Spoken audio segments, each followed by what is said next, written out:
if you have Bibles, you can turn there as well. We're going to go into 1 Corinthians 13. Now, I know there's many other aspects of, I think there's other aspects of love, and we might go into that today, and we're just going to read a commentary and see what happens, right? Or maybe I should just read the commentary right now, because I'm pretty sure the commentary is going to go into this. So maybe that's what we'll do. We'll just read a commentary right now. On this one, we'll just practice reading aloud, and hopefully we can practice and learn more about this word love, right? Because if all people should know that we are disciples of the Lord Jesus Christ, which we're called to make disciples of all nations, right? So isn't that weird, right? It's so strange to think about that. If we're called to make disciples of all nations, right? Not just one race, not just one nation, all nations, all people. Does the Lord just ultimately want love to be abounding everywhere in the world? I mean, that would be really cool if you could just go anywhere and just, feel loved, right? So yeah, we're gonna read a commentary on this, and let's see what this commentary on Got Questions says on this. I feel like I have done I've done a Bible study on this, but I'm gonna be honest. I just feel like I don't know much else to bring up on that, right? I guess we should be loving our neighbor as ourselves, and then loving even our enemies, which is very perplexing to me actually still. And even just thinking about loving our neighbors is actually a very strange one, right? But yeah, we're going to just go into this and let's just see what the God Question says. Because it's actually sad that I actually don't know. I know love is brought up like so much, man. And it's like I feel like I don't know too many of my own combos that I've memorized on this. Right, and if we're called to, if all people should know that we should, by our love for one another, I mean, man, I should definitely probably know more about this, right? And then I won't confess, I guess I don't know too much, except for I could maybe lead people into 1 Corinthians 13. But I think most people have heard about 1 Corinthians 13, right? Yeah, let's read this. What does it mean to have love for one another? John 13:35. What is it going to say? In John 13:35, Jesus establishes mutual love as the distinctive mark of all Christians. By this, all people will know that you are my disciples if you have love for one another. ESV. To comprehend the full significance of the command to have love for one another, it is essential to consider the entire context of John 13. Having announced his imminent departure, and insisting that his disciples cannot presently accompany him, John 13:33, Jesus proceeds to outline his expectations for them during his absence. Unfortunately, the disciples continue to struggle with the fact that Jesus' departure is imminent in verses 36 through 38. What's up, Priceless? What's up, bro? You recovered all up from your race? Do those races knock you out, bro? Because I remember there was this time when like that mountain that you see like when I go right outside. I have hiked up that mountain with my friend, and it was crazy because it was like a 14-hour hike. It was like 8 hours up and then 8 hours back down. Dude, I was out for like it felt like a week. I think it was maybe like 3 days or 4 days. But dude, every step that I took, bro, hurt. I don't know. Are you like that? Where, dude, literally every single step that I took, bro. Even because it was weird because we went up the mountain, and normally there's a gondola thing, right? Where you hike up, you do like the 8-hour hike up the mountain, right? And then you could take a gondola, and you could take the gondola thing back down, right? That's what most sane people actually do, right? And the thing is we were kind of because we hiked up that trail a bit, but we didn't actually, we've heard that people say, oh, it goes all the way up the mountain, but we never really did it. We didn't really know anybody that's really done that trail. So we're just all right, because we've done maybe 3/4 of the way, a little bit, 1/3 of the way. And we're like, dude, let's just see how far it goes. Bro, we just kept going up and up and up and actually did go all the way up the mountain. The thing is when we got to the top, dude, the gondola was broken, bro. The gondola was not working, so we had to go all the way up, and we had to hike all the way back down. Dude, it was so brutal, bro. Dude, oh my goodness, it was gnarly, man. It was crazy. Oh, let's see. Let me read comments, bro. I'm hurting bad. Like Nina, oh my goodness, man. Your toe is black? Oh man. Dude, that is brutal, man. But I'm sure it was well worth it, man. I guess there's also some empathy to think that other people that were running with you are experiencing like the same pain, you know? Yeah, that stuff's gnarly, man. I'm wondering how, because, you know, like, it's weird, because, you know, like, when you watch the Olympics, like, it's weird because it always seems like, I mean, it does seem like they get extremely, like, exhausted, but I'm wondering, like, are they on a totally different pain tolerance, or are they totally just used to just being like that? I don't know, right? Shout out to the Olympic athletes out there. You guys are crazy. And it's so crazy because, like, dude, what I like about the Olympics, man, I mean, I guess kind of correlating it with like a kind of a Bible thing, what's actually very strange about the Olympics is that I was listening to some pastors at the time, and what's interesting is, you know, Paul, he brings up something that we should be running the race that is set before us and things of this nature. There's actually many verses that talk about like us running, and also there's actually some verses that say like physical training is of some value, but godliness is of value for everything, for this life and the life to come. But what's weird is, now I don't know, I haven't really done my own research. I just heard this from another pastor. And basically what he said is during when Paul was writing that stuff, the Olympics were actually going on in Paul's age. And I'm like, what in the world? And basically what this guy said is that the Olympics were so big during that age that that word of the Olympics and how those people used to train actually affected how Paul wrote some of those verses. So in some cases, it's like, did Paul like really get inspired by some of these Olympic athletes to write some of those? It's weird, right? And it's just so strange to me because the Olympics are still going on right now. And I'm like, man, that's so brutal. And like, dude, it's crazy because I've met some Olympic athletes too, and they're gnarly, man. It's like, especially when I was like working at Woodward. Now, I didn't meet like any like, because when I was working at Woodward, like BMX wasn't in the Olympics, except for BMX racing wasn't in the Olympics. But in terms of like BMX trick stuff, it wasn't really in the Olympics. But I did meet some Olympic like gymnasts and stuff, bro. And it was gnarly, bro, seeing those guys. What's actually kind of funny, dude, if you meet the Olympians that I met, it was kind of funny because like we would go to the hilltop thing, you know, because here's like Camp Woodward where all the kids sleep and stuff like that. But the thing is like there's this hilltop area where all the adults sleep, right? And it's funny because like because we went and party with some of these Olympian guys, and it's so crazy, bro, because like when you go into their room, they literally tell you to put your phone on the little table right there because they don't want people taking pictures of them, like, you know, like because of Michael Phelps or something. Like Michael Phelps like has, or I think it was Michael Phelps. He has that like picture of him like smoking a joint or something like that, and like I guess that really affected his career or something like that. So I'm pretty sure this is actually a big thing for if you meet Olympians, or like put your phone over there, like, and they don't want any pictures getting taken if you're like hanging out with them.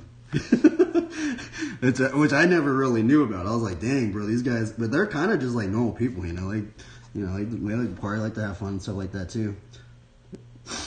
My mind is exhausted too. My levels are messed up. Yeah, that's crazy, man.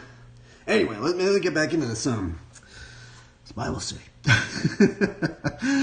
I was like thinking about that. I am really inspired by Olympic athletes though, especially just their like discipline on. Now, you know what's actually weird? Just me saying that right there. When I use the word discipline, it's like weird. I'm wondering because we did do a Bible study on what is a disciple yesterday, right? But I don't really know because the commentary yesterday didn't go, is discipline related to discipleship? I'm actually going to look that up right now. It's weird because the commentary yesterday didn't bring that up. Is discipline related to disciple? I don't think it is. I don't know. I guess it isn't. I don't know. Okay, this one says it has quite different meanings, so I guess it's not really related. I'm actually glad I looked that up, actually. Interesting. But I guess it does require some discipline now. Some people are actually kind of talking about that. That's kind of like a different topic. We're going to go back into love.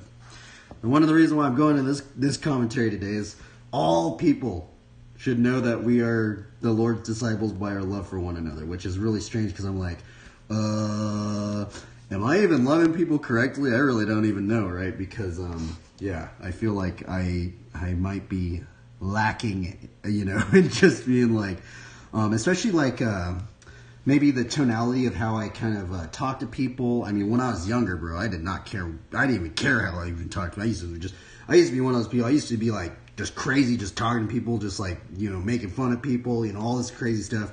And I really try not to do that much, right? And so, if at all now, or I try to. That's what I'm saying anyway. But yeah, let's go back into this commentary. Where was I at? I gotta find the spot. Let's see here. Oh yeah, here we go. This prompts Jesus to offer an extended explanation about his departure. The hope is that his words would bring comfort to their troubled hearts. See John 14:1. In John 13:34, Jesus issues a new command. A new commandment I give to you, that you love one another just as I have loved you. You also are to love one another. This is a simple command, yet we consistently fail to comprehend it and obey it. There are many reasons for this. Now, it's actually weird because now I'm actually like thinking about we are to make disciples of all nations, right? So, man, love, it should be a big one, because if we are making disciples of other people, well, hopefully we would plant the seed of love in other people, right? Now, I think that I know because I have heard this from many other believers, is that kind of people's notions on love is much different from, say, like the scriptural meanings of love, right? So maybe that's what we're going to go into as well, on like what is really even love in the Bible, right? Okay, where are we at up in here? What makes the new command new is not that the disciples had never heard it before in Leviticus 19:18. For instance, Moses writes, "You shall not take vengeance or bear a grudge against your sons of your own people, but you shall love your neighbor as yourself. I am the Lord," ESV. And in Deuteronomy 6:5, "You shall love the Lord your God with all your heart, and with all your soul, and with all your might." Jesus also taught his disciples that the entire law and prophets are summed up in the commands to love God and to love our neighbor as ourselves. Mark 12:28-33. So why does Jesus say that the new command to love one another is new? That is kind of strange, actually, now I'm thinking about it. Why does he even say that? I wasn't even thinking about that today. The newness of the command, and this is what this guy is saying, this commentary got questions the same. The newness of the command is to be found in a new standard, just as I have loved you in John 13:34. There may also be an allusion to the new covenant. Okay, very interesting. Okay, I wasn't even really thinking about that. Which promised a radical transformation of heart and mind. Jeremiah 31:29-34 and Ezekiel 36:24-26. At any rate, the disciples are expected to reflect the same kind of mutual love and unity that exists between the Father and the Son. And they're bringing up a lot of verses on that, by the way. John 8:29 and many other verses if you guys are interested. I don't know if you guys will look them up, but you guys can't because there's like 4 other verses.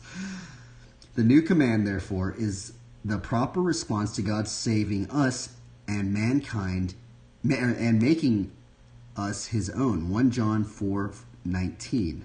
And it is by showing love for one another that all people will know that we are his disciples, if we have love for one another. John 13:35 and Matthew 5:16. Why are they bringing up Matthew 5:16? Oh, okay. That's interesting. See, it's so weird how this guy combos. I was not thinking about that at all, honestly. See how like he just went into that, and then he's bringing up Matthew 5:16, which almost doesn't make sense. I don't know why he would combo that out with it, but it's weird because we click on that one. It says, "In the same way, let your light shine before others, so that they may see your good works and give glory to your Father who is in heaven." Now, it's kind of weird because I don't know if I really agree with that one, because would that mean that love is part of good works right there? I really don't know, right? I mean, maybe it is. I mean, this is got a question, by the way, so I don't know. And they're also bringing up Galatians 6:10. What does Galatians 6:10 say? Galatians 6:10 says, "So then, as we have opportunity, let us do good to everyone, and especially to those who are in the household of faith."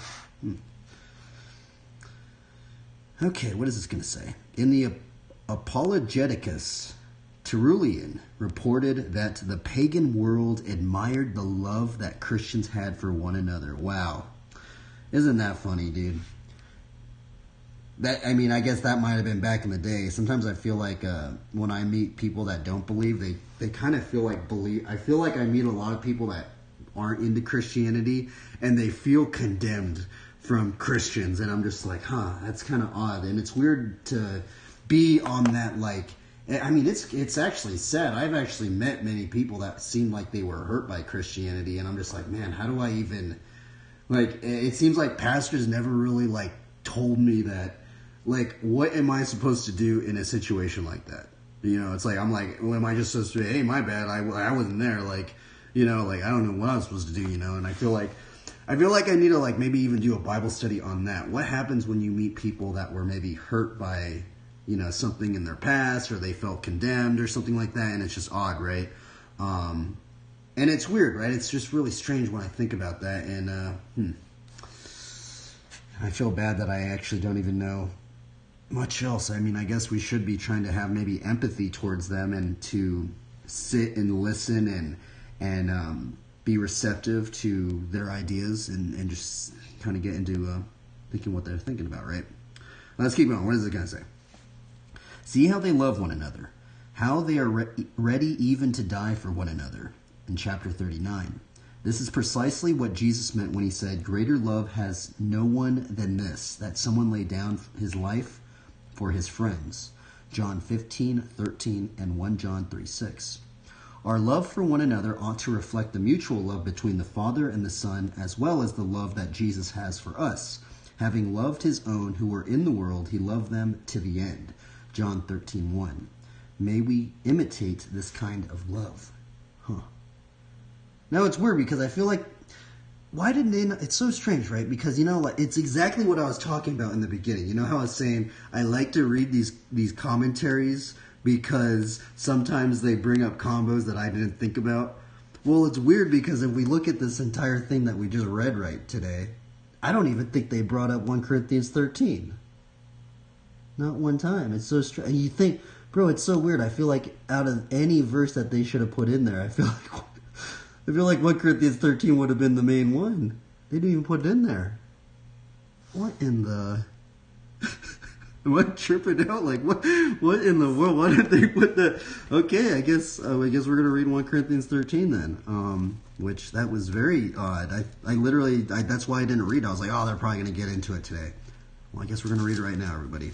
So if you have your Bibles, let's turn to 1 Corinthians 13, because I know it's in there for sure. The only reason why I kind of memorized this is there was this one time, and I asked this believer, what is your favorite, I think I asked him, what is your favorite verse, or what chapter is your favorite chapter? And he said 1 Corinthians 13. I think it's because he got married to his wife or something, and that's probably what he remembered, because if you guys don't know, most people that get married and stuff like that, the person that marries them generally brings up these verses. Now, I don't know about every time, but I'm pretty sure most times they bring up these verses. But let's read them again, which I thought that commentary would go into it, right? I mean, I feel like it goes into it. I'm just I'm literally actually baffled that commentary did not bring up these verses. Let's read it anyway. If I speak in the tongues of men and of angels, but have not love, I am a noisy gong or a clanging cymbal. And if I have prophetic powers, which that is just, I mean, that part just true, prophetic powers, and understand all mysteries and all knowledge, and if I have all faith as to remove mountains, but have not love, I am nothing. That is, dude, that's how important love is, I guess, right? We could have everything, right? We could literally have everything. But if we don't have love, we don't have anything, bro. That's crazy, actually. That is powerful right there. If I give away all I have, and if I deliver up my body to be burned, but have not love, I gain nothing. So this is kind of like what I've been told is like the biblical definition of love. But I think there's other definitions of love in the scriptures, which we're probably can actually look up after this right now, after I read this. But I know these ones for sure are in there just because it's literally just mentioned right here in the scriptures, right? Let's read it. And let's see which ones I could try and maybe work on. I actually, you know what? You know how like I've been trying to memorize the fruits of the Spirit? Let's see if we kind of memorize it. It's love, joy, peace, patience, kindness, goodness, faithfulness, gentleness, self-control. Is that Galatians 5:22-23? I think it is. Let's write it in there. Galatians 5:22-23. Now, I've really been trying to memorize these. The reason why I'm trying to memorize these is because we did these Bible studies on we should be bearing much fruit. And actually, there's actually that one verse. There's actually the other verse that says, you bear much fruit, and so by herein is my Father glorified, that you bear much fruit, and so prove to be my disciples, right? And hopefully I've remembered them all. Let's see actually if I've somewhat memorized these scriptures. Okay, let's see. But the fruit of the Spirit is, it's so weird that the very first one is actually love. Love, joy, peace, patience, kindness, goodness, faithfulness, gentleness, self-control. Against such things there is no law, right? Now, these aren't the only fruits that, well, what some of the commentaries went into. There are many other parts of fruits in our lives. There's some, I think there's some scriptures about, in Proverbs or something about our first fruits or something like that. Like we should honor our first fruits to the Lord and stuff like that. But, yeah, let's keep going. So, I mean, if this is part of the fruit of the Spirit, I mean, that's very, very important, right? And unfortunately, I've memorized these ones now, but I feel like these ones are actually going to be very difficult to memorize. I'm actually wondering how many people have just memorized these verses right here. Right? Because I feel like anyway, let's keep going. Love is patient and kind. Love does not envy or boast. It is not arrogant. Man, envy is such a big one, dude. I mean, I underlined that one with a black pen. Now, the reason why I'm going to start getting into envy now is because this one has hit me when I was younger so much, man. And I know I've reiterated this probably at least 50 times on the stream from all these Bible studies that we've done. But we're going to cover it again, right? I remember going into Barnes & Noble, right? And I read this Christian book, and it went into the aspects of the sin of coveting, right? It seems like such a... I always thought... And when I was younger, I was just thought... It was just such a weird, like, it's not even that crazy, right? Oh, don't covet your neighbor's donkey, or, stuff like, it's like, what? It's like, that doesn't, all right, well, that ain't that bad, right? Well, the thing is there was this Christian book when I was actually living in my car in Long Beach, and I went to by the way, if you go to the Marina Pacifica, Barnes & Noble, it's right by Seal Beach in Long Beach. Dude, it is the best Barnes & Noble I've ever been to. It's like a double-story Barnes & Noble, and it's right next to this weird, like, canal thing. Dude, it just looks crazy, man. It looks like something out of, like, an RPG game. It's crazy. It's the craziest Barnes & Noble I've ever been to. But what's cool in there is, like, you would go in there, and the workers there, like, would let people just read books. Like, you didn't even have to buy the book. You can't just take the book outside, right? But they would let you just go in there. You could just I've met so many people that they just go in there and just read books. Don't even buy it. They just put it back in the shelf. And that's kind of what I did too. So, and they let me do it too, because I feel like I feel like one aspect too is I think when they have more people in there, it kind of just seems like it's more of like a popping place, and people are like, oh, this is a good business. Like there's gonna be more people in here and stuff. So they kind of just allow people to do that. But I remember reading this Christian book, and it basically went into the the sin of coveting, and it actually changed my life. It sounds crazy that it kind of changed my life, but it actually really did, and it changed my life so pivotally to the point that I've actually started trying to memorize this part of what I learned about this thing about envy and jealousy. But basically, now I'm reiterating it. But basically, this book started going. This pastor, or I don't even remember the name of the book. It was some Christian book in Barnes & Noble. The thing was, it brought up like the aspect of coveting and how comparisons, right? Us comparing our lives with just comparing anything can actually open up basically the gate to envy and jealousy. It's from comparisons, right? Oh, doesn't seem that crazy, right? But the thing is that once we start comparing our lives with other people's lives to such a degree where we start to envy and become jealous of one another, it gets to this point where we feel less than. And we could feel less than to the point of us hating our own lives, or being like, oh, why do they deserve that? I deserve that, right? Or why am I in this position? I should be in that position. Or why do they have that? I need that, or something like that, right? And this causes this coveting cycle to start happening, right? Now, what this book started going into is like, I was like, okay, well, that's not that crazy, right? Envy and jealousy, how crazy is that? Well, basically what they started going into is that envy and jealousy can kind of be like a wound that just, if we don't heal it, it'll start just like poisoning us, right? And it gets to the point where envy and jealousy can bleed into sadness and depression, right? You feeling sad at your own life. Oh, I'm never, I feel less than in my own life and all this stuff. And then sadness and depression, unfortunately, if that keeps going down the chain, that can unfortunately lead to people even taking their own lives, becoming depressed, and just all the time, and just always being like pessimistic about the future and things of that nature, right? And then what was weird that this book started going into is that there was a vice versa of these two emotions, right? The vice versa of depression and sadness, but also what ends up happening with some people that get envious and jealous is that anger, frustration, and wrath starts occurring, right? And this has happened many times where, like, if you become, angry or just, and also not only that, it can also bleed into stealing things, and even it can bleed into murdering people just because you think, oh, well, if I murder that person, I can take all their stuff and I could take the bag and run away with it and have all this, all that stuff, right, that they think that they need. The thing is that what was very strange about this book that it started going into is that it started going into that the sin of coveting is actually somewhat of a root sin, right? And the thing about it is that it can bleed into many other sins. It doesn't seem like it, but it actually has roots into many other different sins. And when I started learning about that, I was like, man, it totally changed it kind of changed my reality of how I started viewing things. And now I actually get much more aware. I think if anybody's even listening to this right now, what really helped my life is like when I really started like kind of taking observations of when I feel like envious or jealous of people.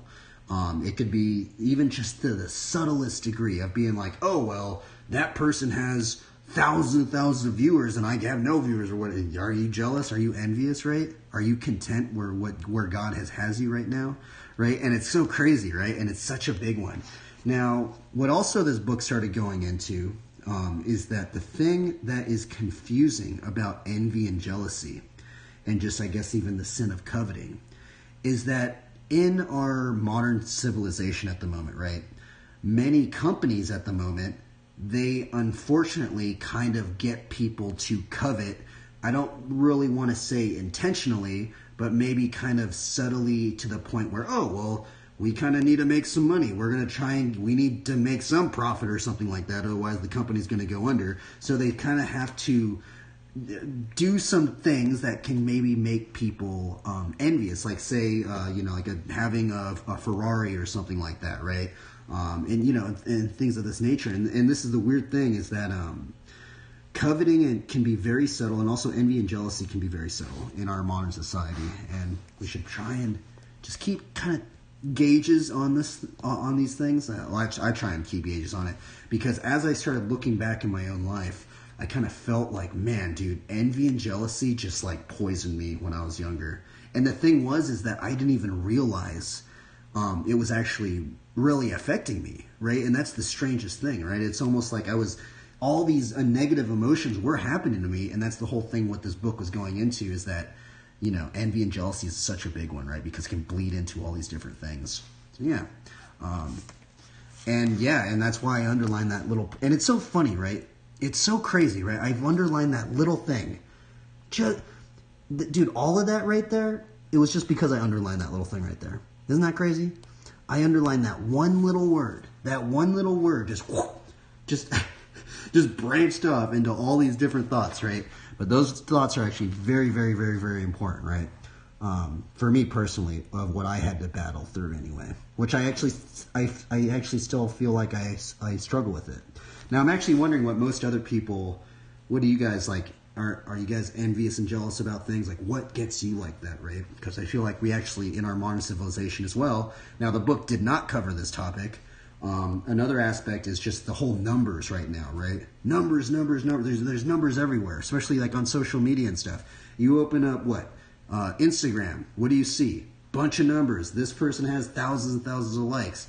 And then you post something, it has like one like, a couple likes or something. You're like, am I a failure?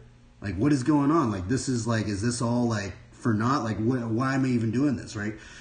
A lot of that. And not only on Instagram, I mean, even on Twitch right now. It's even on Twitch. But actually, the weird thing actually, what I like about Twitch actually, is that I actually started getting very tripped out on Instagram, right? Because once I started like posting a bunch of things on Instagram, what started happening for me personally is that some posts would get like a lot of likes or a lot of views or something like that. And then like I would work on something really hard. I'm like, dude, this is going to just blow up or something like that. Boom, it just like nobody even likes it. I'm just like, what in the world? You guys like that thing? You guys don't like this thing? I worked like 100-fold harder on this thing than that thing, right? And it's just super strange, right? And it actually started like getting me all like, it actually started getting my mindset all weird. I was like, well, should I be trying to do this instead of doing that? It's like, what should I be doing, right? And it actually started kind of like getting me in this weird mindset of trying to like appease people just for like likes and stuff. And I kind of don't like being in that setting, right? Because I'm like, it's just it's very weird, right? Now, what I kind of like about Twitch right now, especially if you start like conjoining a bunch of things together, which I actually got inspired by many other believers doing that, right? With the whole, I'm putting the Bible study, but then we're also doing the bike riding, but we're also doing the drawing. Well, here's the thing, right? Imagine if I were to cut this Bible study right here. Boom. Okay, we're done with the Bible study. I'm going to cut it, and then I'm just going to go live again and just ride my bike, right? Well, what happens if like one person would, or what happens if nobody was even just watching the Bible study, and like I had 100,000 people watching the bike riding? How crazy would that be? Would that mess up my mindset? I honestly think it would mess up my mindset. This is actually another reason why I can join all this stuff, so I don't see the numbers sometimes. Well, actually, I guess I can see the analytics sometimes, but it's a bit more like, kind of like I don't really have to gauge that number set, because sometimes when I see all those numbers, I'm just like, oh, this isn't working. I shouldn't do this. I shouldn't do that. And that's actually why I like doing it, because it actually gets me less stressed out. And it gets me to have less anxiety, less worry, and I honestly feel like I can just kind of like focus a lot more instead of just being like, oh, I gotta worry about all these things, and am I even doing this right? Should I even be doing this? Should I just give up on the Bible study? And we're just gonna keep going with it, right? Crazy, man, that all these thoughts just came from that little thing right there. Let's keep going. Holy moly. People, I just think I'm crazy, but I feel like some people, in fact, I feel like a lot of people actually felt like if you get into stuff like that anyway, but or boast, is not arrogant or rude. It does not insist on its own way. It is not irritable or resentful. I think that's a big one for me too. I underlined it for a reason. It is not irritable. It does not rejoice at wrongdoing, but rejoices with the truth. Love bears all things, believes all things, hopes all things, endures all things. I'm actually going to underline that right there. We're going to underline endures all things, because I actually totally forgot that that's actually in there. Endures all things. Love never ends. As for prophecies, they will pass away. As for tongues, they will cease. As for knowledge, it will pass away. Now, what we're going to go into now is I'm actually going to look into maybe different things on love, because I know those ones I have somewhat. I don't have the exact verses memorized, but I know where it is if somebody were to ask me, right? So now what we're going to do is actually let's just look up some things on love. We're going to look up Bible verses on love. Let's look up that right now, and we'll just look at that because it's already 40 minutes in. I'm trying to speed these Bible studies up, but they always end up becoming a bit longer than I hope for. But it's okay. No worries. It's good to meditate on the word, right? All right. We're going to look up some verses. Let's see here. All right. These are some verses on love.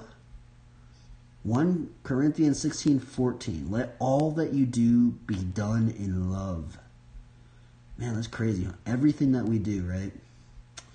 What does this one to say? Galatians 5:13-14. For you were called to freedom, brothers, only do not use your freedom as an opportunity for the flesh, but through love serve one another, for the whole law is fulfilled in one word. You shall love your neighbor as yourself. Man, that verse is insane, right? I mean, I feel like that's just, it's kind of weird because I feel like nobody really, I don't know why people just started it. I mean, maybe that's why they call it the golden rule. Treat it yourself as you would treat others and stuff like that. Maybe because it should be the top one, but it is actually crazy when you read that. But through love, serve one another, for the whole law is fulfilled in one word. You shall love your neighbor as yourself. John 3:16, for God so loved the world that he gave his only Son, that whoever believes in him should not perish but have eternal life. 1 John 4:8, anyone who does not love does not know God, because God is love. Man, that one is a crazy one right there. I feel like they should have added that one in the Bible commentary today. They didn't put that one in there. Let's keep going. 1 Peter 4:8, above all, keep loving one another earnestly, since love covers a multitude of sins. Colossians 3:14, and above all, put on love, which binds everything together in perfect harmony. Holy moly. Bro, that verse right there is a good one, right? Above all. I'm actually going to... Dude, that is such a big one right there. Above all. Should we be striving for love above everything? What in the world? That's crazy. 1 Corinthians 13:13. So now faith, hope, and love abide, these three, but the greatest of these is love. John 15:13. They put this one in the commentary. Greater love has no one than this, that someone lay down his life for his friends. Okay, and then we went into that one today. We love because he first loved us. Proverbs 10:12. Hatred stirs up strife, but love covers all offenses. Oh, this is such a... Dude, there's so many verses on love. It's actually insane. I need to straight up be... What I should probably start doing, I might just start reading these verses just, multiple times a day maybe, so I can start just understanding this stuff more, right? There is no fear in love, but perfect love casts out fear, for fear has to do with punishment, and whoever fears has not been perfected in love. There is no fear in love. That's such a strange one, right? There is no fear in love, but perfect love casts out fear, for fear has to do with punishment. And it's kind of weird because it is... Now, I don't know if this... I don't even think this is in the scriptures, but I know it actually isn't in the scriptures. But I have heard some pastors bring it up. It's kind of weird because how some pastors kind of start bringing up things from certain other things, right? But I have heard some pastors bring up Star Wars. And, like how in Star Wars there's like the two paths, the path to the dark side. But what does it go? Fear leads to anger. Anger leads to hate. Hate leads to suffering, right? I have heard, and that is not actually in the Bible, but I just want to relay, that is not in the Bible. But I have heard some pastors bring that up. It's kind of funny. No, I actually don't know why that would even be the case. Why would fear even cause anger? I don't actually... I'm going to look that up right now. I don't even think that's even... I don't know. Is that even a real thing? Is that a real thing? I don't know. Does fear cause anger? I don't know. I don't know. What is this going to say?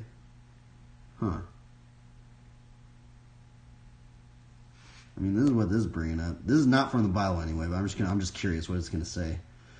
Typically, by the way, that's what I put in. Does fear cause anger? Typically, we experience a primary emotion like fear, loss, or sadness first because these emotions create feelings of vulnerability and loss of control. They make us uncomfortable. One way of attempting to deal with these feelings is subconsciously shifting into anger. Interesting.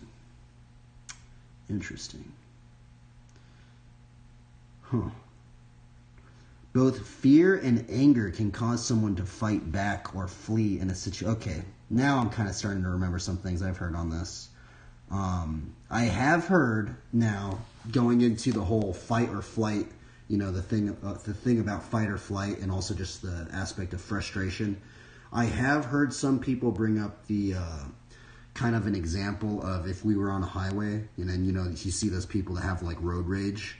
Well, one of the reasons why they have road rage is because something happens very abruptly that they were not necessarily aware of. And what starts happening with some people's minds is that it kind of triggers this primal instinct of a fight or flight kind of thing. And I guess in some aspect, would that maybe be, well, I guess since I just read that, I guess maybe the fight or flight response would maybe cause someone to get angry. Like if they were like afraid of their own life and they're like, oh, you almost killed me, and then I'm going to get angry. Boom. Like something like that. I guess that makes sense now, right? But then it's weird because then how would you not, it's just such a strange thing to really think about that. Man, that is really weird. Because we're also called not to we're called to be slow of anger. We're actually called, for the anger of man does not produce the righteousness of God. For the anger, what verse is that? I know it's in James. That's James 1:20. James 1:20. For the anger of man does not produce the righteousness that God requires. And what's also interesting is I was just talking to this with actually another believer friend of mine, and we were talking about, or actually brought up, there are some verses that go into that the devil actually uses our emotions of anger. The devil actually is known to use anger as a foothold upon people. Let's actually bring those verses up right there. I think it's be angry and do not sin. Be angry and do not sin. Do not let the sun go down on your anger.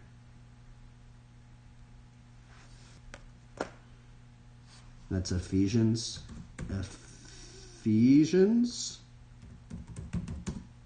4:26 through 27. Did I spell that right? Did I spell that wrong? I guess I did.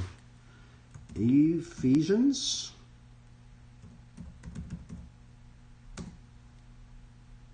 4:26 through 27.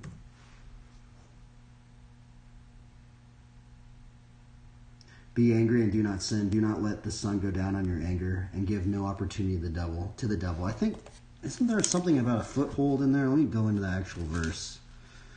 I thought it said something about a foothold. Maybe it doesn't. I'm pretty sure it did though. Ephesians 4:26 through 27. Ephesians 4. Let's see here. Where is this?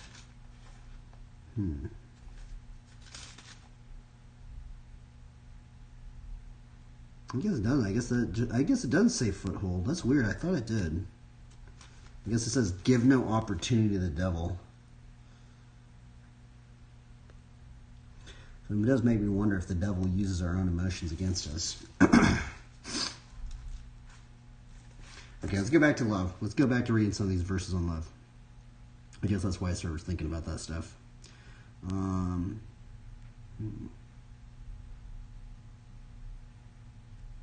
Oh yeah, that's why I started thinking about it, is because of 1 John 4:18. There is no fear in love. And I think that's about the ones that I guess there's a lot of verses that bring up. There's a lot of verses up in here, everybody. With all humility and gentleness, with patience, bearing with one another in love. If you love me, you will keep my commandments. I feel like humility is definitely a strange one right now. I'd love to hear what I've been wanting to hear from, I guess, like pastors or people that are in maybe leadership roles in the church, is that it's strange because it's actually weird because you know how I was bringing up things about envy and jealousy. It is weird because I feel like in our modern society, many times, like companies that get to higher positions, it's almost like, now I don't want to say it is being proudful of kind of maybe showing pride, but sometimes I'm wondering like how does humility and pride affect a market-driven economy, right? Where a market-driven economy, we live in a consumer-based economy, right? And sometimes it's like, it seems like, now I wouldn't say every single time, but it does seem like companies that kind of put their best foot forward or try and maybe do that a lot, more than maybe some other companies, it does seem like those companies tend to rise up into, you know, levels of success. And it's kind of weird thinking, and I would love to hear what pastors would talk about that, right? Like, how can we have humility? I mean, so, you know, it's like, it's so strange to think about that. How can we have humility in a market-driven, consumer-based society, right? It's a strange question, right? But I feel like that's something that's actually very important to learn about. We actually might have to do a Bible study on that, just on the aspect of pride and humility. Okay, well, I guess that is about time to end the Bible study today. And hopefully we can learn more about love rights. Yeah. That was the Bible study, everybody. Now, we're going to do a card draw. We'll ride a bike. I feel like today's Bible study was actually much harder. I feel like why it was hard for me is because there's so many verses that cover this stuff that I almost feel a little overwhelmed. I almost feel like, you know, we covered so many verses that cover love, right? It's almost like, oh man, how am I even going to remember all those? I feel like I didn't memorize any of those, except for, like, you know, the ones that I already brought up right here. But I guess we could do it slowly, and hopefully if we just remain consistent, hopefully we will start, you know, taking these things in.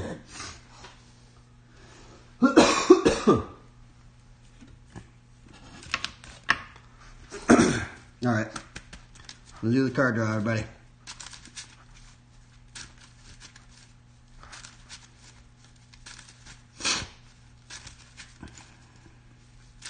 I guess we did cover the envy part, though. I guess love. We shouldn't be envying one another, right?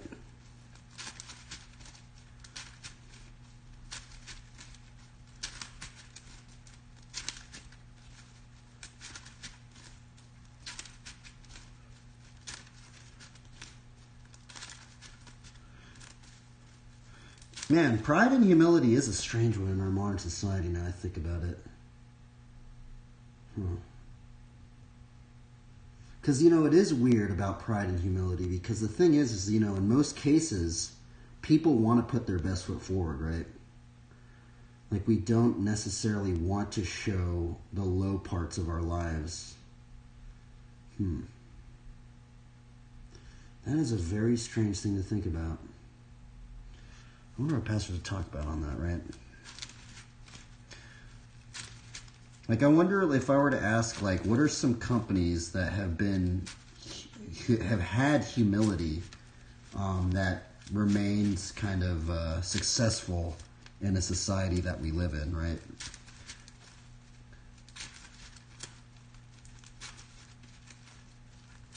I'm actually going to look that up. I need to write that down, actually. I want to look that up right now. Pride and humility in a market-driven economy. That sounds like a title of a book right there. Pride and humility in a market-driven, consumer-based society. What is it? I'm just wondering if anything's going to come up on that. Huh. Wow, interesting.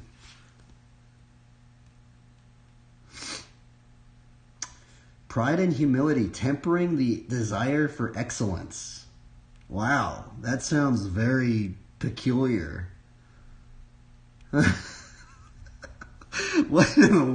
See, that's the thing, is tempering the desire for excellence, but I feel like that's what most companies want from people, right? They're like, we gotta do better, because you know what starts happening is what happens if your competitors start just doing better than you are, right? And then what happens if your entire company just goes under or something like that? So it's like, what do you do in that situation? Like, are we to just, you know? And that's such a big one, man. That's actually such a weird question to think about that. I mean, ultimately, I think it would be just trusting God, that He knows what's best for us. Wow,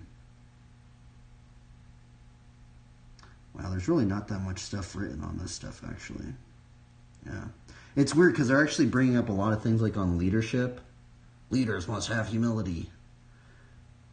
But yeah, there's really not much stuff, even when I type that in. The only thing is this first one right here that I feel like remotely comes close to, see, I mean, this one says leadership essentials, humility versus pride, but yeah, I feel like this is a strange one, right? Let me just put in pride and humility in a market-driven society. And I'm wondering, here's the other weird thing, right? Because I also do feel like pride and humility might even be a strange subjective thing too, right? Because what if you do something and you think that's not really being prideful because you have done something better in your life? But then what happens is some other people are like, oh, well, that's being proudful, right? So then it's just like, it's weird, right? Or what if you say, what if you put it in this situation, right? Like, what if we have such a high level of excellence that people have in our society at the moment, when we try and do our best, even though it's not even remotely close to where they're at, could some people even see us as being prideful when the level is so high above everything else, right? It's just so strange. Yeah,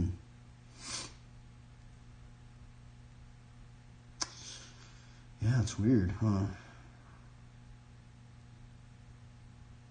Interesting. I'm going to have to do a Bible study on that.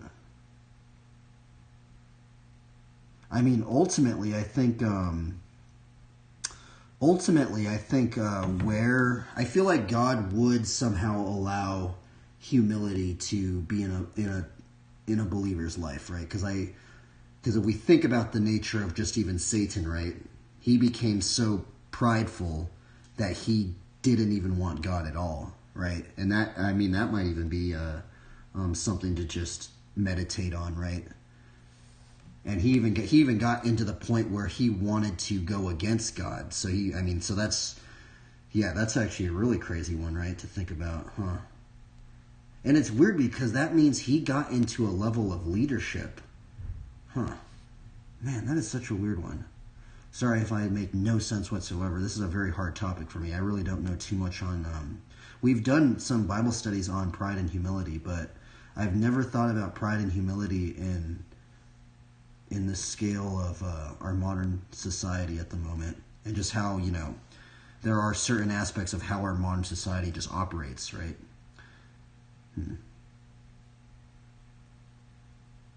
That is very interesting. I'm surprised that people have not. It's so weird. I'm really surprised more people have not written more things on that, right? I'm actually wondering, how crazy would it be if we were just to ask, like, bosses, right?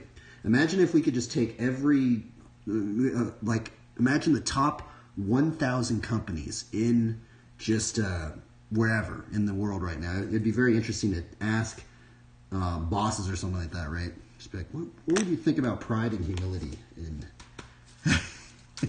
our society or something? I'm wondering what they would say, right?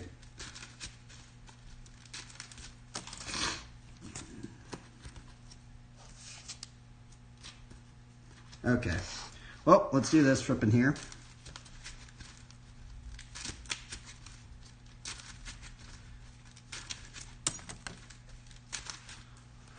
Okay.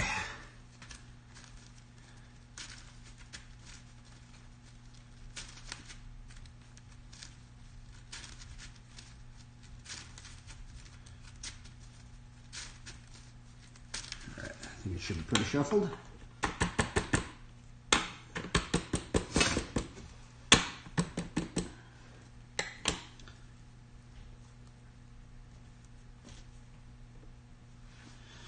All right, let's see this card draw. Let's take a shot of coffee. I feel like a little bit more mentally taxed today. For some reason, today's Bible study was hard. Yesterday, it was just like, boom, boom. I think it's because, I don't know. Today, I feel like there's many topics today where it was much more harder for me because I didn't really know what to even think about them, really.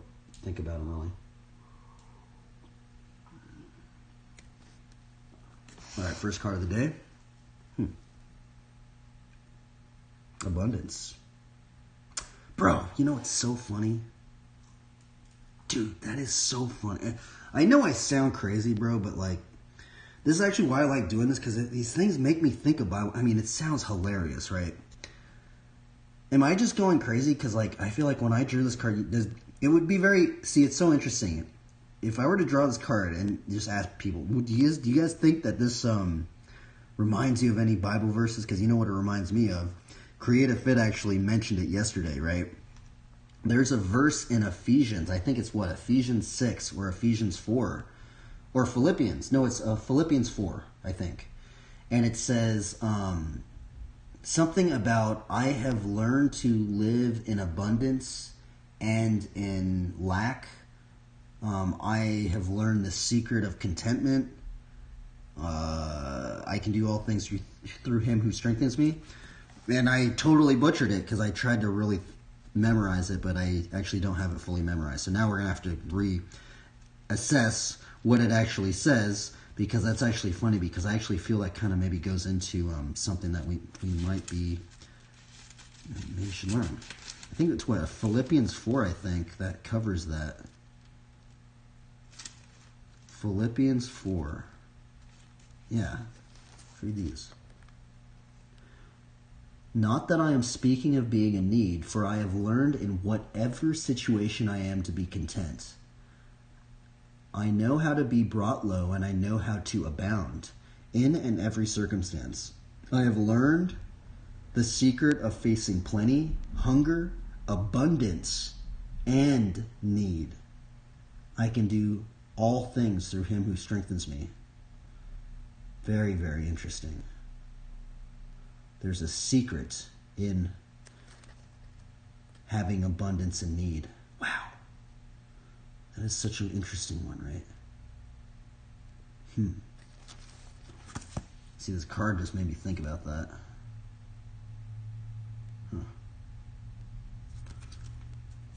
Thing card? Traveler's Cloak.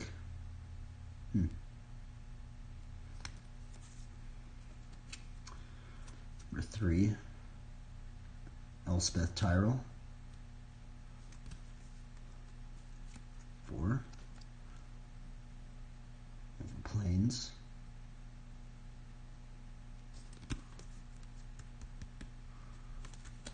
5. Interesting. Weird.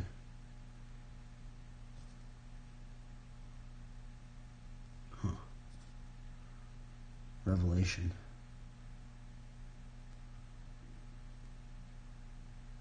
It's weird because I know this card is kind of controversial because it does have an apocryphal text. It has Ecclesiasticus, which I have actually never read the whole Apocrypha. But it is strange that it was in the 1611 King James Version of the Bible. Many are in high place and of renown, but mysteries are revealed unto the meek. That is so strange.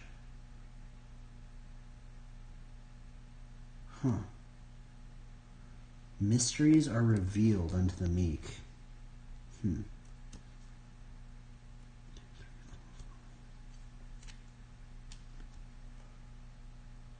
Island.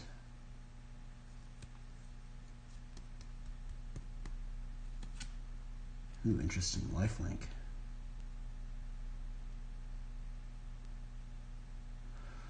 This one reminds me of Proverbs 28:1.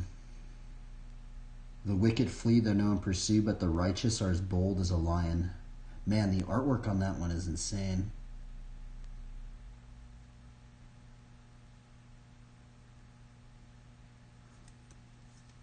All right, let's do this card draw on our Instagram.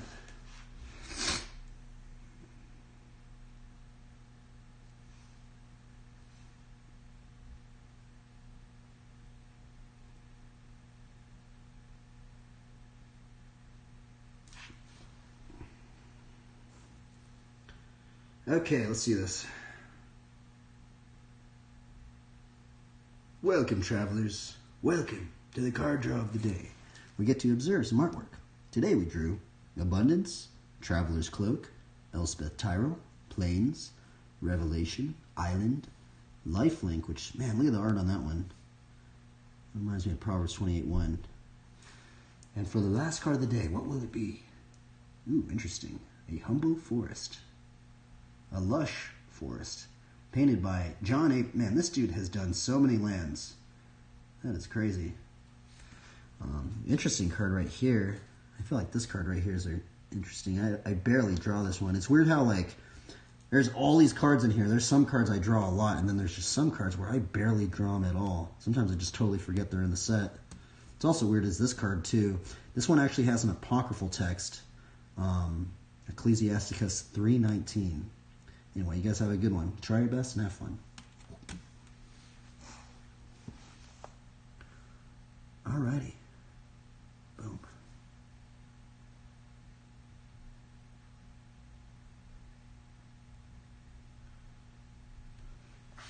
Here's the last card of the day. We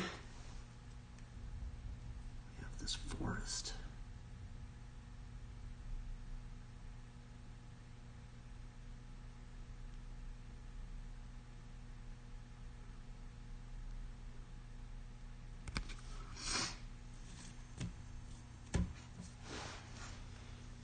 Oh. Okay, well that was the draw of the day, everybody. Now I get to ride a bike. It's like weird. These streams are so strange. Like I go through a weird. I wish every single day for the Bible studies, because there's some days for the Bible studies they just like hit, bro. Like they're just like, and they're just firing off. You know, just all these, just everything is just like. But there's some of these streams like today. I feel like today it was much more like I really had to kind of like peer in and reflect on some of these things that I necessarily didn't think about too much until maybe today, but it is weird, right?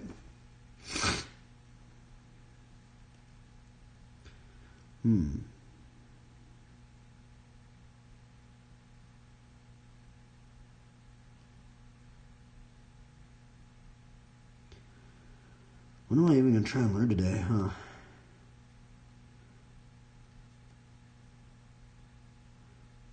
Wait, I know what I can do.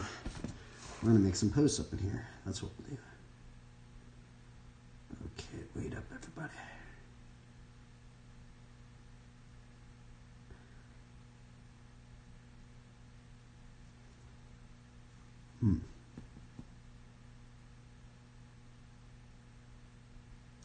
Why is this loading so slow?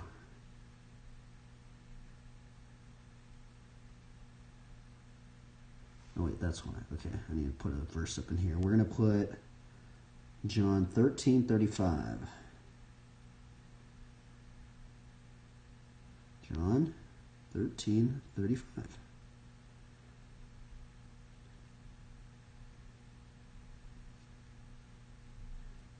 Now I guess I'll show you guys something. Now, what you guys can also do, I learned this from another believer, and actually streams. The thing is that, what am I doing? Oh yeah, so what we're going to do is we're going to go into the Bible thing, get this verse right here, we're going to copy and paste it, much faster than actually writing it down. Holy moly. Do that in 2 seconds. We're going to go into here, we're going to make a post up in here, on this X thing. We're going to post it, put John 13:35, like this. We have our hashtag saved, so we're going to go into our hashtag level thing. And here are the hashtags I have saved. And what we're going to do is we're going to go down and scroll down into Bibleverse. And see how I have these ones kind of saved already? We go up in here, we're going to copy these hashtags. And now we're going to paste them on here. Now here's actually another level that I've been learning about that you guys could do. Is you guys could actually open up... Oh, actually, I don't know if you could do it on the phone, actually. But there are trending hashtags. Let's see. Does it have it on the phone? I don't think it does. I don't think it actually does up on here. But on the computer, if you go on the computer with it, you can find trending hashtags. And sometimes those hashtags really get a bunch of eyes on your stuff pretty fast. For some reason, this stuff is not loading. I don't know why. Let's see. Is there a trending hashtags thing? I don't think there is, actually. Oh, that's weird. Yeah, there isn't. That's weird on the computer. Yeah, it's just not on here anyway. It is not on here. I guess you got if you go on the website on the computer, it actually come. I mean, I guess I could maybe just bring it up right now and maybe show you guys. If anybody's even watching this far, I don't think anybody's even watching. But in trying to, I'm gonna spread the word, or I like to think of becoming fishers of men, right? And maybe hitting people that aren't necessarily within any scope of even intrigued into the gospel. What you could do is you could do this, which I guess I'll show you guys right now. Okay, yeah, I can show you guys right now.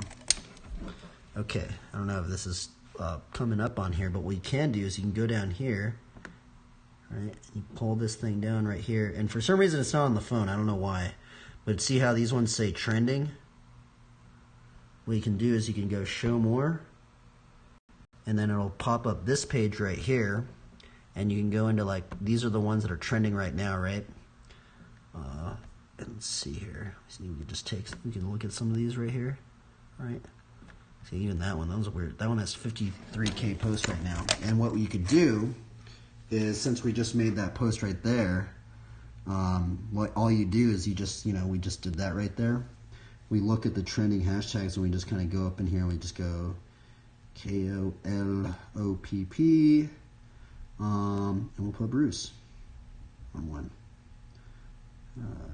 Boom. Some sports people, which I don't even know who these people are. We don't even know who those people are. And the thing is, you just do it like that and hopefully make sure the gospel some ways. Now, what I also got was kind of, I've been seeing some other believers doing it as well. What they'll actually do is they'll make a post and then they'll link their Twitch to that post, which I guess that's what we'll do right now. Let's see here. What are we doing? And what I'm actually going to do is I'm actually going to find an older drawing. So I have some old drawings we're going to post up in here. Let's go into this one. Which one should we put in here? Intriguing.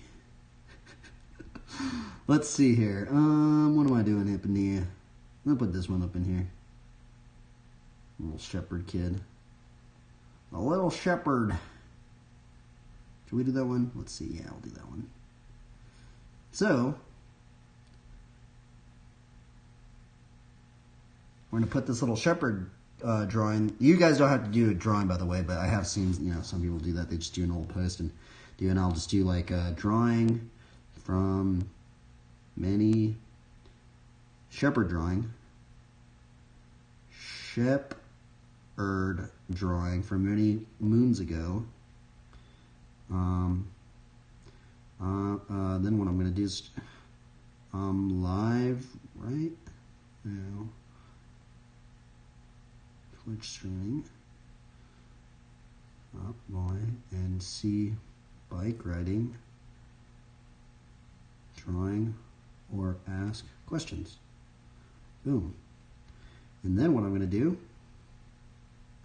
is we're going to open up the stream. I know this stuff seems probably really boring, but it's just stuff that I've been learning other believers doing. So what I'm going to do is I'm going to open up the stream, this very stream right here. We're going to copy the URL. We're going to go back onto here. We're going to paste this up in here, and then we're going to put the hashtag at the bottom of it. Right? It's not that hard.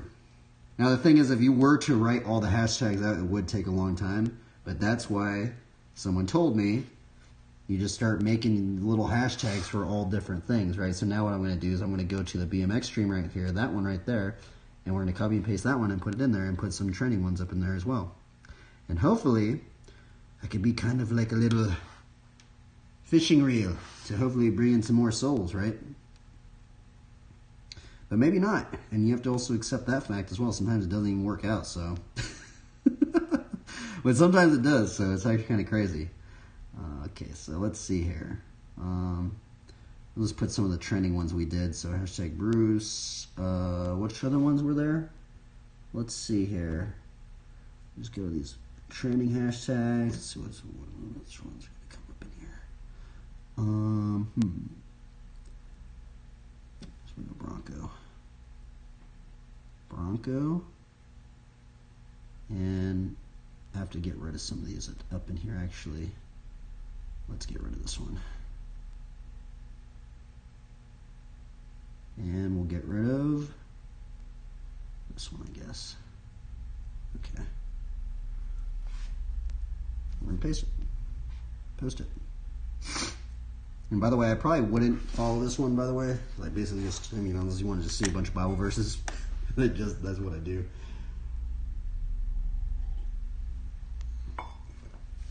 And the reason why I've been kind of thinking about looking deeper into that stuff is because of these two verses. Matthew 4:19. And he said to them, "Follow me and I'll make you fishers of men," right? And Proverbs 11:30. Now the thing is that if you kind of see like the bigger streamers, what they're doing, or not even streamers, but most other people, they pay people to do stuff like this. So, we're just kind of doing this manually. And if you guys may be interested, you guys could do it as well. And what's also interesting is I've heard many times people don't know what to bring up or something. You just share a Bible verse. You share the Word of God. And you can kind of just have an infinity combo generator right up in there.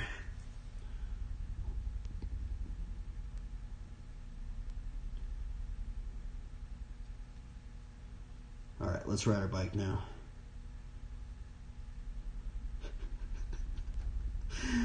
Funny.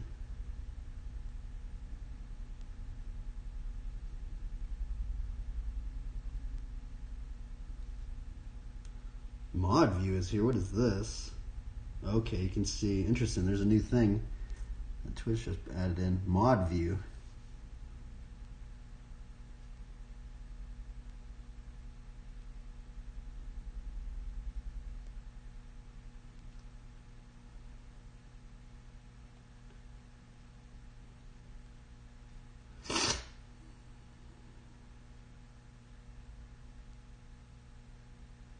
Gnarly.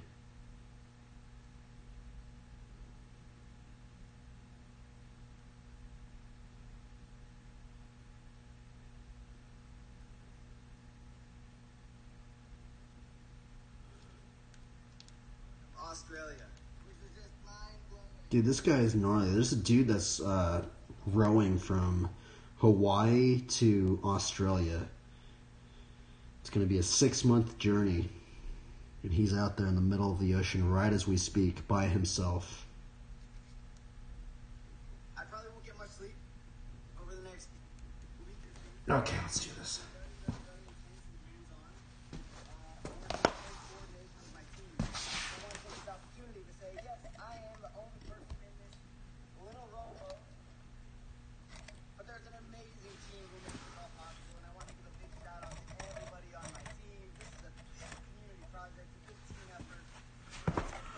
Okay, let's do this. Hopefully my energy levels are okay. Let's see how I ride today. I feel a little bit more slow mentally today. I might be slow on my bike too, or I might not be slow, I don't know.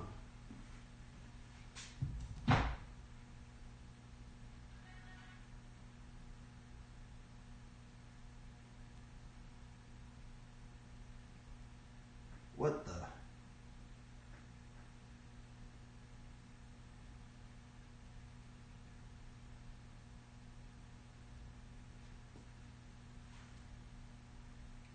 Mod view access on your phone. Alright, let's ride our bike, everybody. This Bible study was a little slow, but it's important.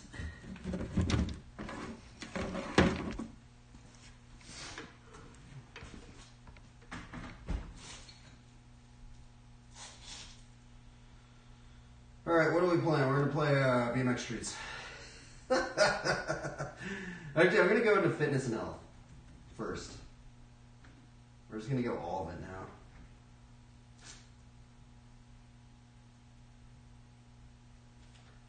now. And put some music on.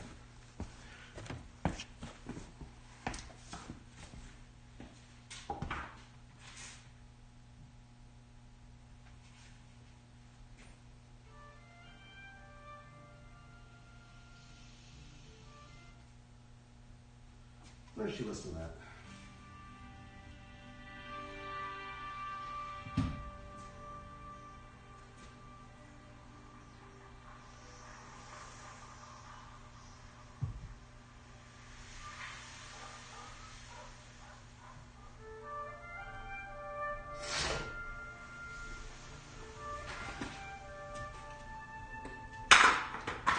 Get your PSI.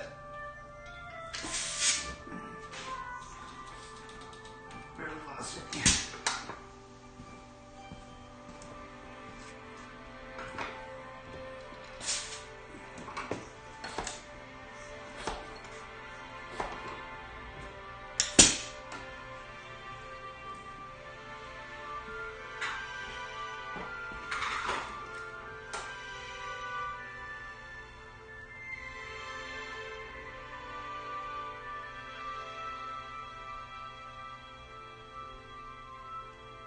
New music.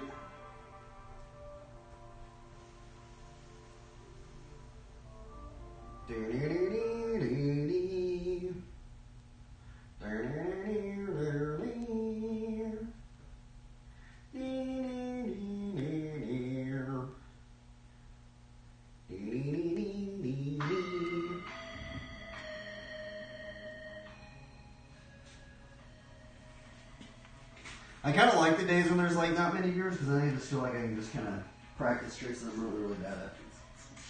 Not really care about. Try and do impress anybody.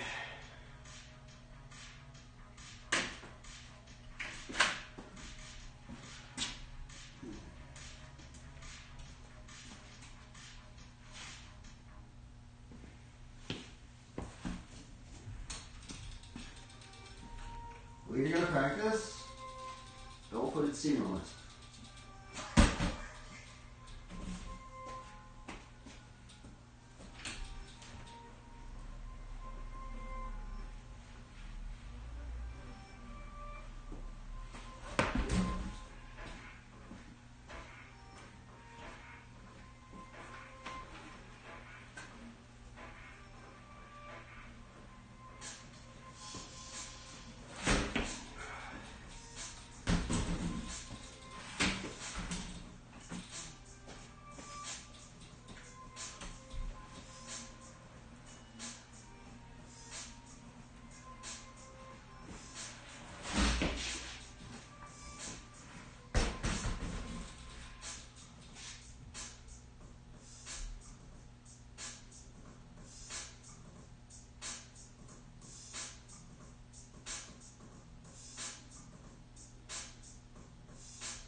Yes.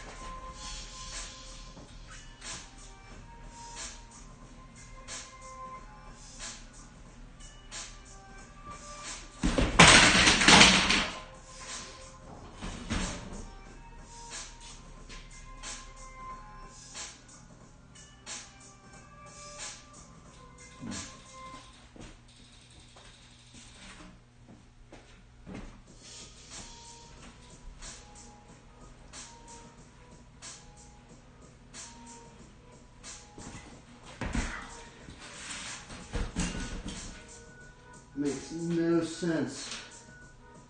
How are you doing that thing? Maybe I should practice on the one wheel. That's what I need to do.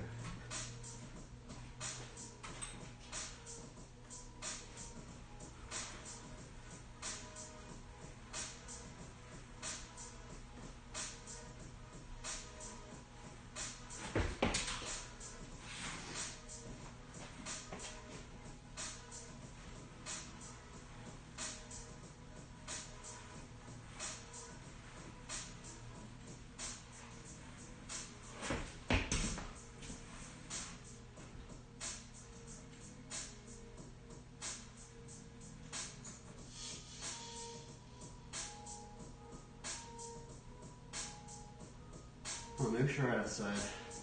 We're gonna go look at the weather outside. Maybe we can ride in a straight line.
How's it today?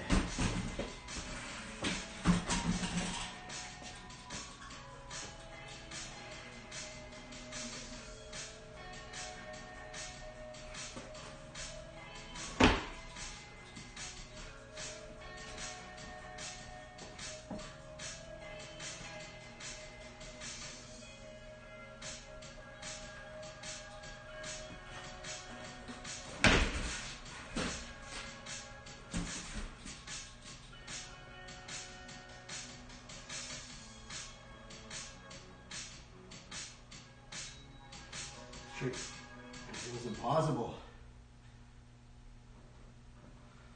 What's wrong with this thing?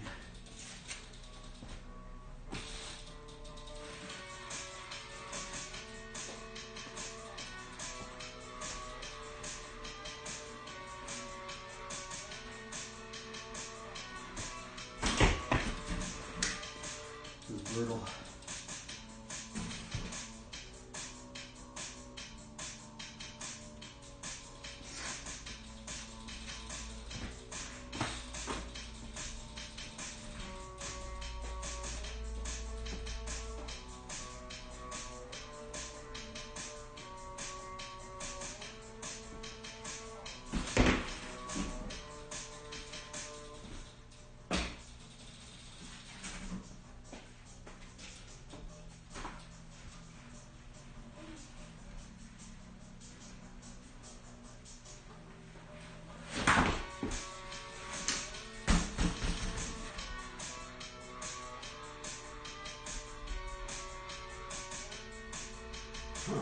I'm messing up my feet.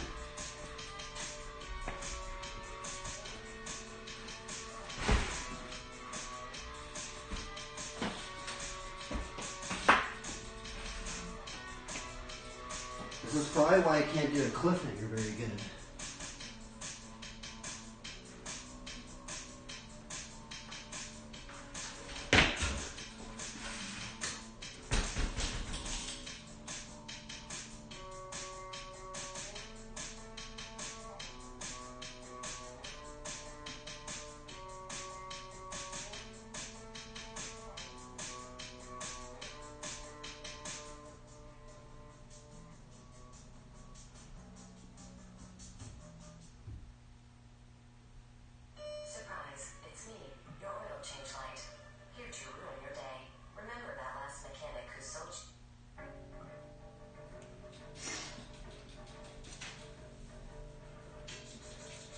Cliffhanger now.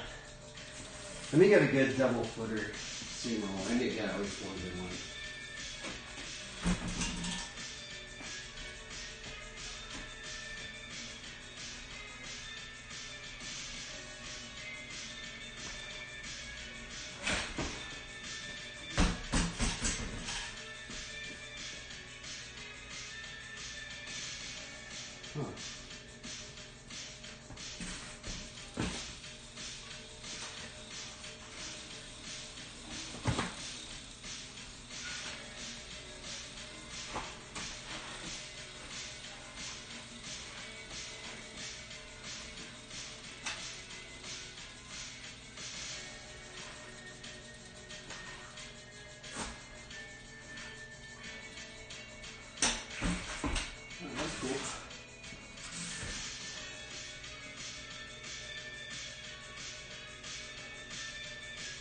Let's start with that.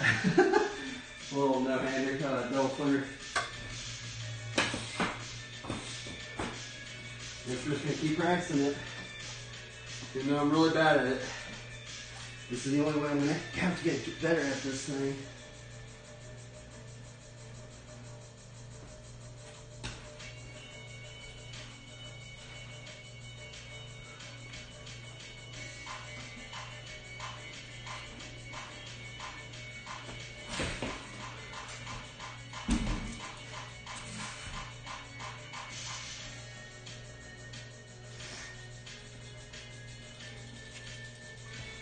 We're gonna keep practicing that one too. I feel like that is helping me.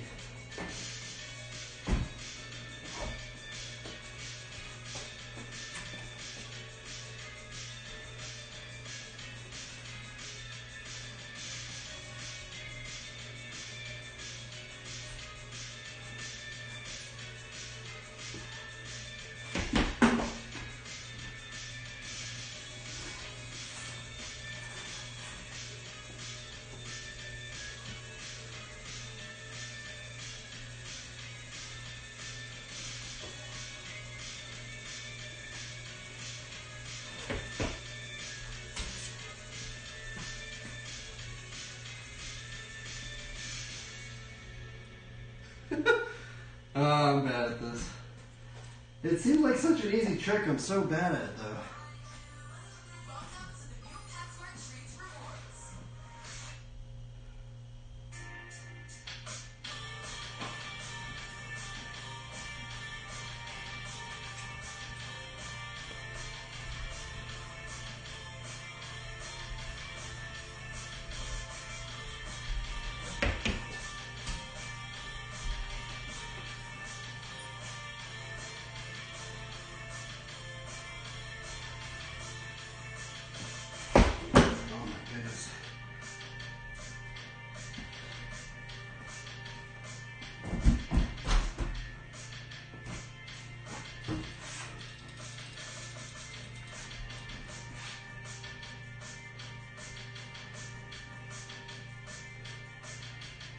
I might change my seat,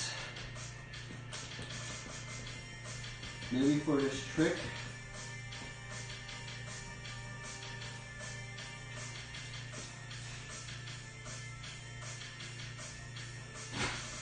All right, we're changing to BMX Streets now.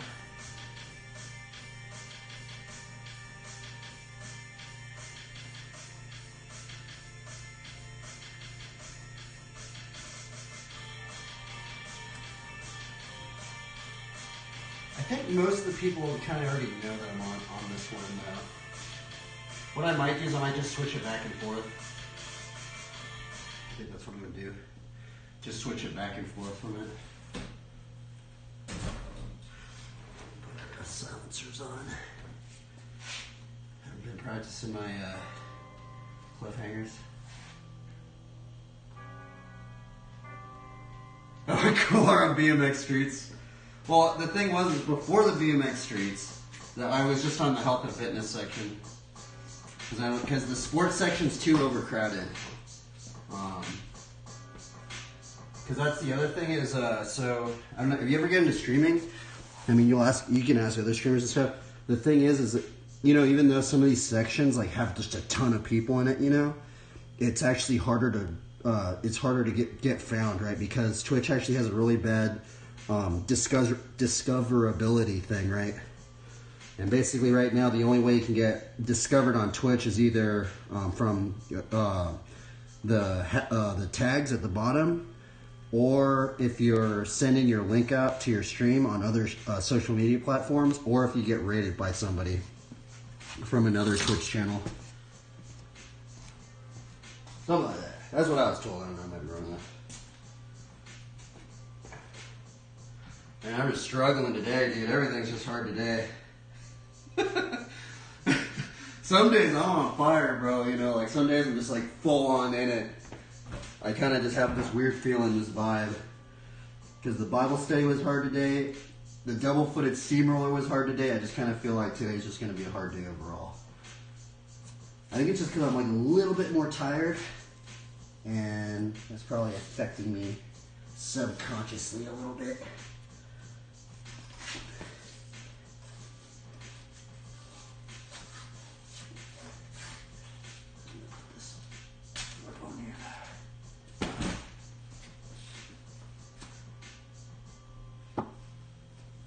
Alright, let's try some cliffhangers. We'll try our direct on it. Yeah. So this trick right here is the bane of my existence. Maybe not bane of my existence, but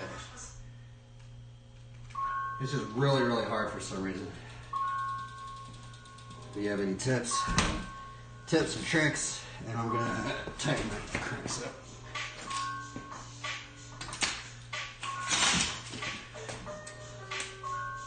I have landed probably 10 cliffhangers, but no good ones. Gotta mentally prepare for this thing. I basically just gotta mentally prepare that we're just gonna fall a lot. Alright, first one of the day. Let's see how it goes.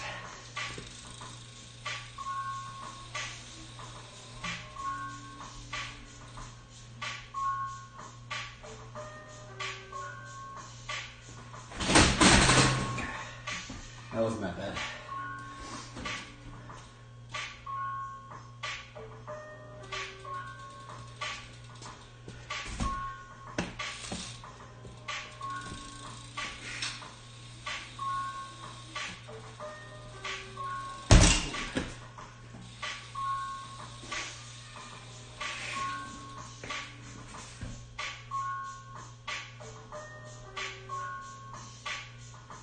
OnlyFans hot toast feet costume.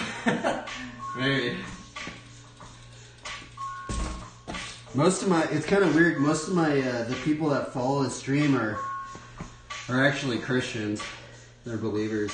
Probably like 430 of them are. It's actually insane.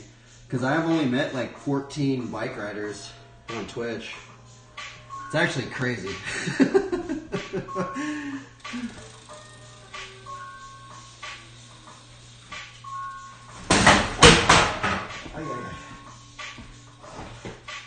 Che brutto.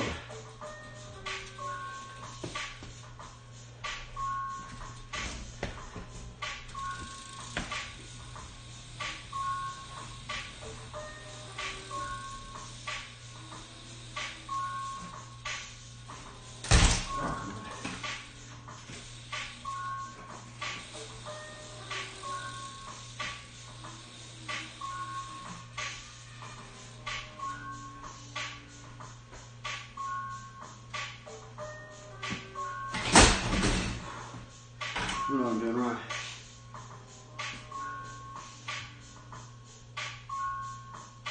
I think I'm like just scared.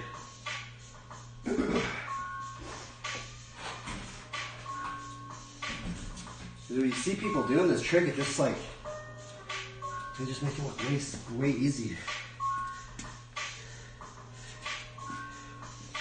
I have to be doing something wrong. I think it might actually be my seat.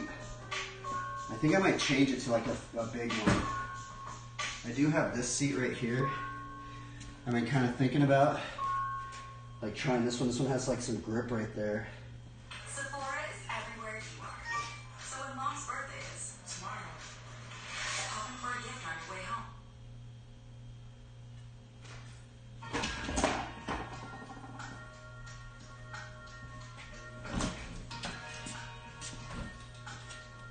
Might be my seat height as well.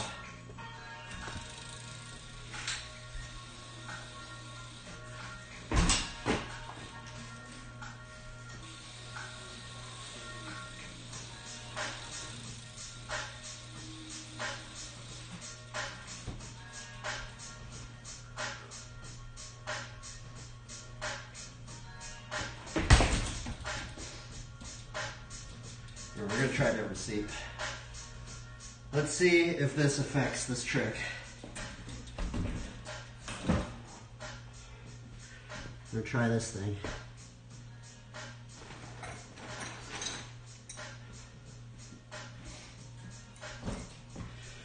There is this one dude, his name's Sam Folks. He's like super good at this trick. But he makes it, I don't know how he's doing it. Like, I don't know how they actually do it. I think I'm just scared of the balance point. That I'm just not good at it or something, but let's see what happens when I put the seat on.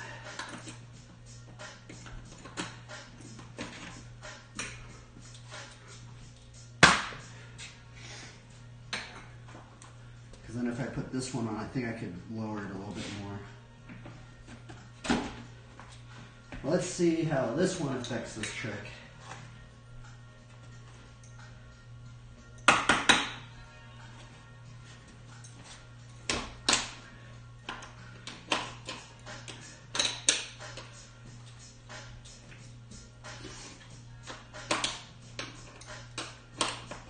Janky fat seat.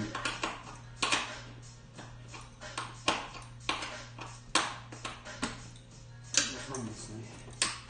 Did I break this thing?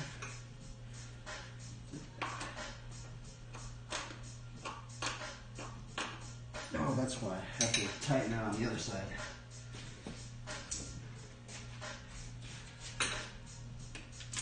Hold that thing like that.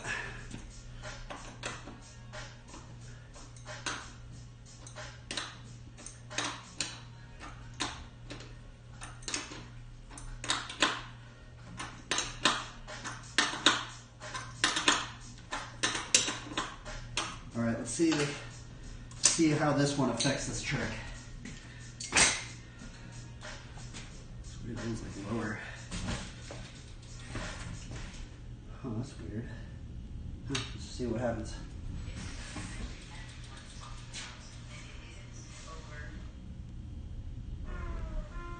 Okie dokie. Is this gonna help my cliffhangers, or is it gonna make it worse? Or is it just going to be a placebo effect and it's just my mind?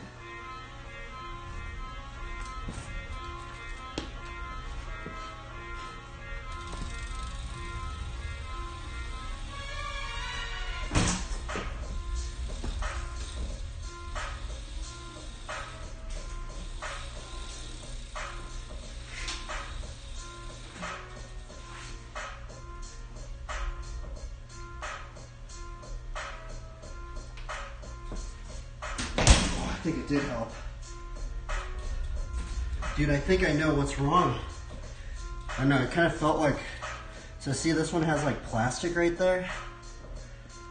It's like made out of this really slick material. This one I freaking put a bunch of athletic tape on it. Like it's just covered with athletic tape.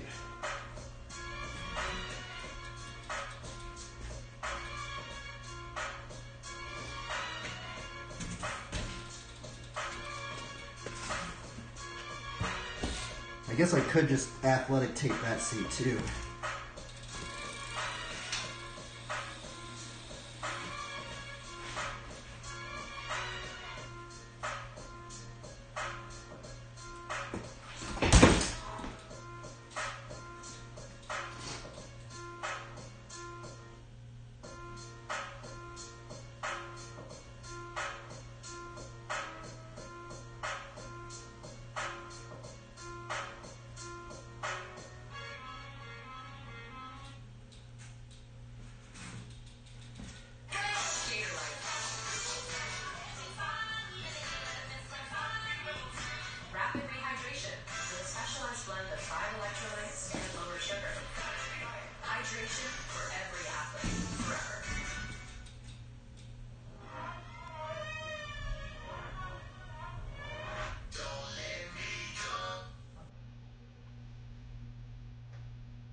rough one.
What's wrong with this trick?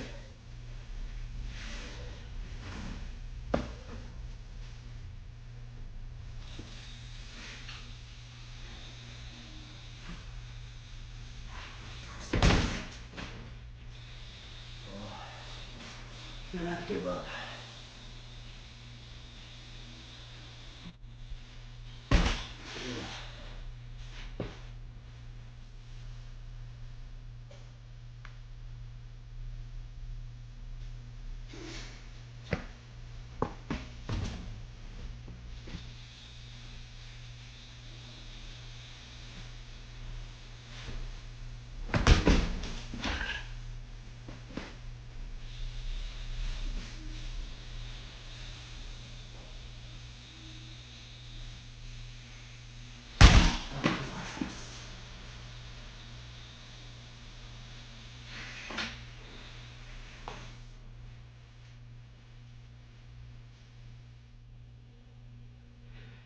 Okay.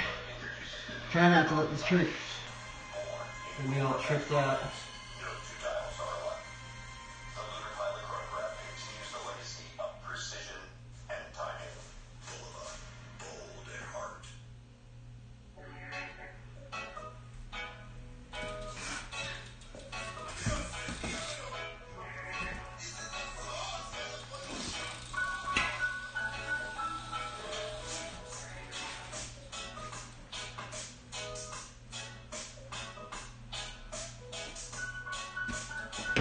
Oh my god, I was there right there.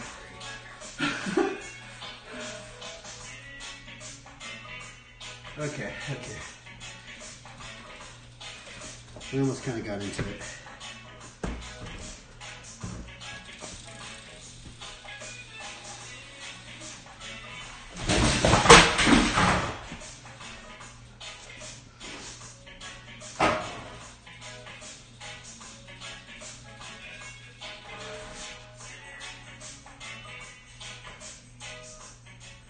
How often do you get BMXCs in here that are Christian? Honestly, I don't even think I even met one, honestly. That's the funny thing. No, I have met them in real life, they don't stream though.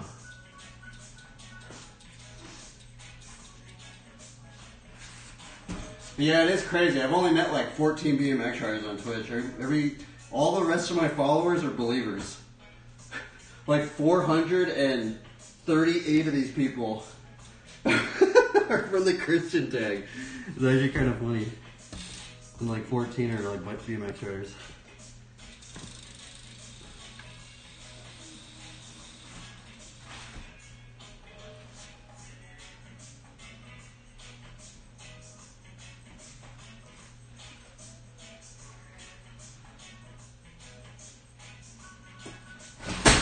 Puta. What is wrong with this trick, bro? What is wrong with this thing? It's driving me crazy. I think it's just the double-footed thing, man. I'm really bad at double-footed tricks. Because like the thing about double-footed tricks, they look easy, but like what ends up happening is like if I make a sudden shift with my feet, because I have to like balance it correctly, right? But I also have to put a little bit more weight on this one because that's what puts you in a circle, right? Because if both of your feet are completely even, you're just going to go in a straight line, right? So you actually have to put a little bit more weight on this one, and you have to push it down a little bit more. And just knowing that little subtlety is what I think is messing me up, because if you do it too drastically, your tire just kind of shifts like that and you just flip forward.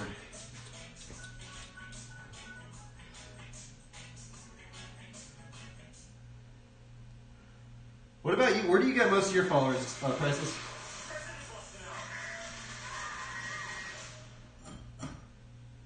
The thoughtful features built into QuickBooks Online really supports me in staying organized, managing invoices, cash flow, and just keeps me up to. Song called Out of Babylon. Out of Babylon, out of Babylon.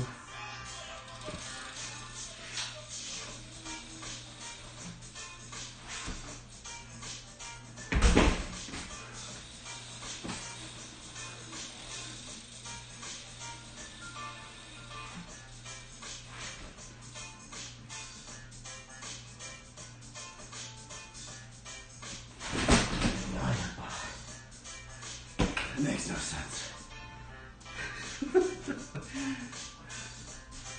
I'm like so bad at this. Yeah, that's why I've been practicing this trick right here. Like, I think I'm messing up in the same area, I think so.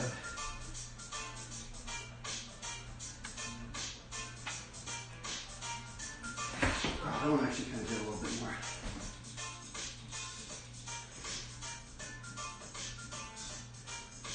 Most are lifters or gamers? Well, I guess that, no, actually, no, I kind of did forget.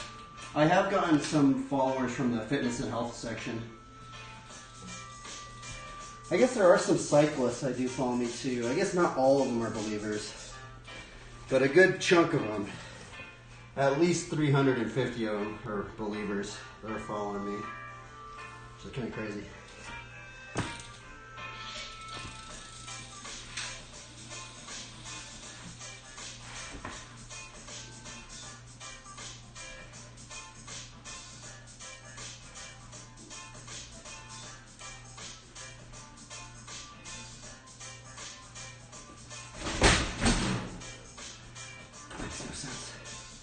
What is wrong with this trick? I'm literally doing exactly what these people are doing. But like, they just keep going in a circle for some reason. I don't know the balance point. I think that's what's so hard about this trick is like, the balance point's like scary to learn. You're gonna wear the crosshair.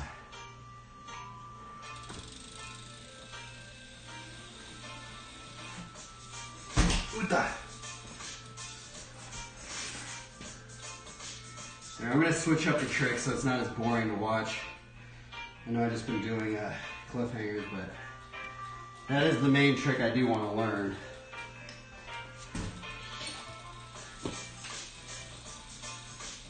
I put on this fat seat.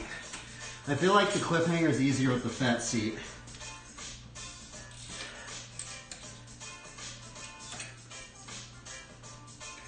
It's probably like similar to like a bar spin or something. Let's see what a locomotive feels like.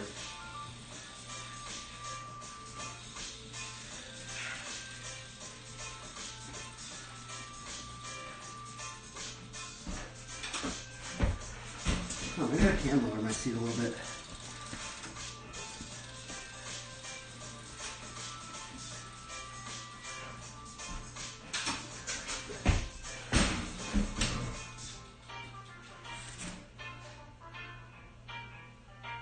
Trying to do as many no-handed tricks. I did see this one dude on Instagram, like, he did like a bar no-hander thing. He had a big seat on. Let's be honest,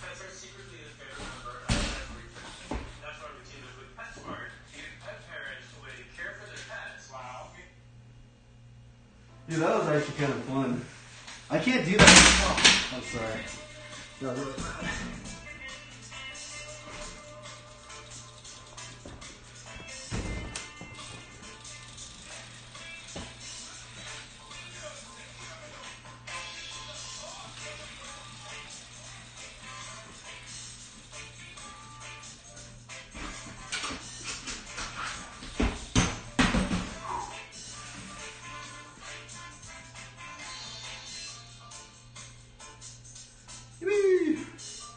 And bikes are fun.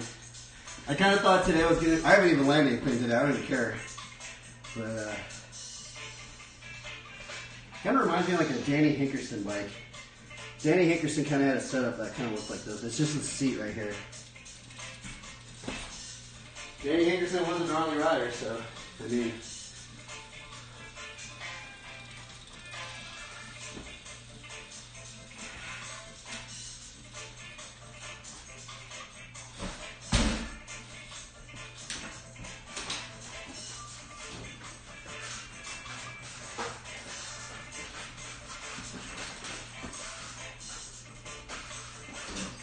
Oh my god, that was crazy.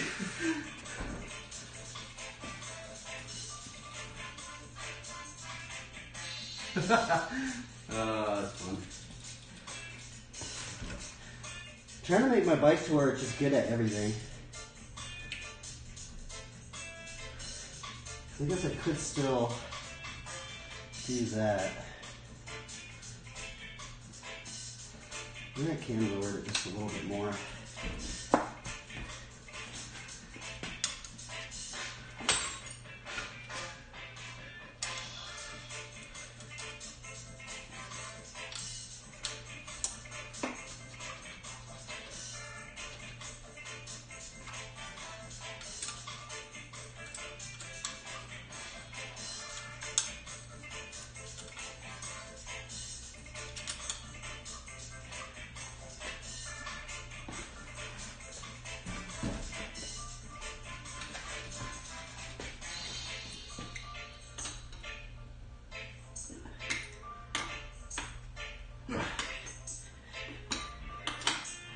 How do we get the bike good at everything?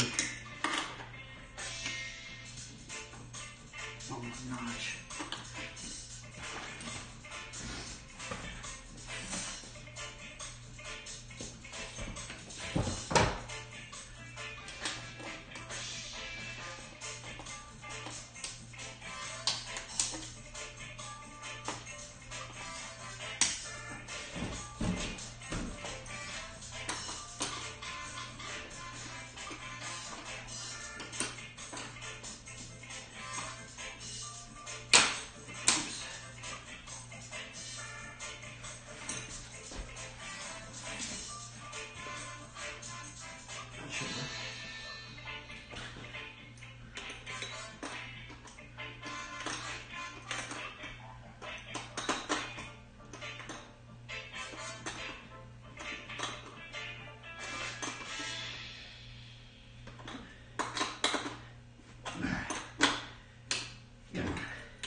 So now I can still do this. Might not be able to do the other trick. Nope. Ooh, I guess I still can. This is getting hard.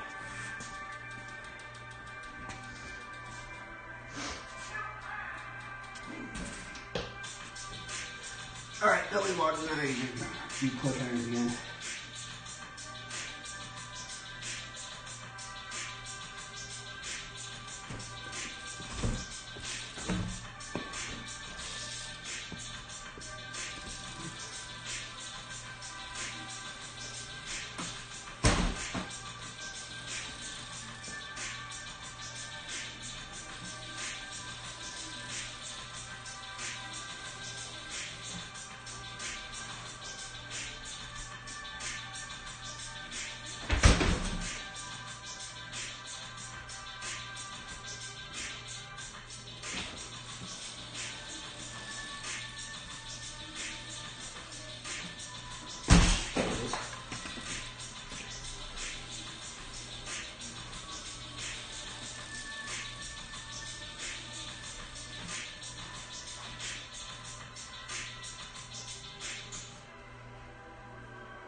sketchbook, or I could put on a video on this little side thing.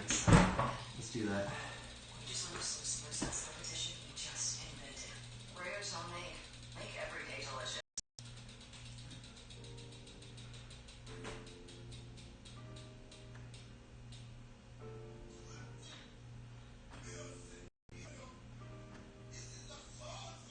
Let's go watch people that are doing the very tricks I'm bad at. I just freaking, let's see here.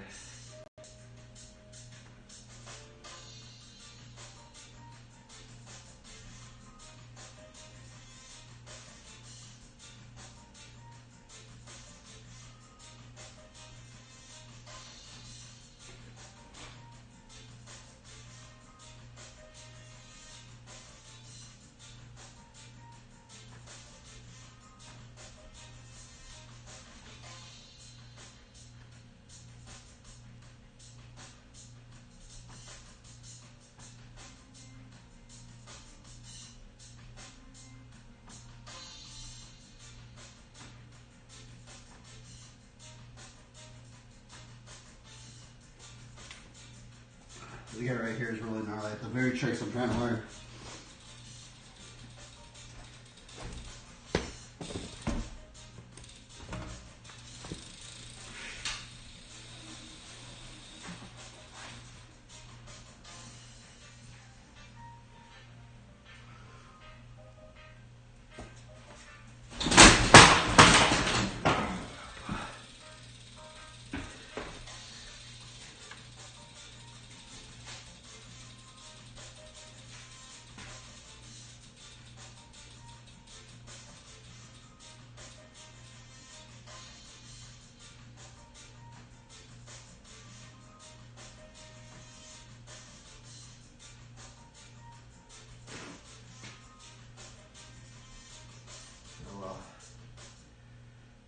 Try not to give up.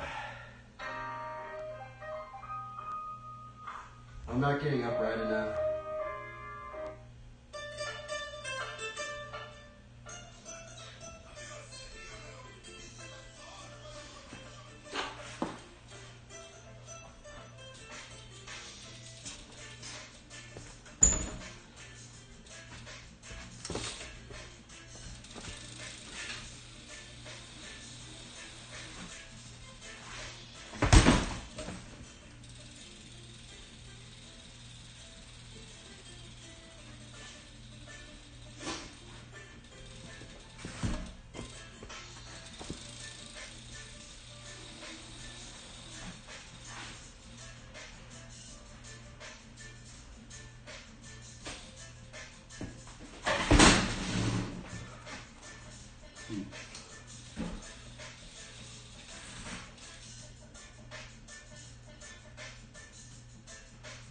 I'm about to give up on this trick for today, man.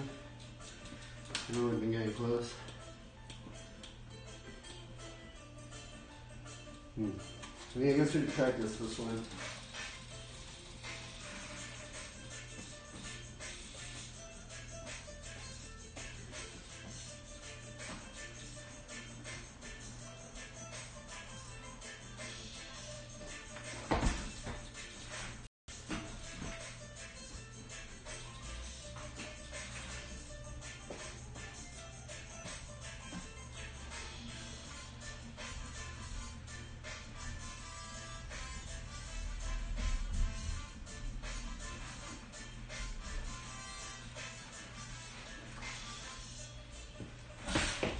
Pretty good one I did.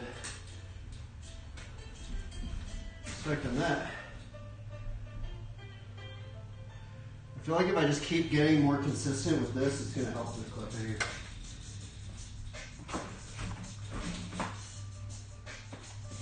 I just got to find that angle.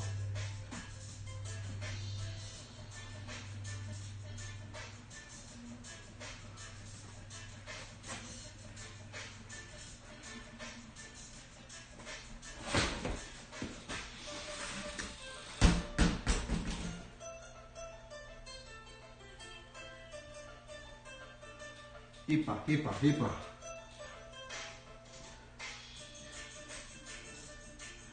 Yeah, keep having fun. I think there was another trick I was trying to learn too today. Maybe,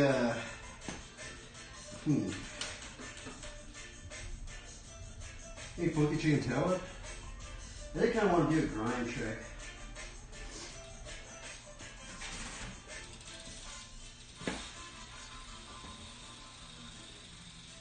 Oh yeah, that's what I kind of want to do. I want to do a feeble manual something.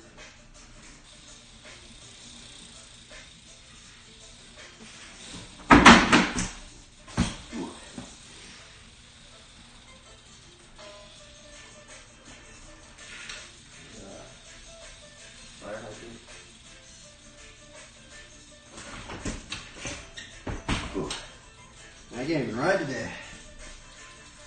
Oh well, just one of those days, I guess. I haven't even landed anything all day. Oh man. Oh well.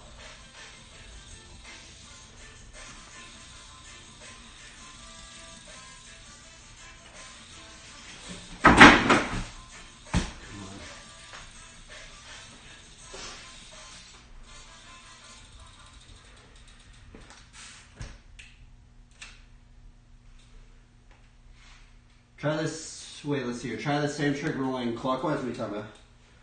Oh, the opposite way?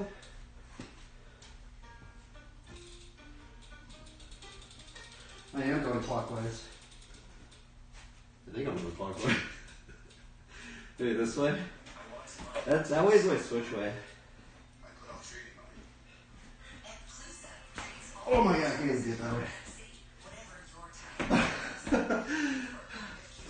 That's like relearning the entire trick. Holy moly, that's so weird. That's so weird, I can't do it that way.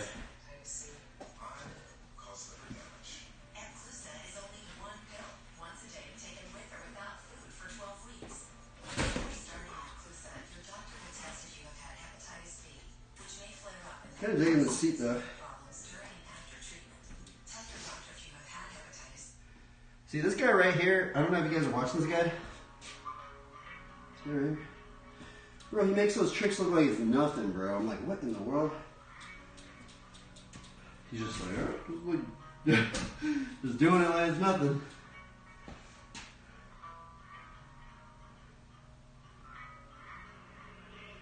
Yeah, it's actually really hard.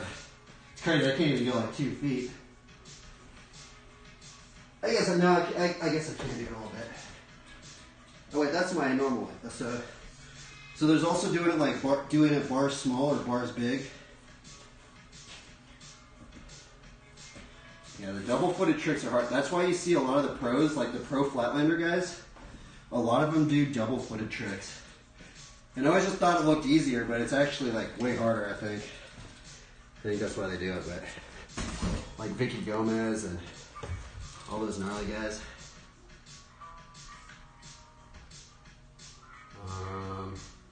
We could try hitchhikers. I mean, that's another double-footed trick. Let me put on my mod for him. I haven't been practicing my hitchhikers lately.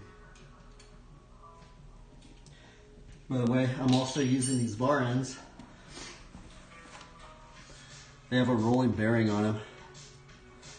You can get them on flat. No, what's that site? It's called this site right here. You can get them on flatlandfuel.com. They're called, and also there's a mod I did on them. If you guys get these bearings, I don't know if you ever get these bearings. They're called I think they're called like the Easy Learners or something like that. If you go on flatlandfuel.com and look at bar ends, oh no, they're Mock Industry. Mock Industry bar ends. The thing that they don't tell you is that these bearings are very fragile. So if you guys do get them, what I personally did is I put a layer of athletic tape around it. You guys can see that. I put probably, what, a centimeter, half a centimeter, 2/3 of a centimeter of athletic tape. Because the thing about these is I almost broke these because if you ride your bike around and then you throw your bike down, it can break the bearing. You can actually see it right there where I bent it, and this bearing's kind of messed up because of that. They should tell you when you get them to put something around it, because that would have saved me some messing them up.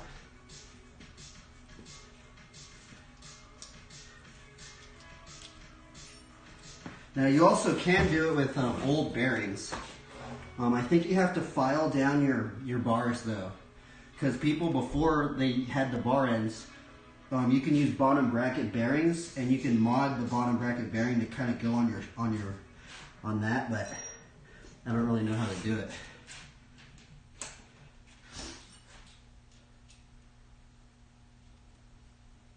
Now the other thing I want to say about these bearings is that you can only use them if you do things bar small. I'll show you. So this is what they don't tell you with these bearings too, which I kind of wish they did tell you on the thing.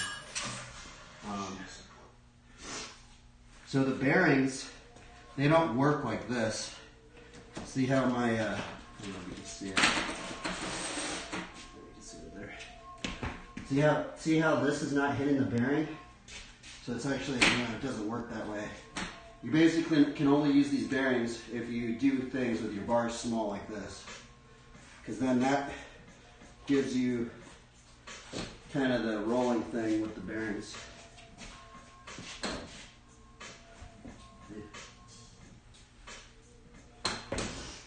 And then that kind of messed me up because I actually learned elbow glides.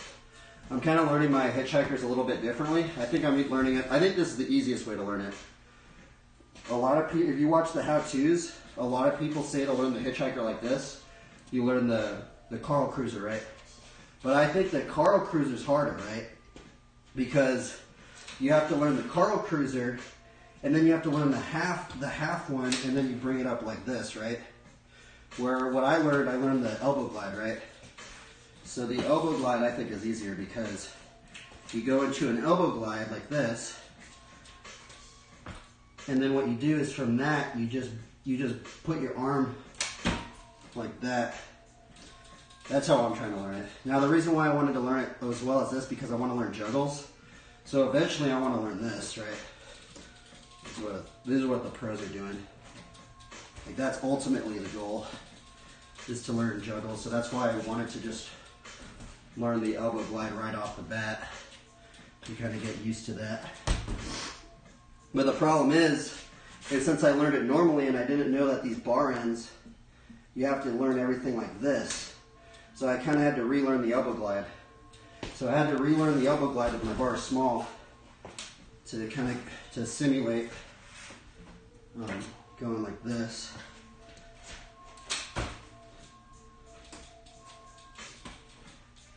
Right. That's ultimately the goal.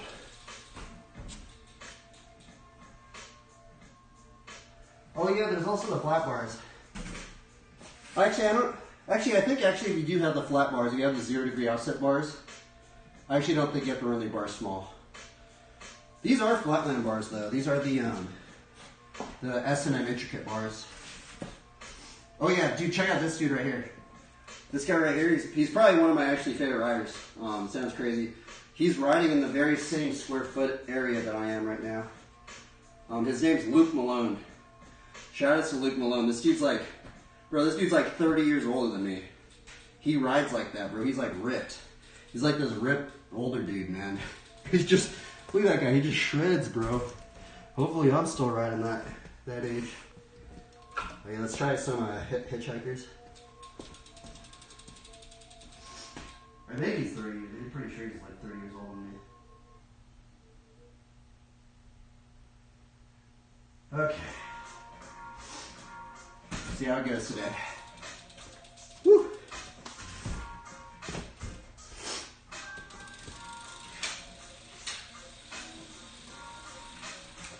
Oh, that's right up.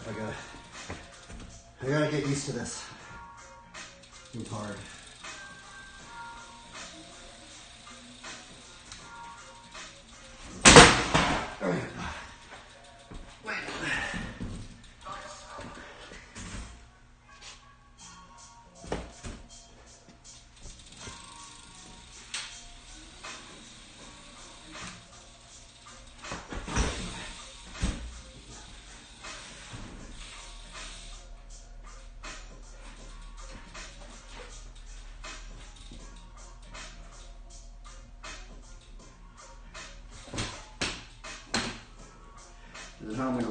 you put my hand right here, and then you just grab your seat, and you do a Carl Cruiser land. I haven't actually landed one yet, but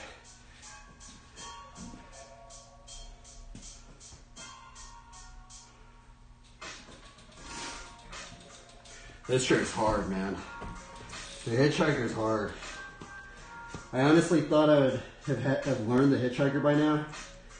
This one is definitely, I'm still stuck on it. Because you have to learn like 3 or 4 tricks to get into the hitchhiker. That's what makes it so hard.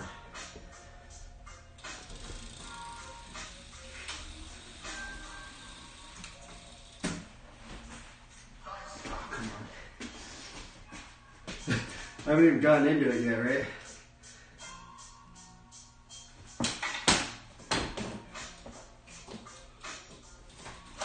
Ooh, that was good. So like for the combo I'm doing, I had to learn the whiplash, right? We had to learn the whiplash, we had to learn the elbow glide, and then just that, and then you have to learn the Carl Cruiser right out. So I guess that's ultimately 4 tricks you gotta learn. But the other one is, you have to learn a lot too, because the other one, you either have to learn the Carl Cruiser, the half steam lash thing, or not, the half hiker. This is the half hiker, and then bringing it up like that, and then ultimately you gotta learn I guess that's 3 tricks you gotta learn. Maybe that's why a lot of people learn it that way. There's actually 3 you have to learn instead of like 4. Oh yeah, there's also another way people learn it. This is the other way people learn it. So some people, if you have a lot of room, you can also learn it like this, backwards.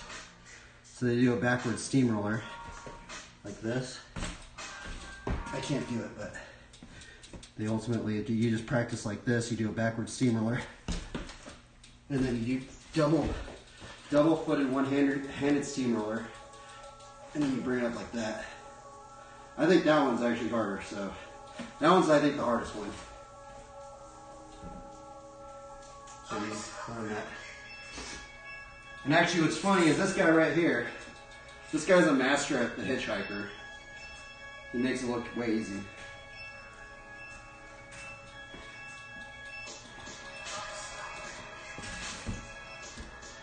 Joel Schauhorn.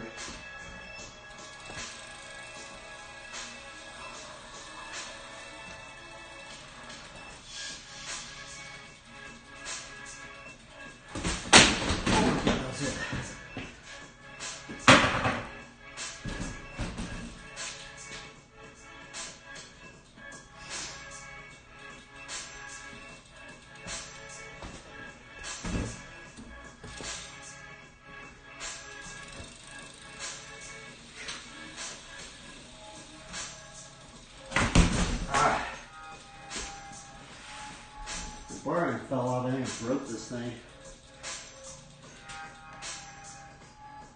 This thing's been janky, it doesn't like tighten. So if you get these things, be careful, because these things, when you hit them too much, they break. It doesn't like tighten normally anymore, like stripped it out or something.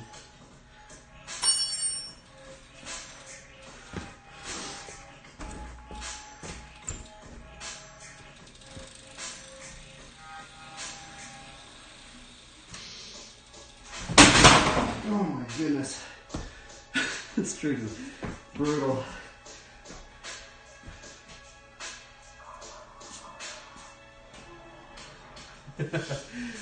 Oh man.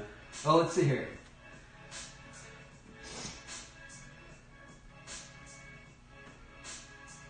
Oh, this one. Wait, if I gotta turn down the quality up in here. Turn this up. Ooh, a video. Let's see here.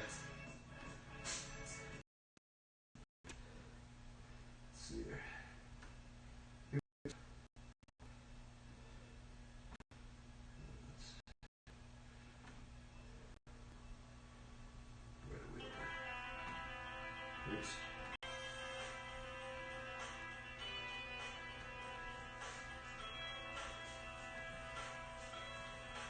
I don't know how you watch this. This one's like Oh, here we go. Maybe like this. There we go.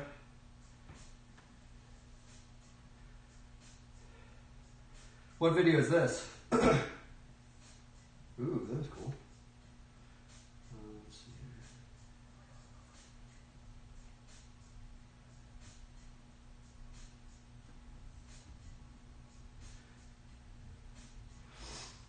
Oh, an old ride video?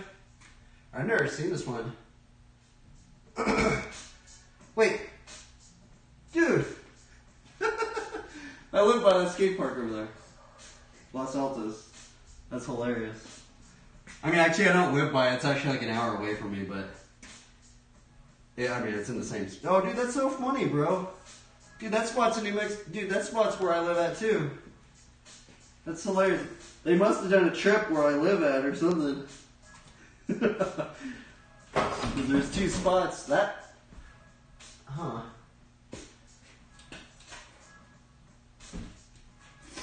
Oh, dude, I remember that big bowl sesh. I've been watching some videos on that.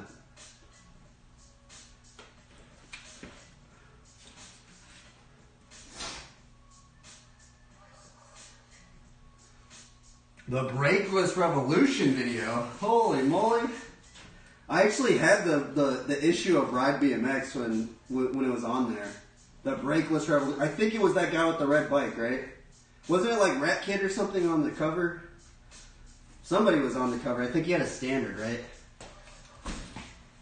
It looks like that rider, I think.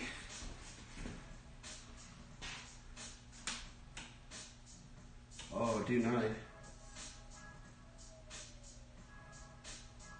Dude, that's funny, bro. I used to live by that.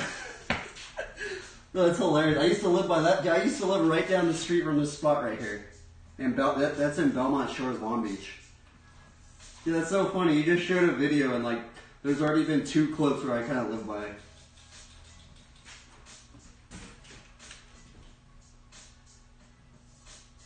That was amazing. Now we're gonna ride too. We're gonna do a little bit of riding, a little bit of watching.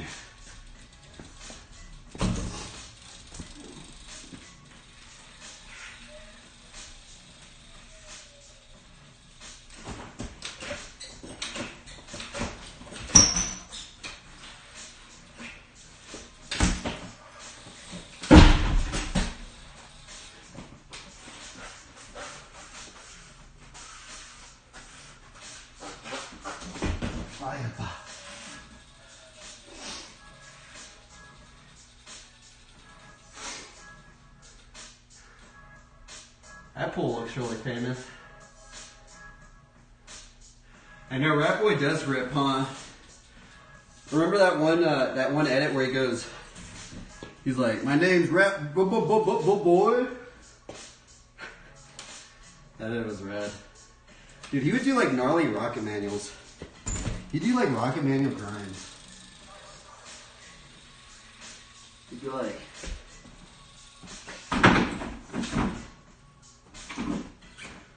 you could do like this or something. Or no, he could go like rocket no-hander or something.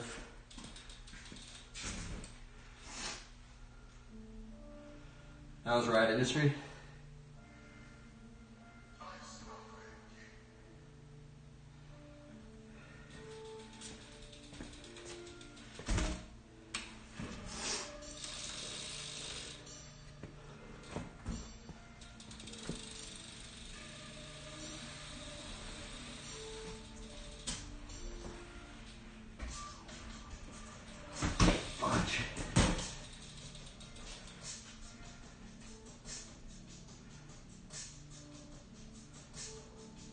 I need to get a good hitchhiker. I haven't even gotten a good hitchhiker attempt today.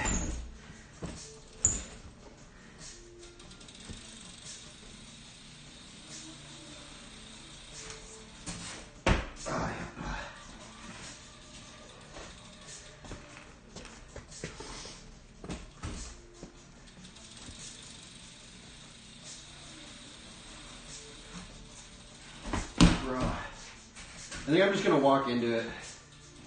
I'm not gonna hit the whiplash just takes too long. You can walk into this trick.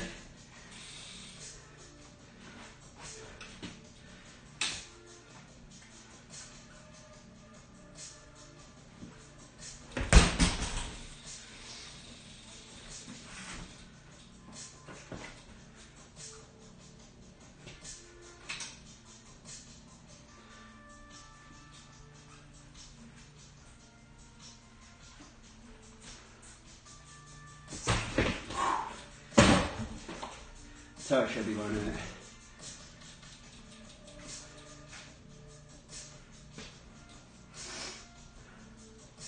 Rocket ice picks.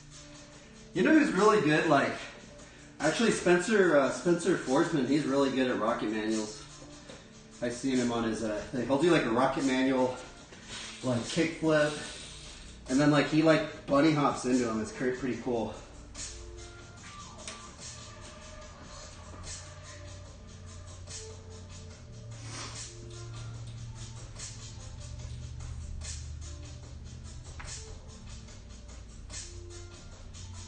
Oh wow, that was cool. Wow, that was a really cool line right there. Is that Rat Boy right there? Did Rat Boy used to run brakes? It looked like Rat Boy right there, huh?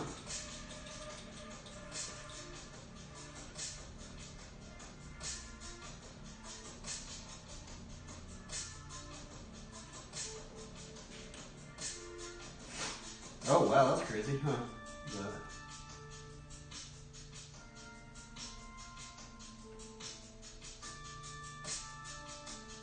Well, that dude rides like really slow.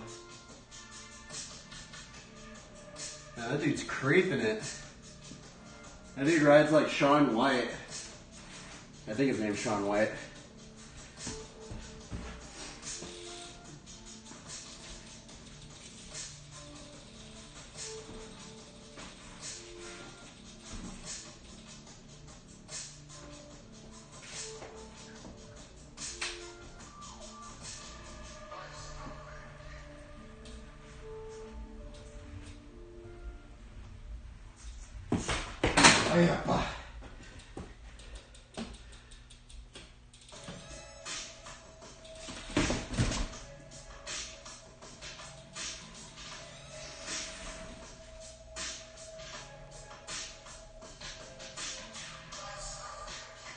Man, this is like an all-country edit.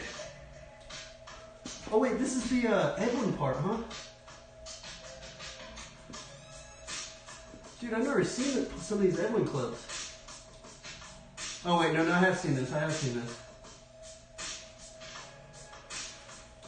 Dude, it's kind of crazy. This is actually an old school seat. Edwin's kind of rocking like a seat like that.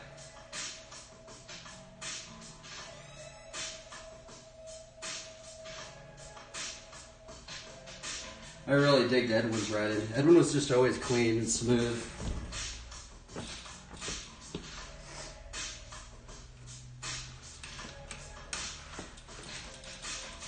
Alright, I'm putting the bar ends away. We practiced some hitchhikers. And I'll put them back on over there. They're like fragile, so I have to change them out.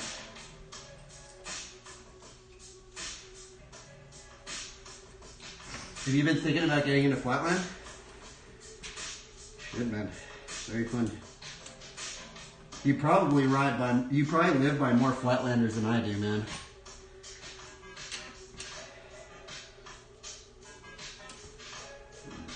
Basically, flatland's non-existent in the state I'm in. It's really weird.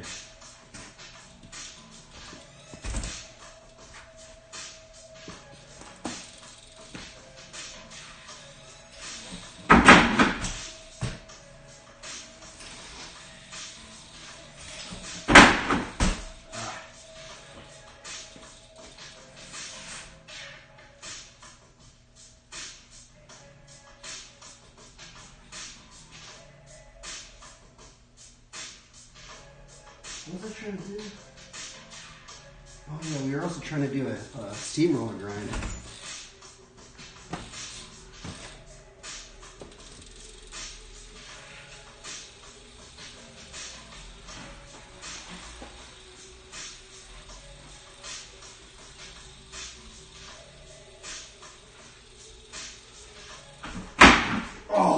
good to do that.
Trying to ride the box a little bit more lately, but I'm not very good at grinding stuff with pegs.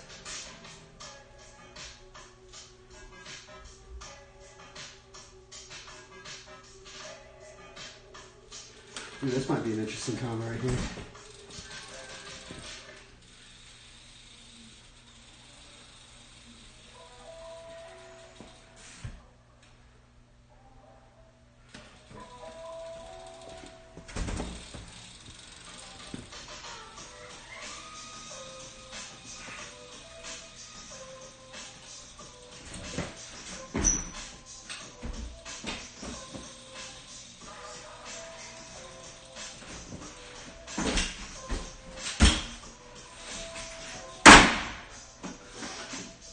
Oh, I didn't have to get it on it.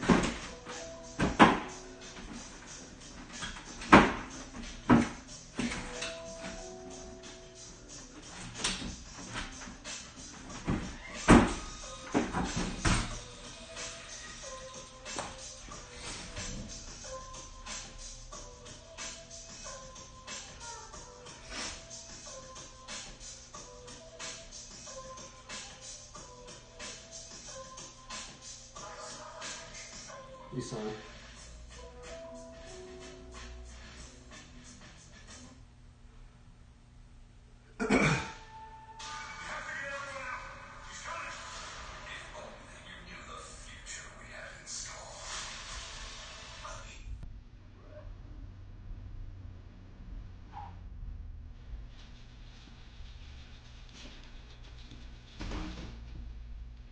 What other trick hunters y'all learn?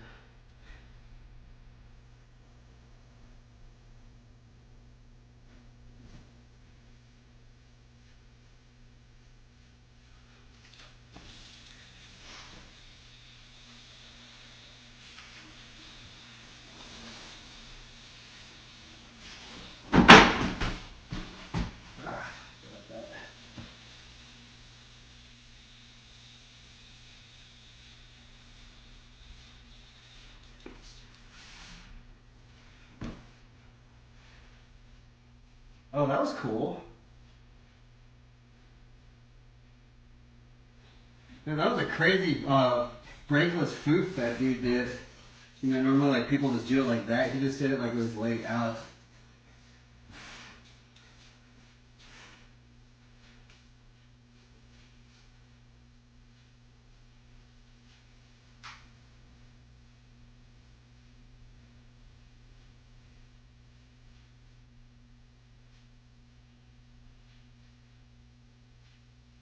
Oh, interesting. Well, I haven't seen that.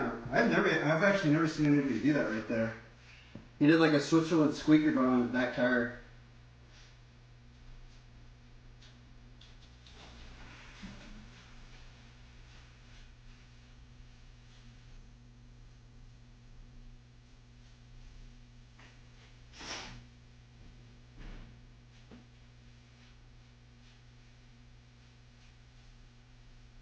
Man, a lot of dude, it's crazy how many flat riders live in Long Beach. You know that's that same Long Beach spot in Belmont. It's crazy. If I never would have moved out to Long Beach, I don't think I ever would have gone into Flatland.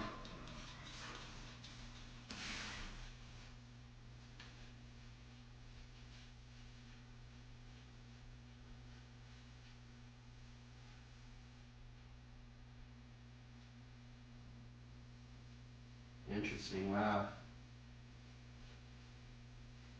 I wonder what writer this is.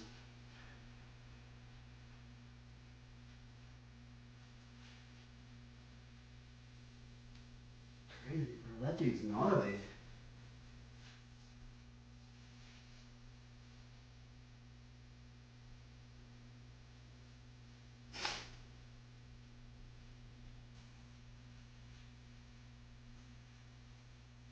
Ooh, he did a switch foot circle K.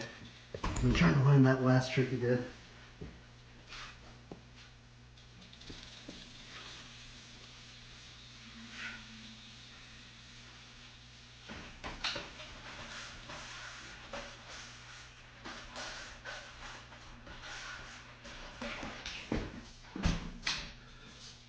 Never bend it.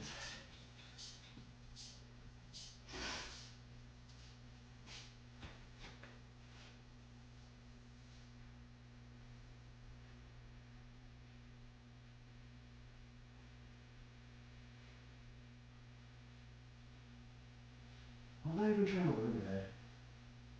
Wait, I was trying to learn cliffhangers. That's what I was trying to do.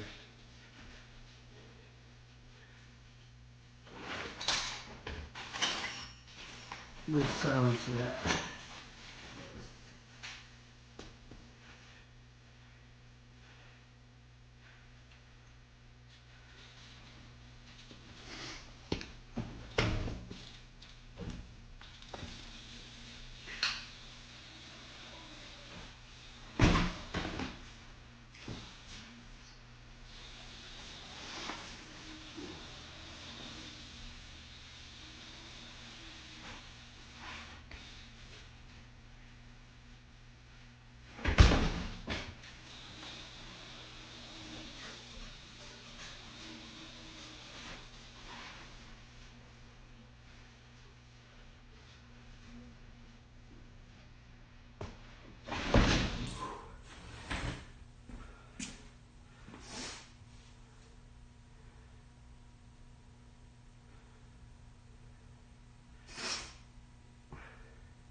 My hepatitis C gone.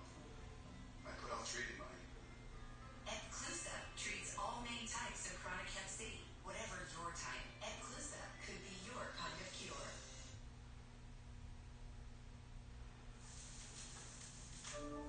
It's already been almost 3 hours. It's crazy.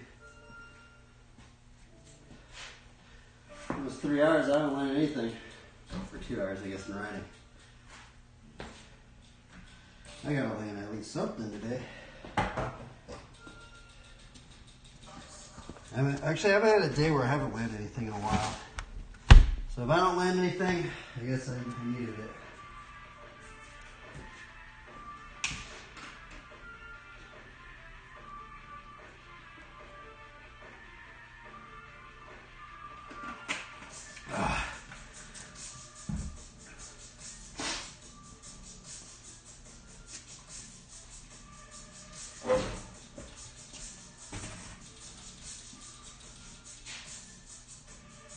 I do not like this new YouTube setup.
Check the weather outside.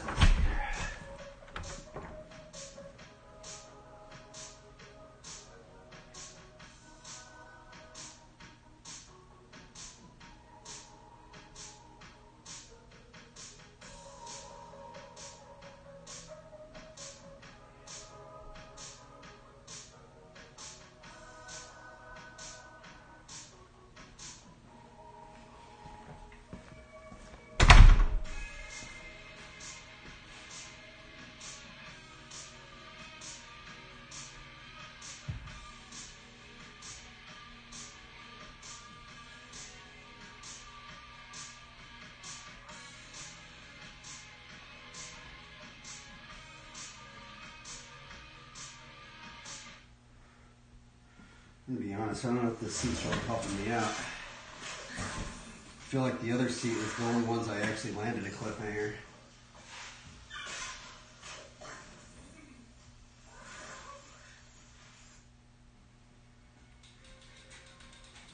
So let's change the seat again, unfortunately.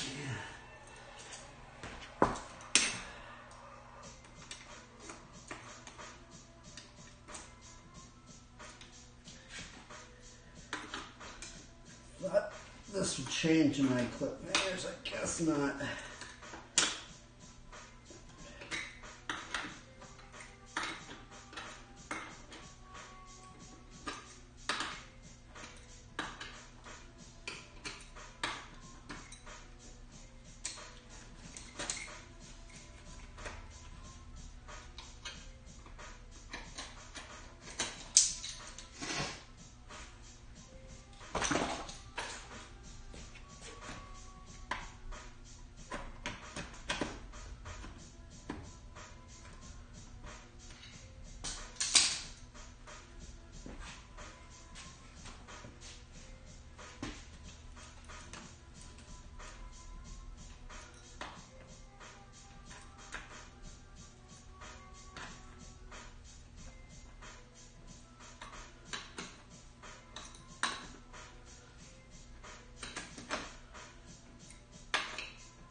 I feel like I've tried everything to land a cliffhanger, man. We've tried so many things and nothing working, man. I guess I'm just not good at the balance point. The only option I know now is just to master the double-footed steamroller. But it's kind of like a boring trick to learn. So...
get better at that on the flat.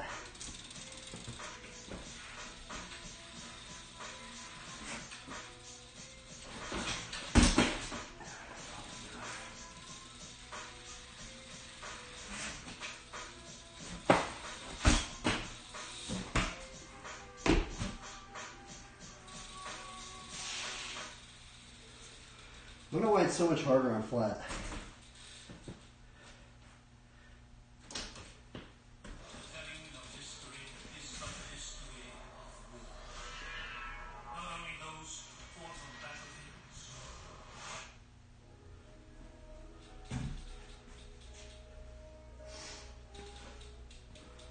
What was I going to try?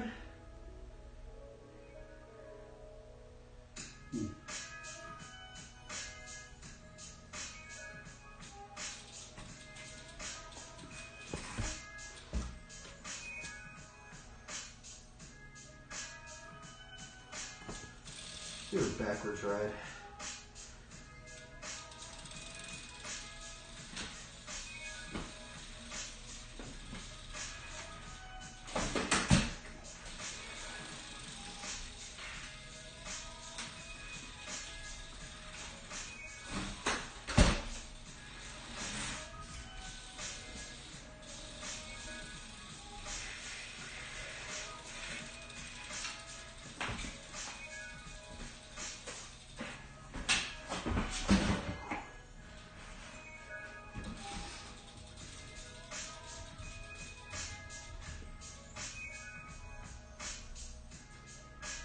We're going to make this video a little bit smaller.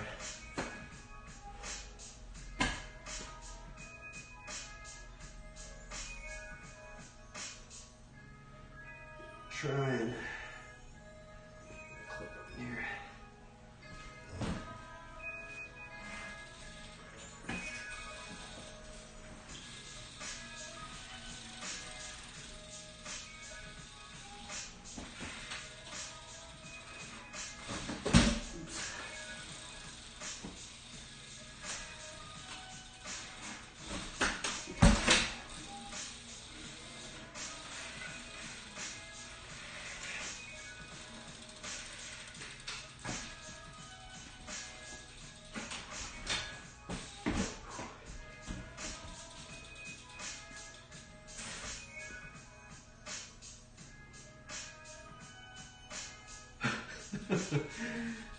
What was that?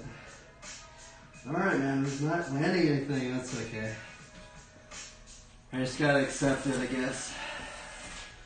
Every day's gonna be easy, I guess. Easier.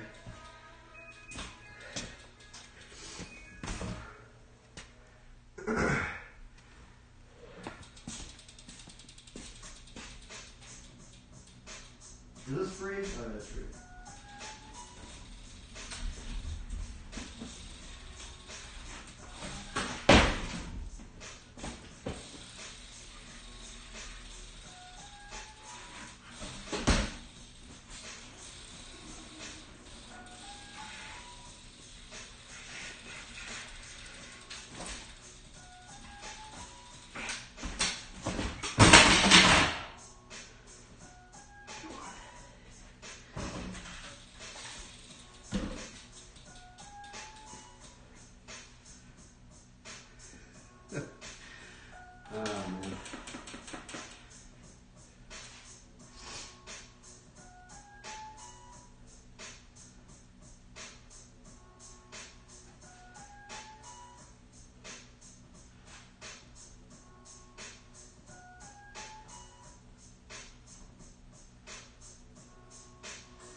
I guess I could mess around with the fisheye. It's kind of hard to put a drawing in there though.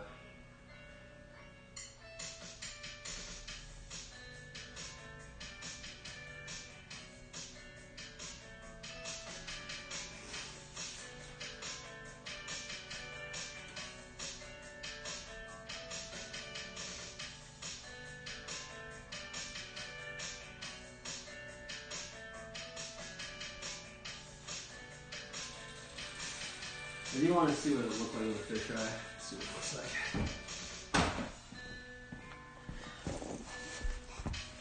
We can get a little bit gnarlier as clips if I put this thing on.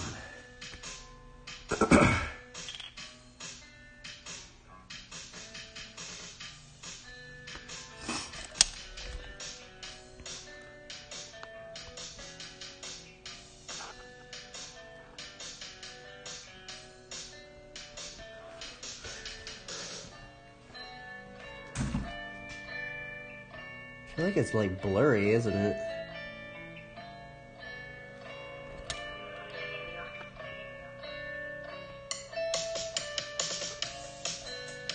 There we go, it's pretty good.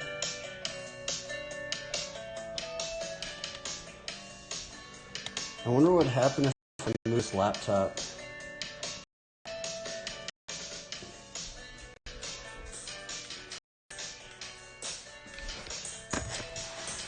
Ugh. Let me take this off real quick.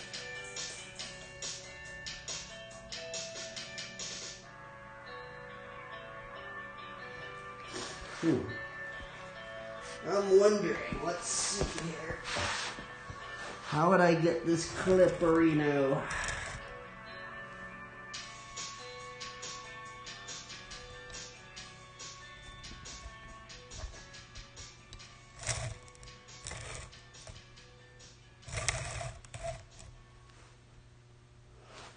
It's all blurry for some reason.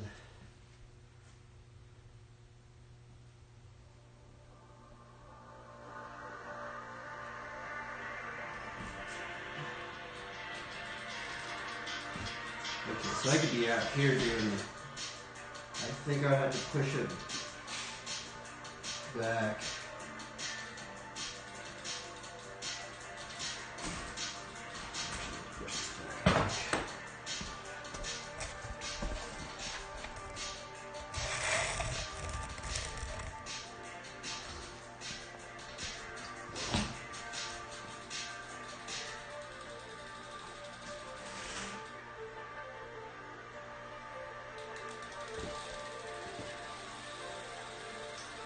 Well, it's hard to ride with the fish eye in here. It's like super close.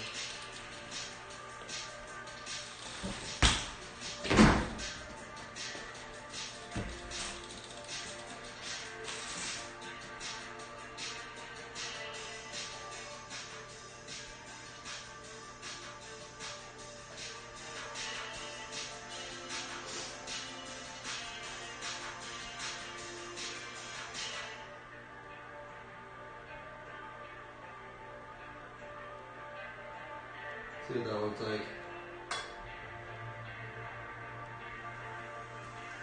I'm just calibrating the thing up.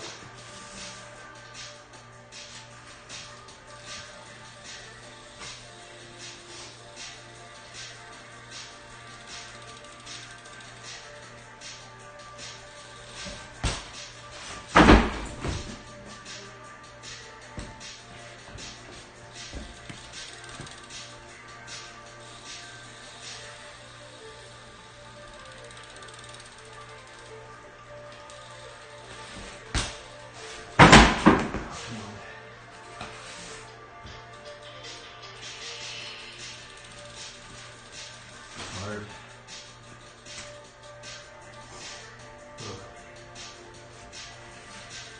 Let's see what this decade would look right here.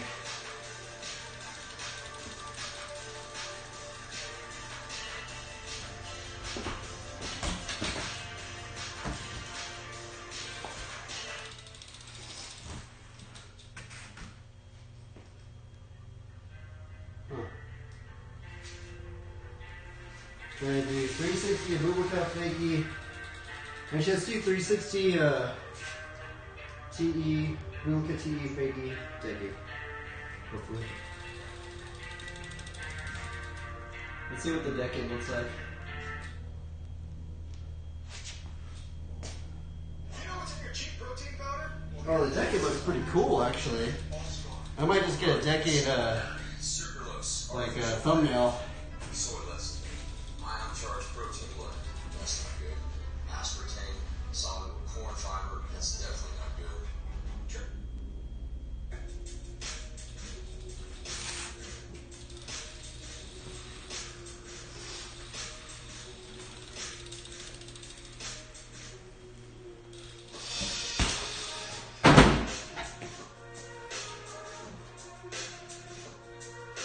I'm wondering what other tricks like would look with the fisheye lens. They get some interesting whatchamacallit, thumbnails.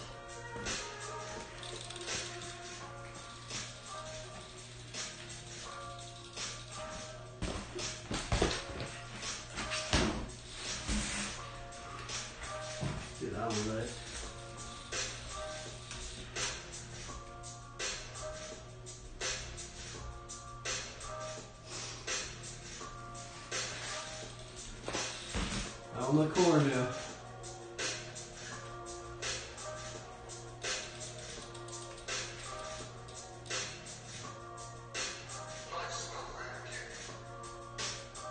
Oh, dude, that is cool. You can like get like I'm like super close to the camera, like it feels like you're gonna hit it. There's a comic you could be up in here.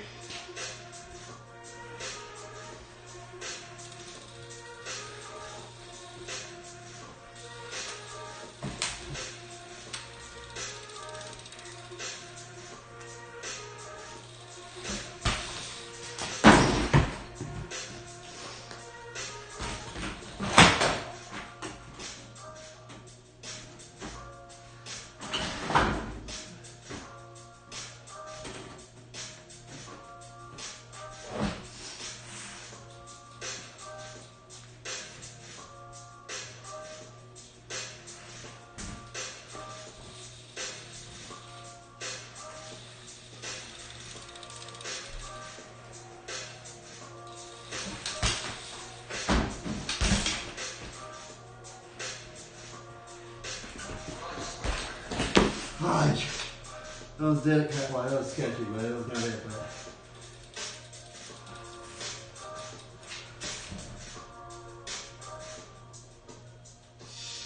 But let's look at that.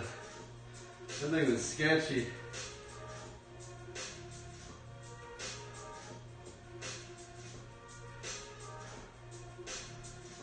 Oh, I need to like time it to where it's like in the middle.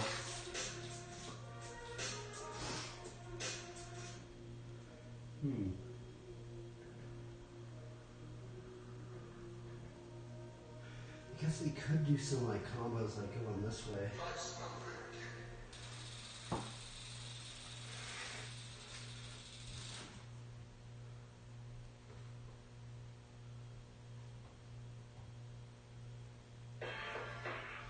Let's actually just see if we could do like just a decade line right here. Like that. Or maybe like an Undertaker. I've never like gotten an Undertaker on the fisheye lens.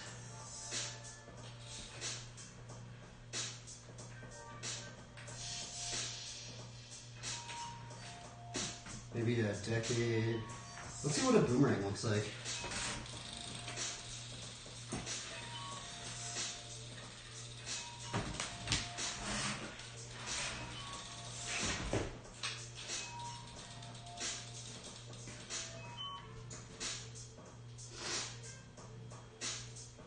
That's lame. Everything's lame in here. We're limited. We're trying. Huh. It's like weird to ride with a fisheye because I have to like get close to it. I mean, I guess that's why you have a filmer, but I just feel like I'm gonna land on the camera.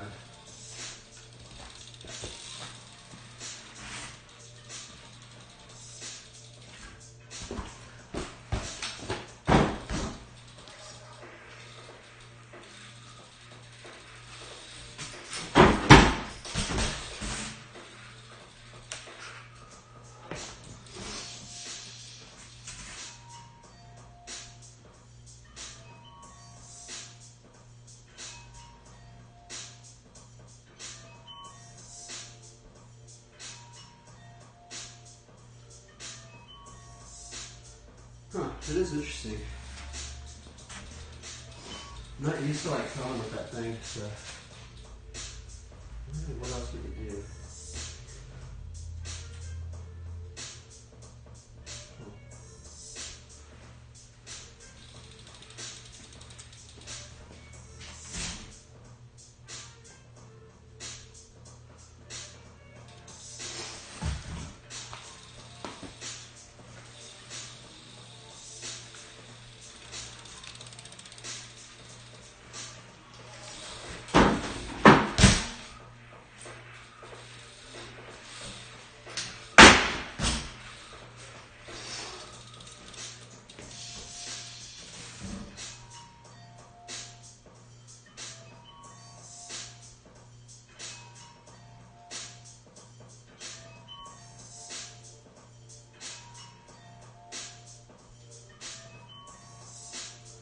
Darn.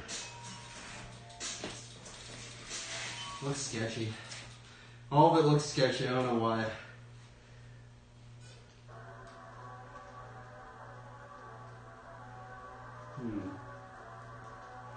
Let's try it. Let's try that one.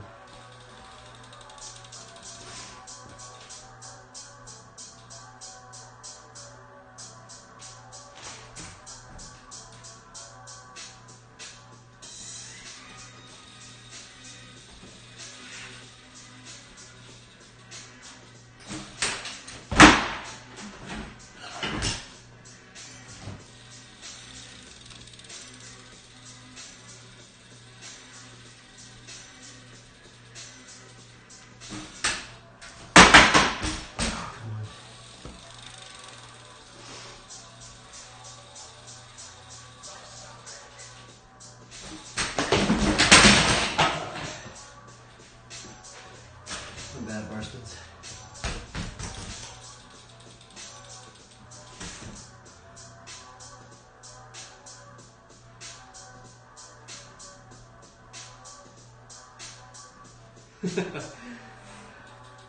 Kind of wondering what other tricks look like. What else can I do with the fisheye?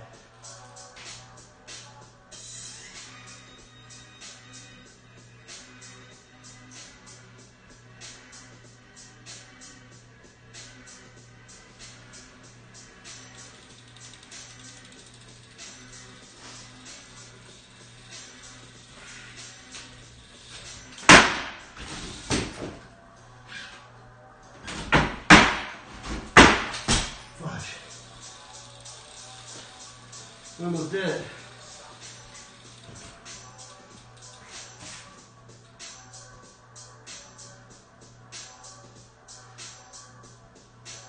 I mean, that almost was it right there. Huh.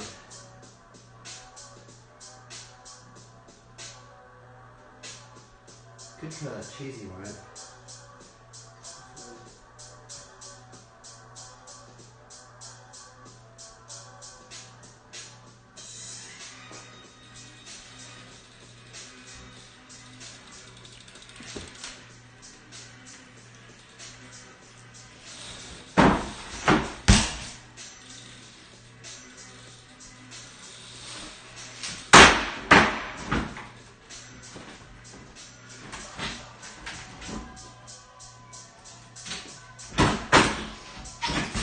Ah, sketchy.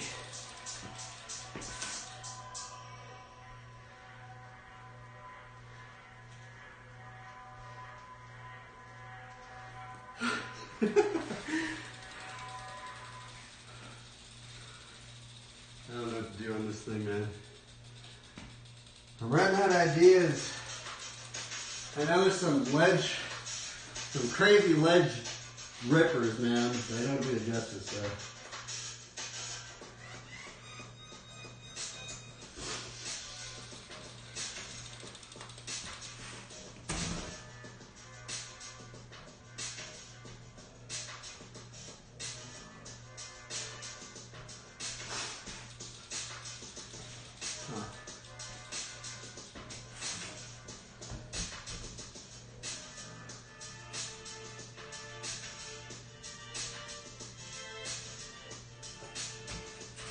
What shall we do?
not bad at the ledge game. I know there's some people that just like, they do like 50 tricks.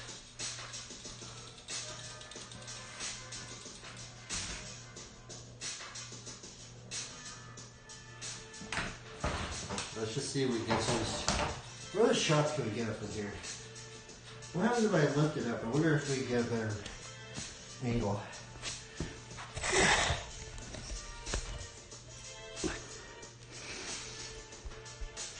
Oh, that's cool. I guess maybe this is how I could film it more like this.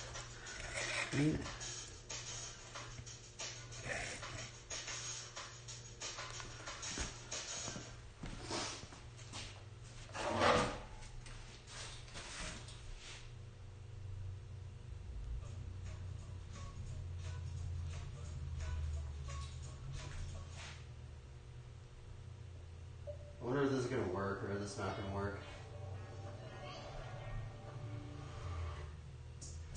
Oh, it's so weird because like this thing's like super close. I only have like 8 feet to ride in here now. Like what can I do in this little area?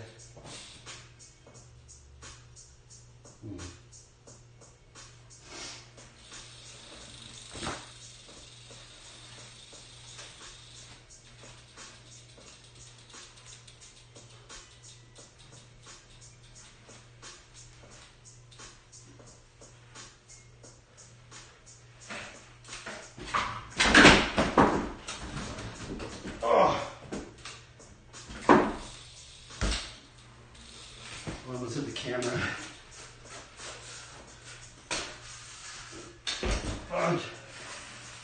I need to stop doing generators. I always just do generators.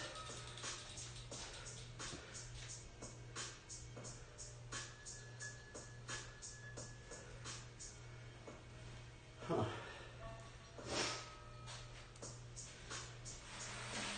Well, I wonder what a turbine steamer was. I wonder if I could do the turbine steamer without hitting the camera. Let's try it.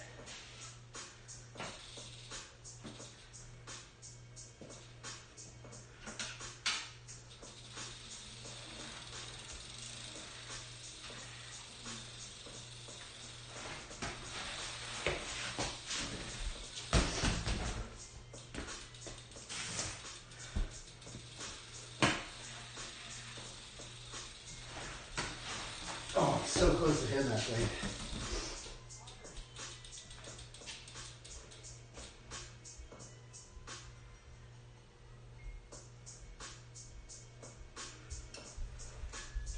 It's pretty cool, actually. It's weird seeing it with this lens.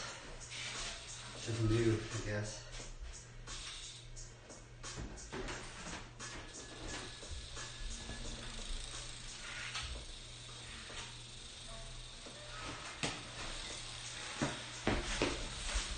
Okay, I need a nut. Try to film her in here. Because then they can move the camera if I'm about to hit it.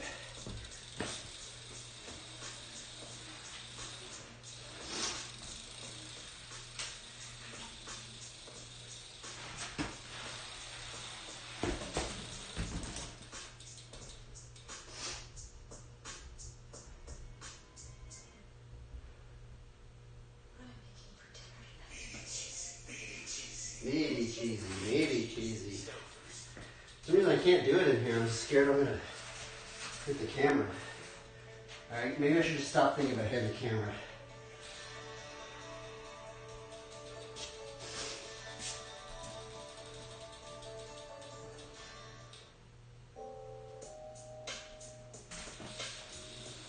Oh, I know one. We could do a, this one's a little bit more controllable.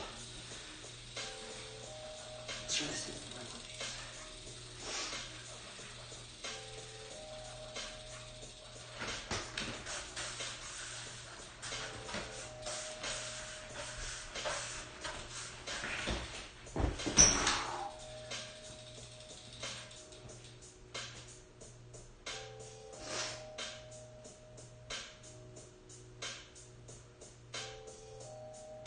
Dude, I'm so close to that thing. It's crazy, bro.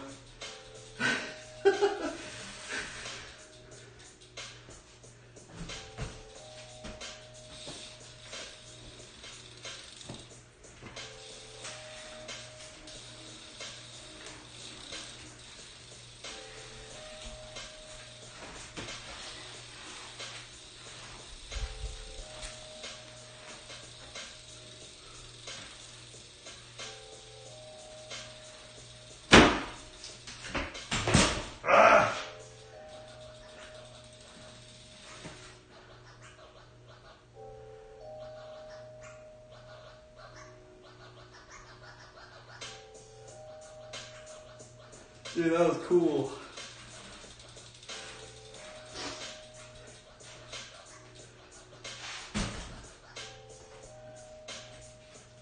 Like fun, it's like brand new riding with this lens is awesome.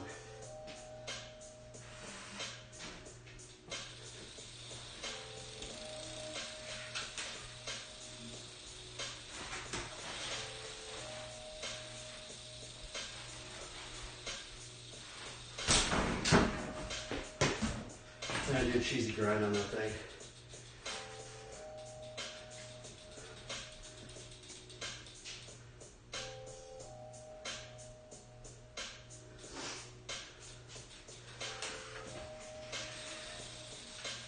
Ooh, what about this one?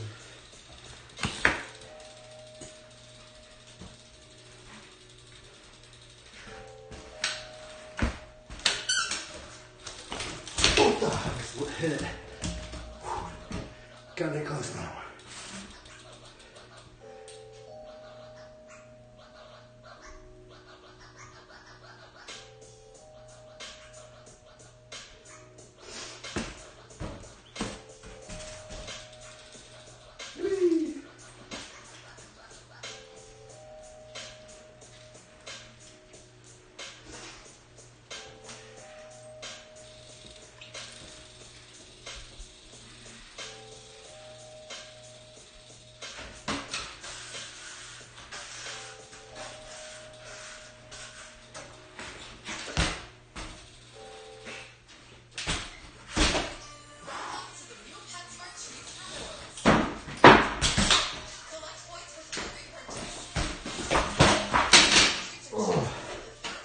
At least we landed the first part.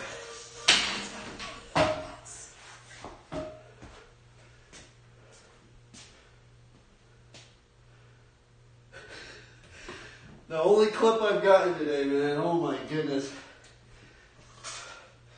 It's only taken me 2.5 hours.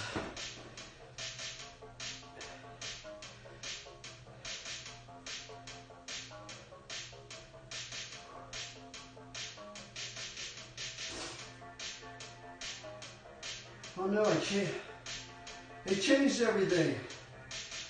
Oh, I had a highlight.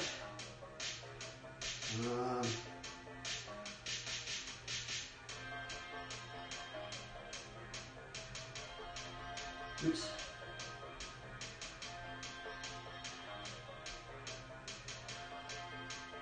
Okay.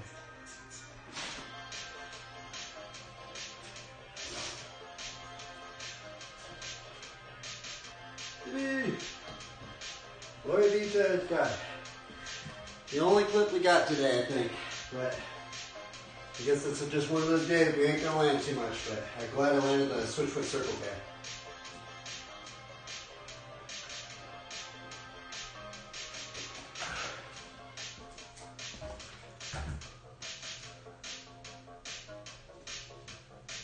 Let's see if we can land like a hang 5 thing.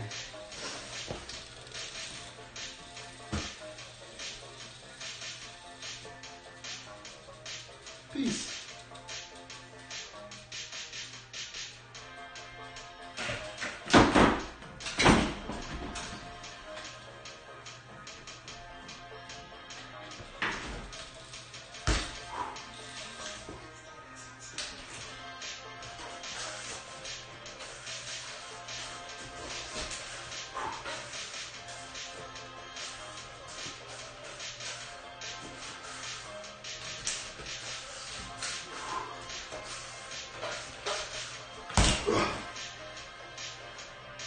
Oh no, I was against the wall.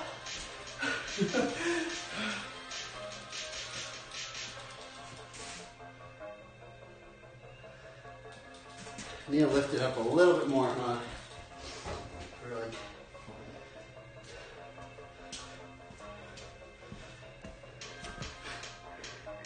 It is cool. A little bit more.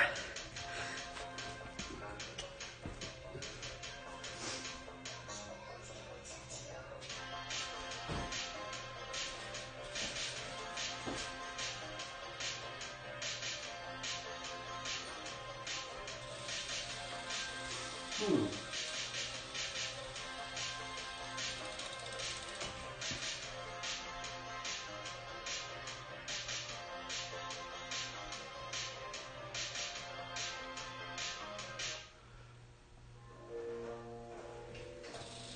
was always riding like BMX bikes, jumping curves and stuff. But I guess when I really started learning stuff was when that movie Rider came out, and then seeing like commercials and stuff of people doing tricks on bikes and stuff. Just got into it that way. Then my dad met Jeff Cotter and Logan Mullins and introduced me to him. And that's when I really started learning stuff, hanging out with people that were better than I was.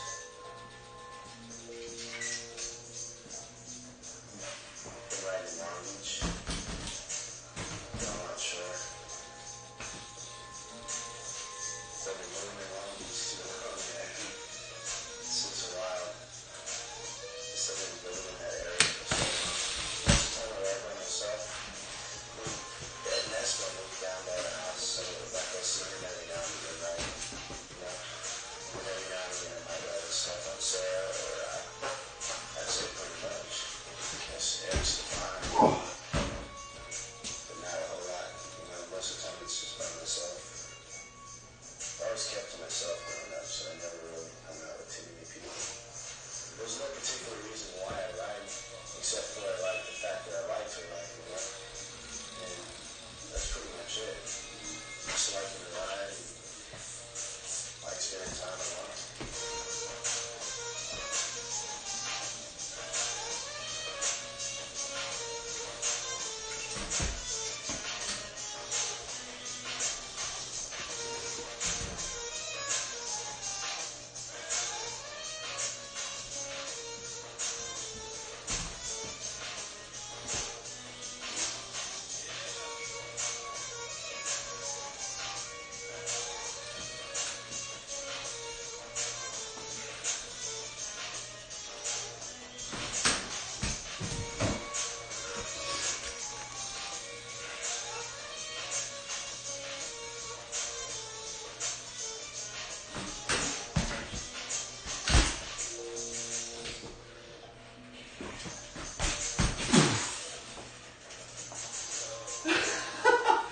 That was hilarious.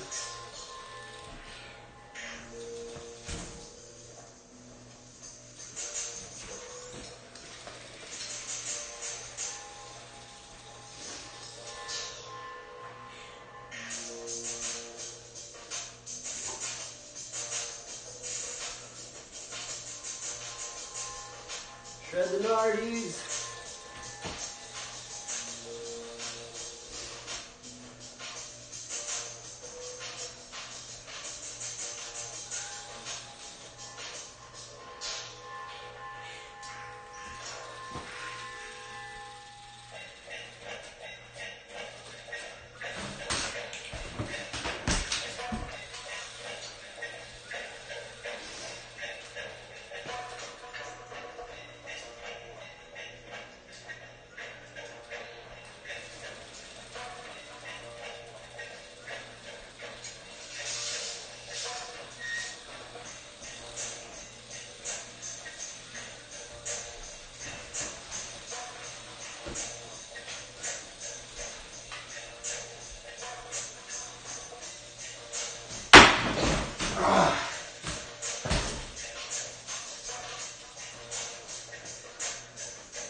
You know what I thought of?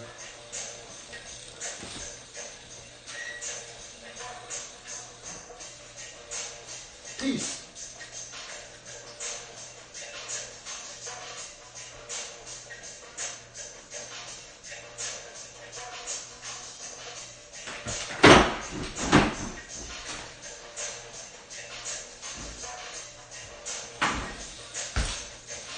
Ah, I did a correction, darn it.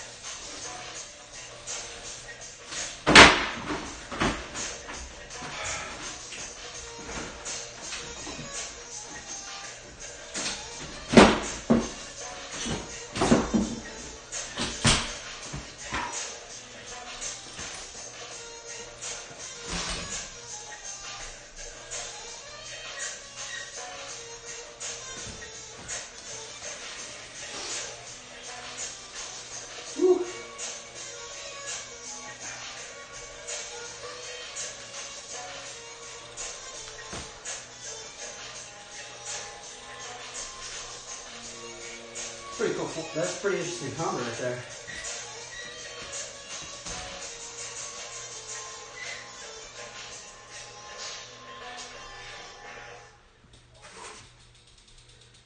It's hard to reach your goals Oh, my sheet's all messed up. too many directions.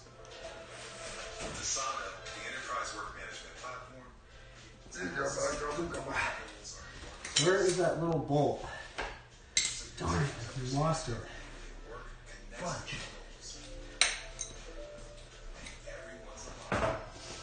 Alright, best. Have fun, everybody. a smarter way to work. Try it for free at asana.com. Tap wire. How come? Well, because Here it is. Whoa.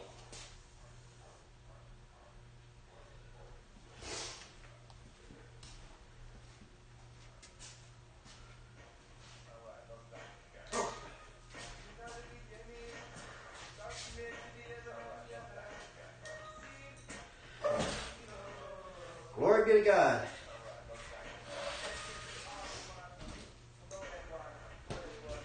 Blessings, blessings.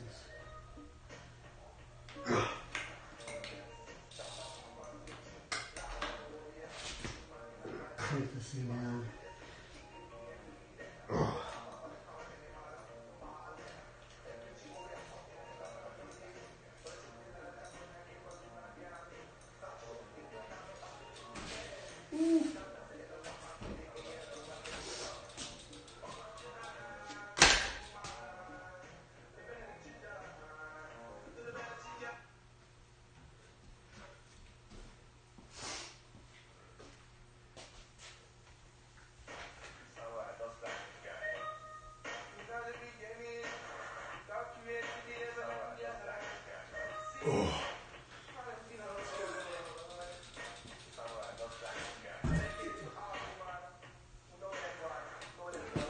Blessings, blessings.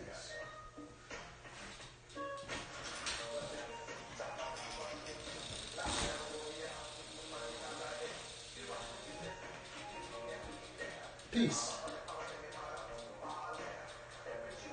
Oh gosh,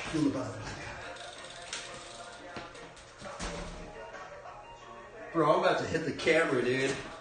I'm like so close to hitting that thing. It's gnarly.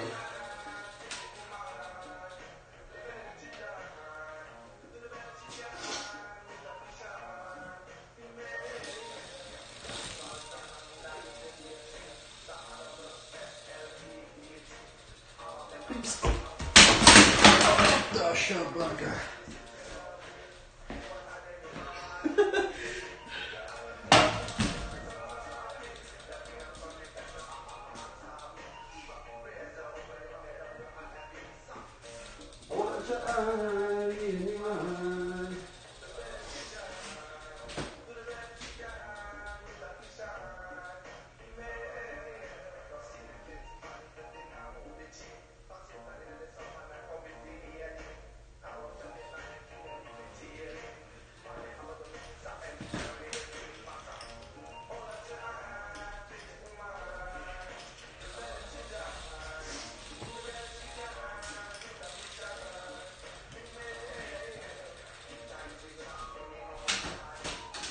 What the?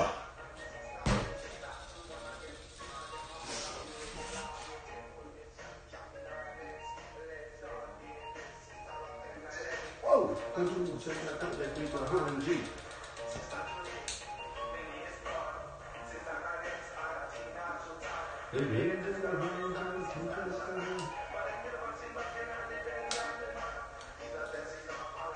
Shred the gnar, everybody.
Second line of the day.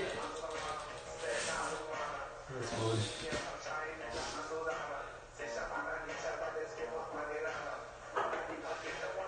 Oh, man. Lights are a trip, man.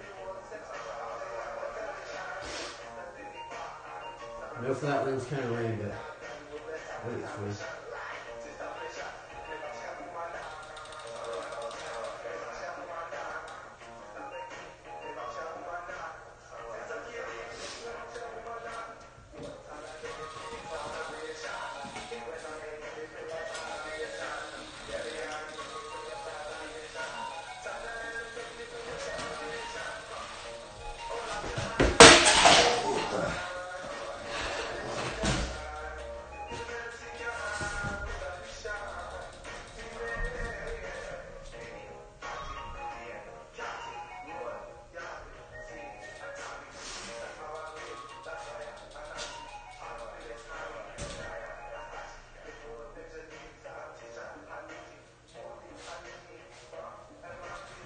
Hey.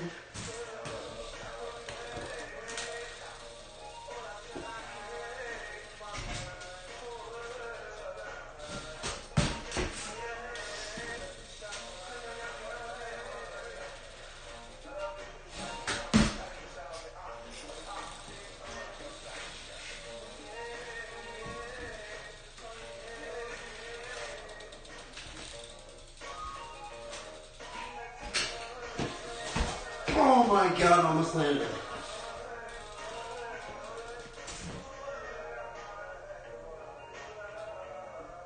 Dude, I was so close. We were so close to landing it, man. That was like the closest one all day.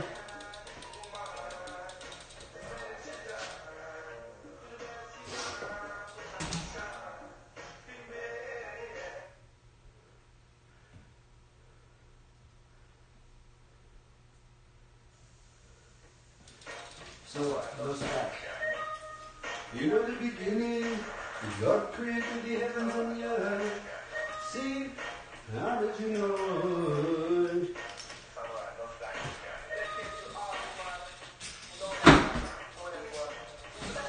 Ayapa.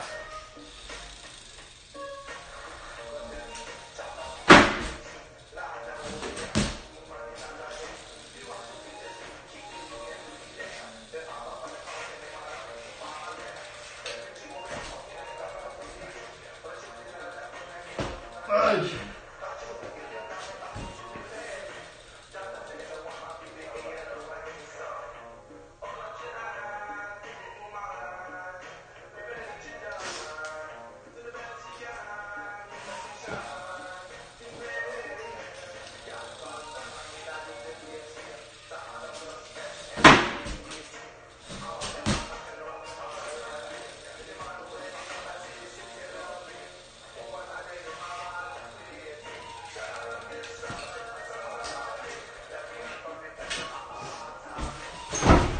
Oh my God, that was gnarly.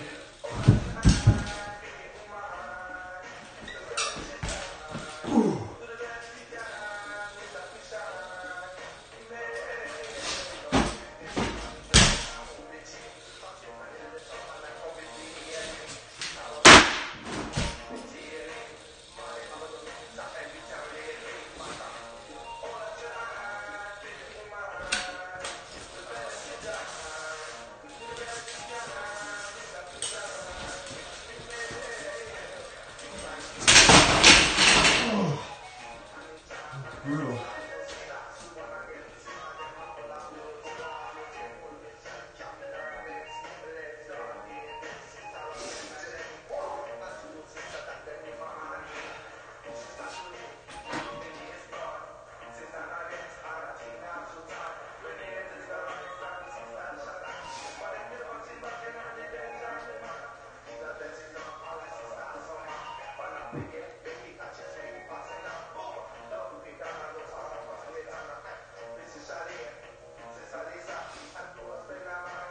Why can't I add another stream marker? Wait, did I go offline? No.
I'm tired.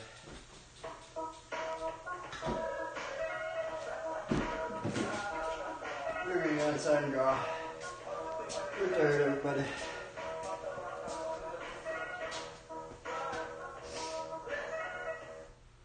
That was tiring. It's crazy. I freaking rode for like 2.5 hours. I don't land anything. It was only till the very end that we started landing anything.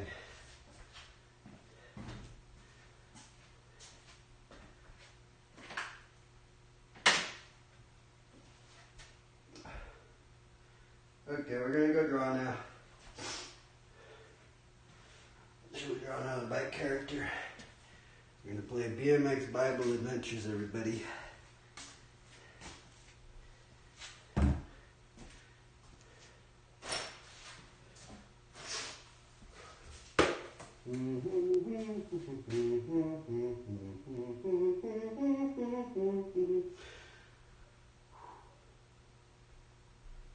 Let's do this. I might start. Let's see what it looks like without the lens.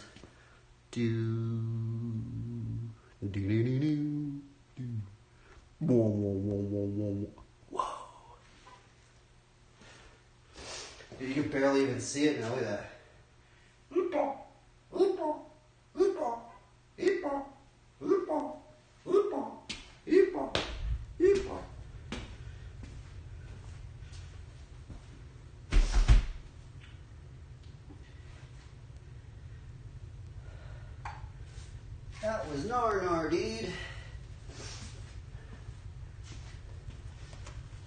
Good draw now, I guess.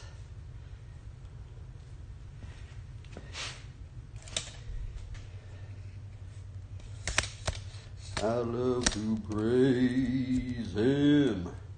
I love to praise his name. I love to praise him. I love to praise his name. I love to praise his holy name. For he's my rock, my shield.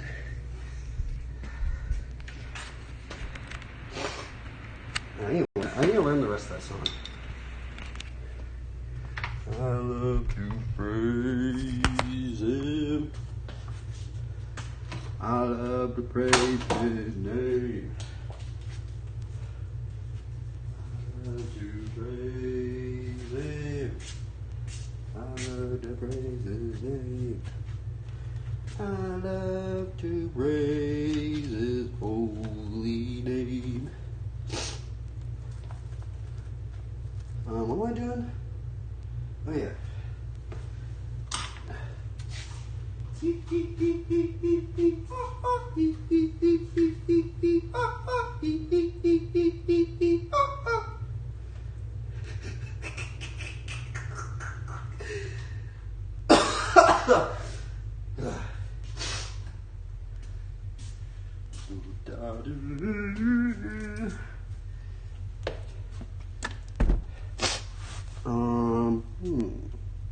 Maybe we'll draw a crystal.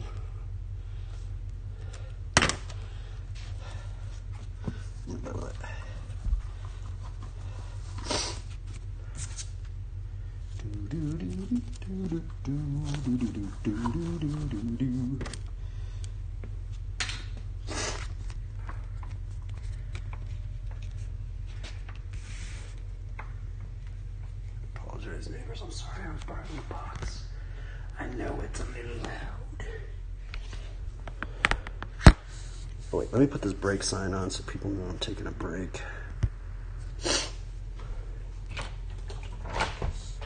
I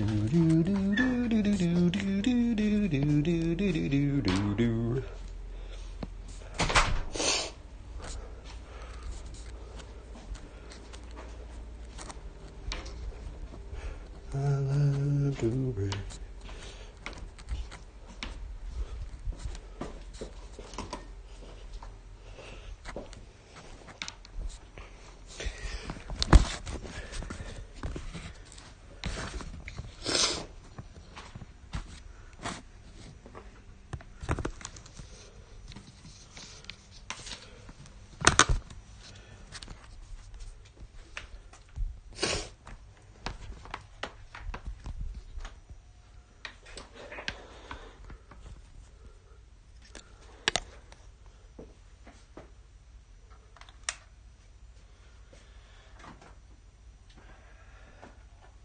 Wait, where's my break time?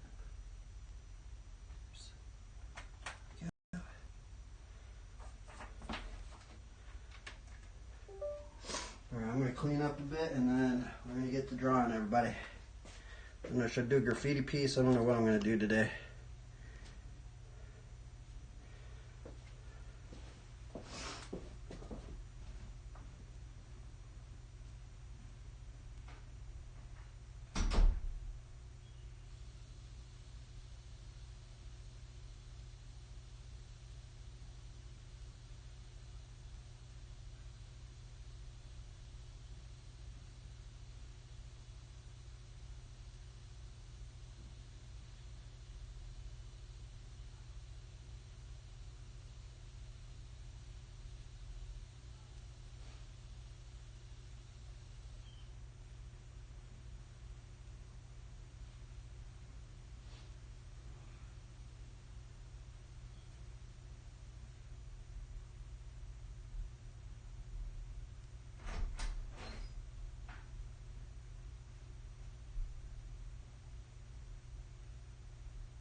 moly, I'm tired.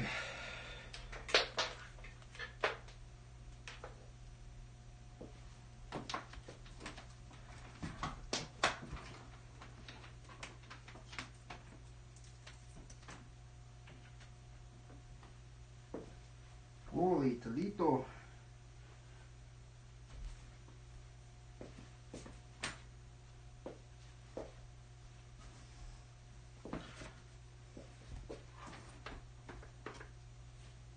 Oh, I wonder if my emotes work today. Let's see here. I added a bunch of emotes in here. Let's see if they work. Oh yeah, we can put it in there. Let's see if our emotes work. Whoa! What about this one?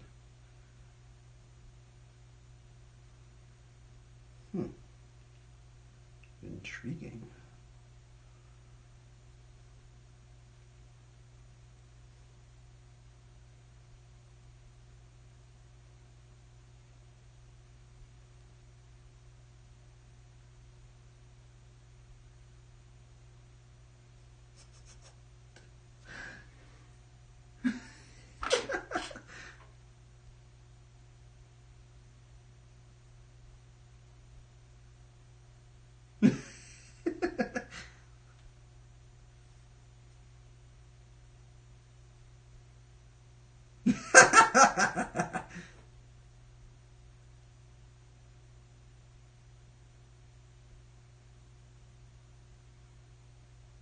Whoa, dude.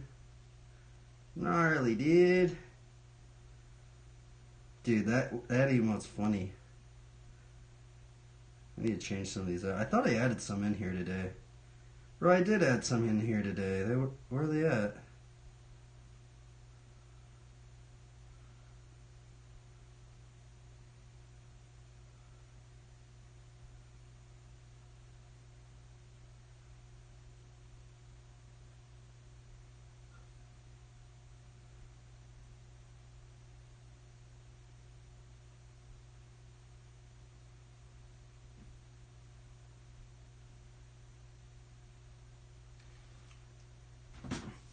By this, all people will know that you are my disciples if you have love for one another. Let us learn to love everybody.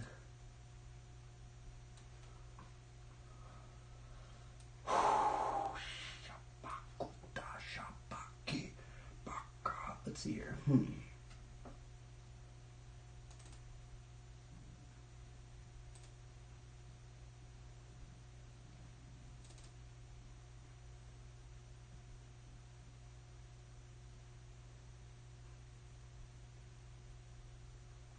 I kind of want to just keep doing bike characters, man.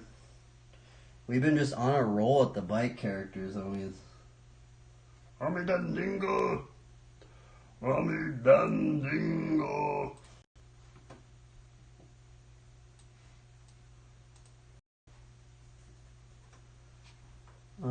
Dude, I don't like this new YouTube layout. Oh wait, never mind. I can't see the thing.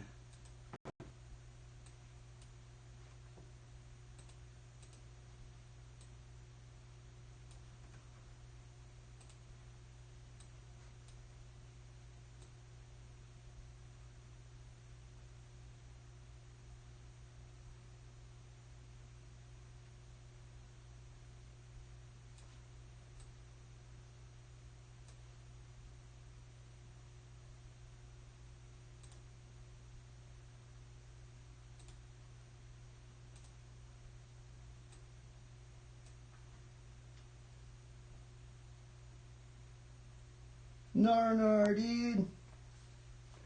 Narcore, dude.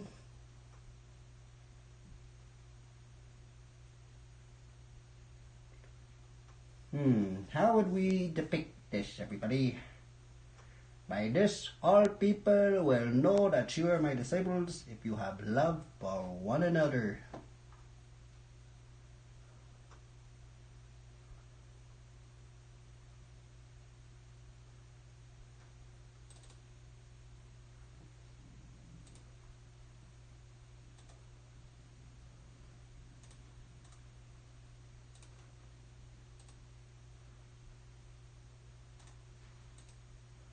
I think we're just gonna draw another character, man. Quite frankly, I think that's all we're finna gonna do.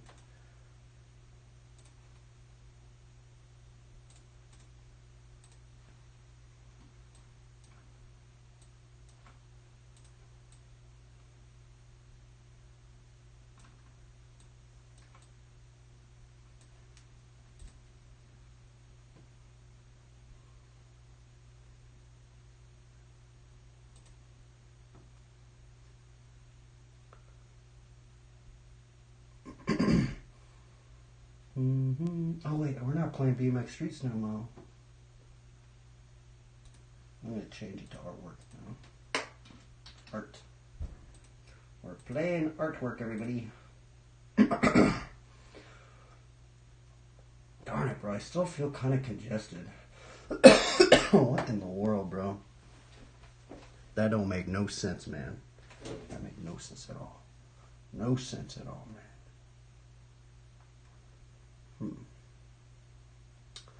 Let us see here. What sort of character shall we draw today? That is the question. We should draw a great character. This is the bike character we drew yesterday. The wilderness dreadlocked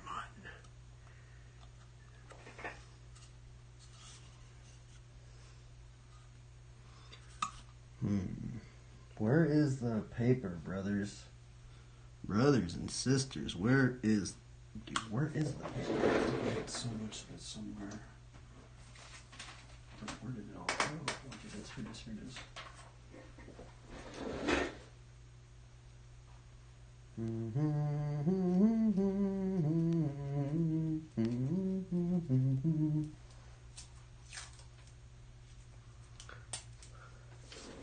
Should we just keep doing bike characters?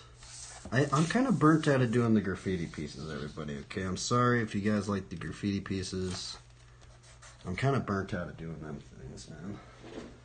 I feel like I think I'm gonna draw a bike character.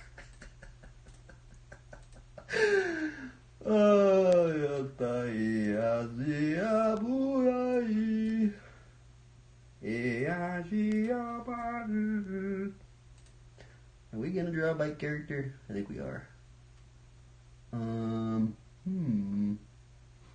Yeah. Let's do it. Let's send it, everybody. We're just gonna send it and just draw a bike character.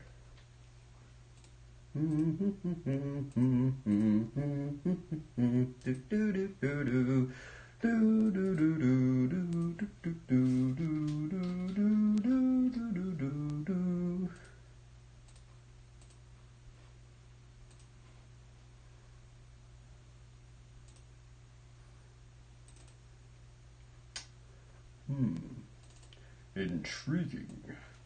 Interesting. What an interesting series of events we have here. Let us try to give glory to God in all that we do. Another day, another victory for the OG.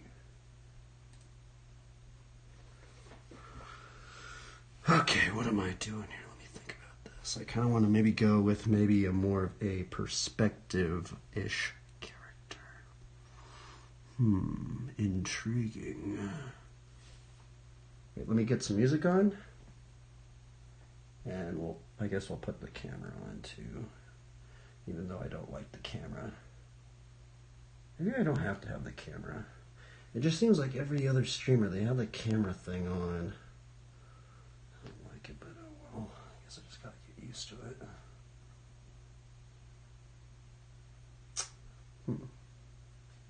What sort of music should we listen to? I kind of want to listen to a bit more Webbies.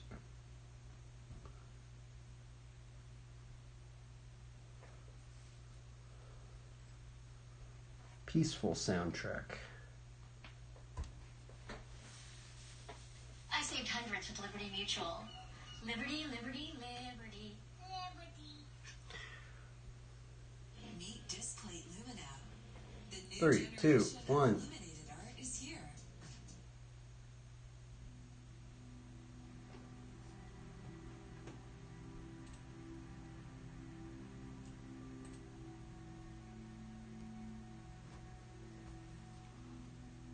Can we have that thing there?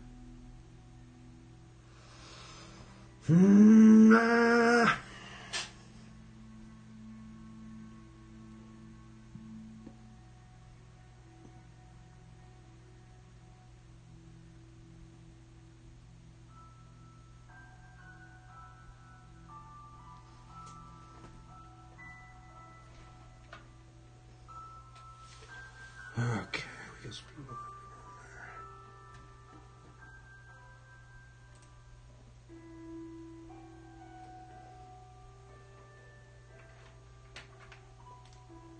Put some emotes in the chat.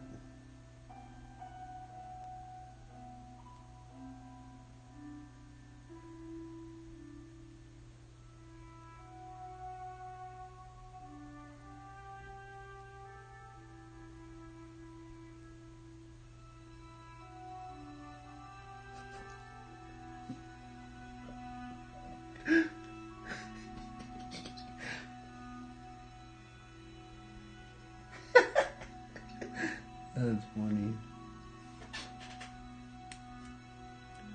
Alright, everybody. A little drop picture. Whether we eat or drink, let us do it for the glory of God, writes.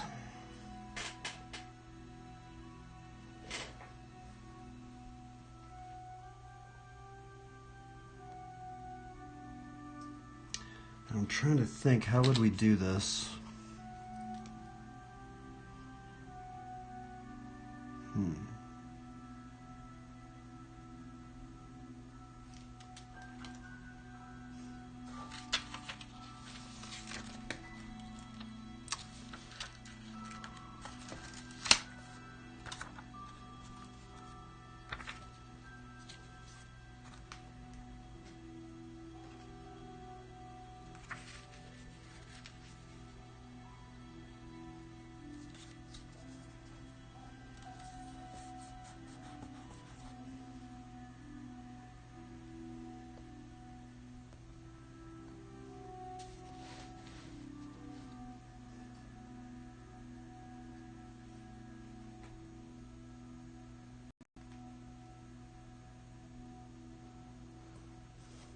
Put it on be like that. Alright, we're just gonna watch that and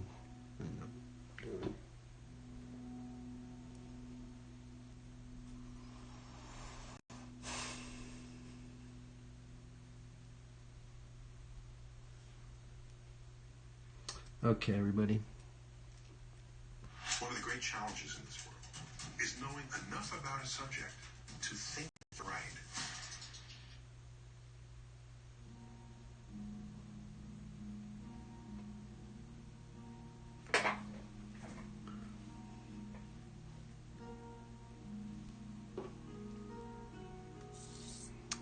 Let me think. Should we do a full character today? I think we should, right? Or should I just do something quick? Honestly, I've been having fun with the characters lately, so... I mean, we don't have to do a full-on, full character-ish thing, right?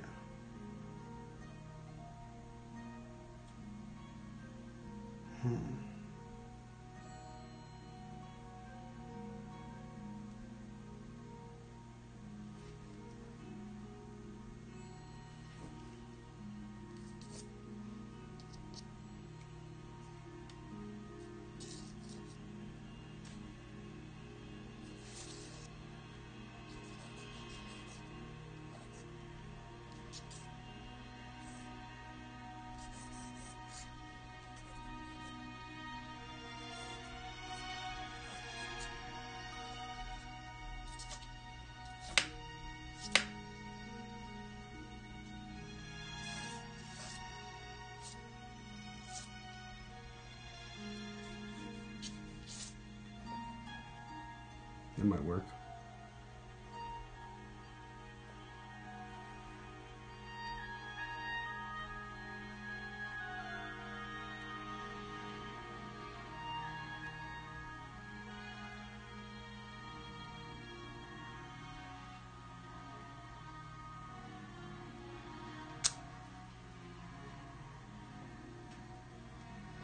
Trying to get like the proportions down.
We need to recalibrate it, but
Deadline is here. Snap your W-2 and file your taxes.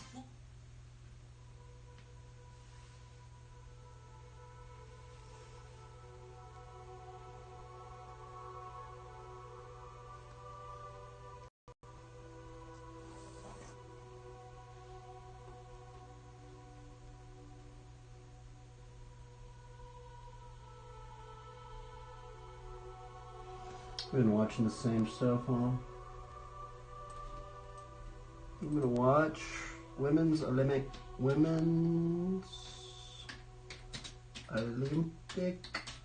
BMX.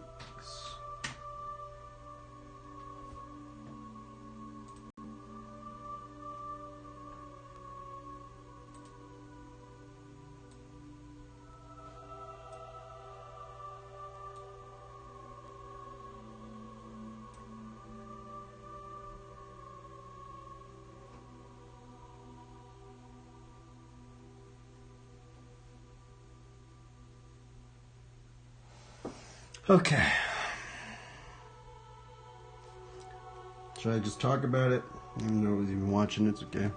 So we're trying to go into, and we're kind of like the character we did yesterday, we're trying to establish this figure plane on here. 1, 2, 3, 4, 5, 6, 7, 7.5. I think that should fit on there.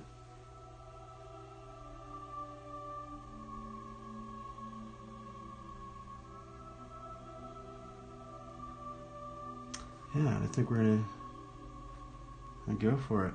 I guess we'll just kind of vaguely put in our 3 movable masses that we did yesterday. Or actually not even yesterday. I just basically do this with most of my characters.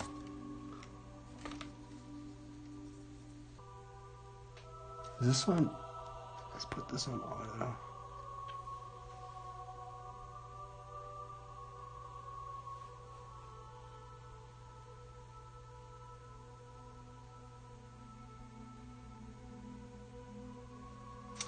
Okay.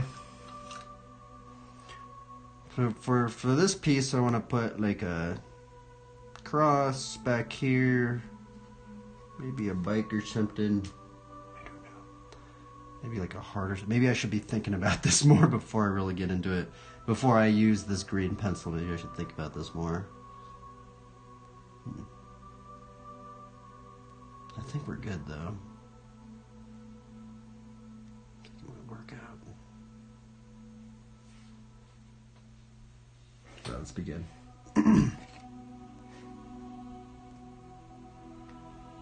So we have our line of action. Oh, these commercials are brutal.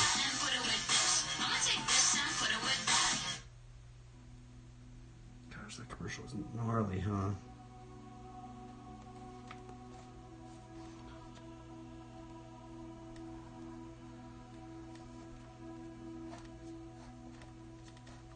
We have our 3 movable masses.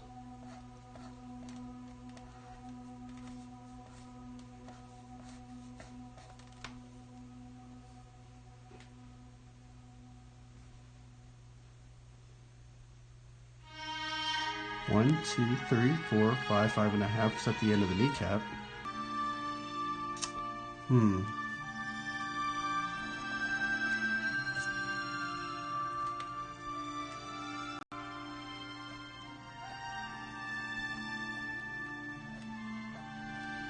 Once you kind of commit to something, you kind of have to just send it, which is kind of frustrating at times, but it also gets me to finish things, so. Alrighty, I think we have most of our geometry down. I actually should have done this arm off a bit, because look, if I make this, I need to get this proportion of this bike correct, actually, before I go into other stuff.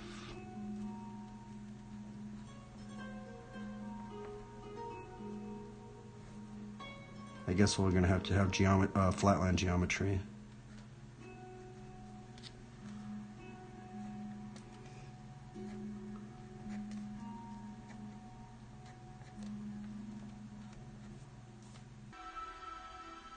Stay focused. I've never seen this, so I'm actually kind of curious. Wow, she got first place, dude. I feel like that Aussie chick should have gotten first. I'm gonna be honest. Dude, it's Paris, man. That chick used red for Colt, man. Where's Zara now?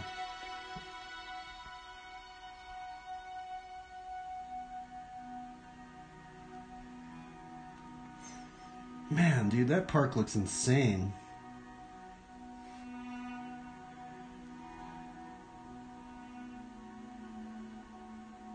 Dude, that looks so gnarly, bro. I want to see this chick's run. Let's see what she does. Watch it kind of too, but...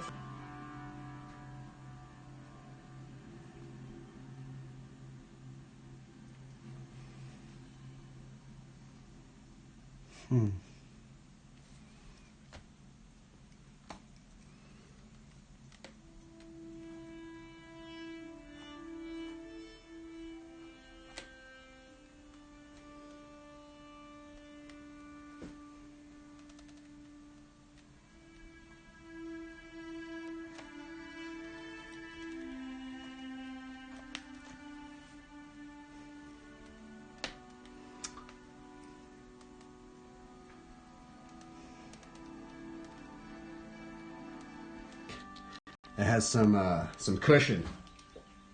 I don't know. I've been getting closer to those. I've been getting pretty I was practicing hitchhikers today, but I'm doing them from elbow glides.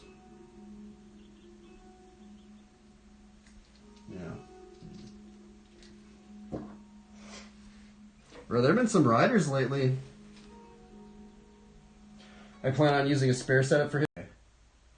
Switchfoot Circle K. He might help you with your double-footed tricks. I'm gonna look up, I think it's like Wrens, Hang, or Unbike.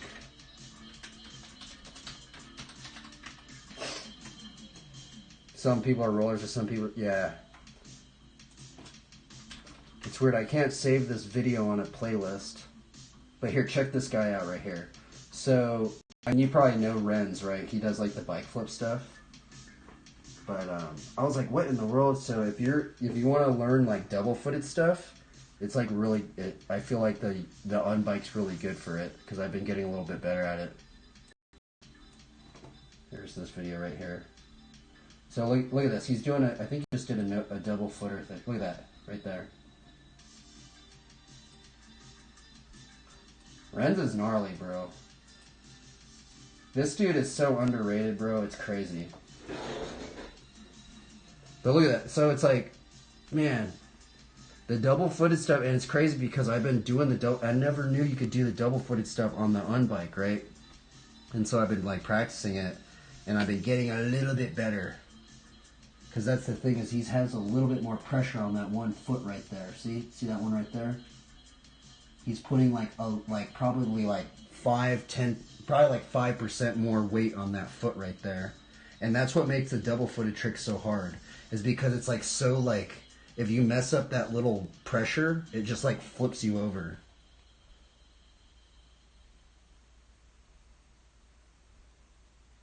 Yeah, the stuff you can also learn the hitchhiker, bro. There's not many video. I don't even think there's any videos on the YouTube. But if you put a shoestring and you measure out your top tube, or no, you measure out your top tube and then your wheel where you hold the wheel, and you put the shoestring not on the bar. You put the shoestring on the fork steer tube.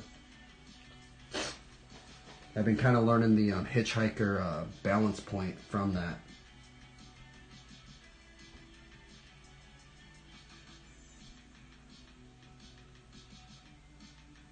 Yeah, dude, that's really gnarly. That stuff's really hard to do. He makes it look easy, but yeah, that stuff's just really, really hard.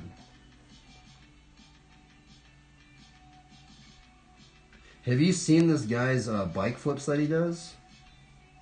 Man, this dude's really, really good at bike flips. That's actually another trick I've been trying to learn.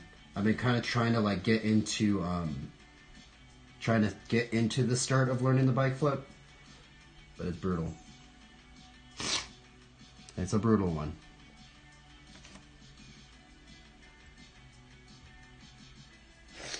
Yeah, this is the Filipino guy.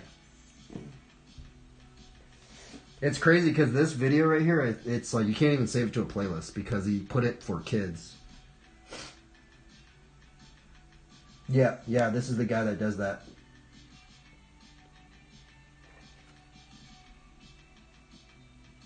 Okay, what am I doing here? I need a little hand thing.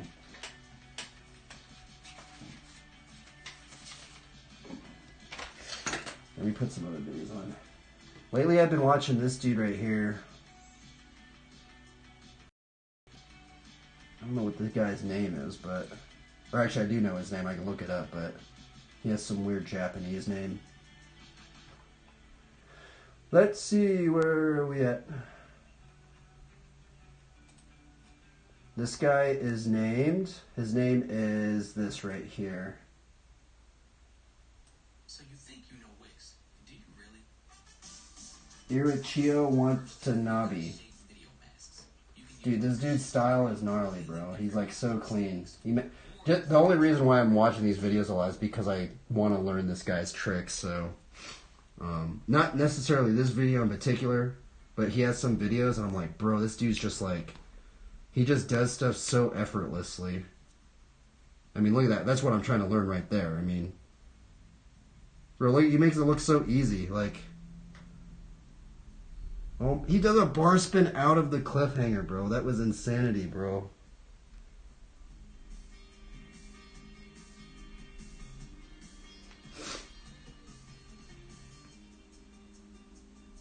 He's really good at double-footed tricks. I've been trying to get better at the double-footed tricks. But it's weird because he kind of rides kind of slow, so it's like, it's weird. Another dude I've been watching, Sam Folks, bro. You know Sam Folks, dude? That dude's gnarly, bro. That dude is gnarly, bro. Where is my hand thing? I don't have a hand thing right now. I'm just gonna make a new one. Have I rode with Dax? Yeah, dude. Actually, I met him at the Colorado thing.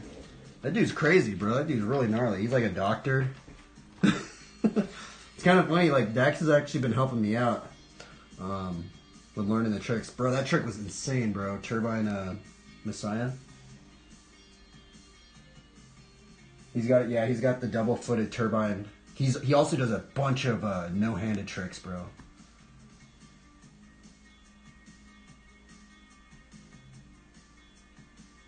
Yeah, the Sam Folks one. I really like Sam Folks, man. The other thing is, I think Dax is running some like titanium parts and stuff. His bike's pretty light. I think it is anyway. What am I doing here? Okay, that's what I was doing.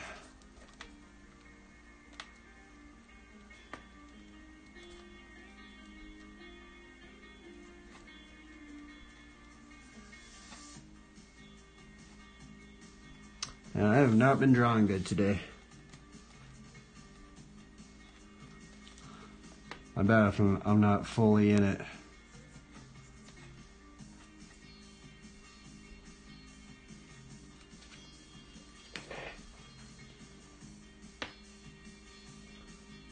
I watched Sam Folks ride in person.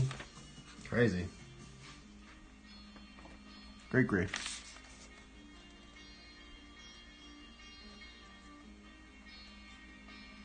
You still been doing the, I've been seeing you on a bit with your MTG streams. You still plan to go for that? It's kind of funny, dude. Most of my friends actually still play MTG.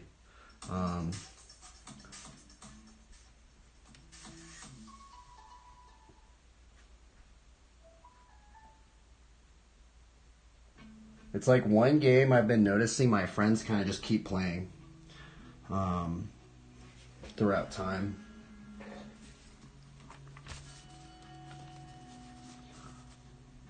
This bike's janky. I kind of want to restart this drawing, but I was going to put a cross back here. I kind of want to restart it and then just make it a little bit bigger, but I'm already too far into it.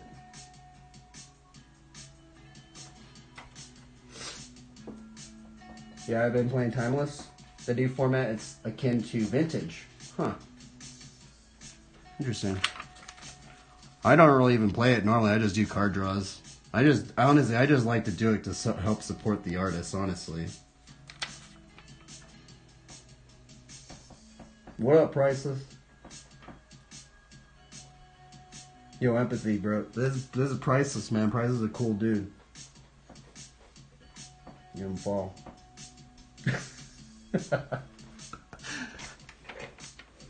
Priceless is actually one of the few BMX riders up in here on Twitch. He's one of the like 14 BMX riders on Twitch actually that I've personally met in terms of like on Twitch anyway.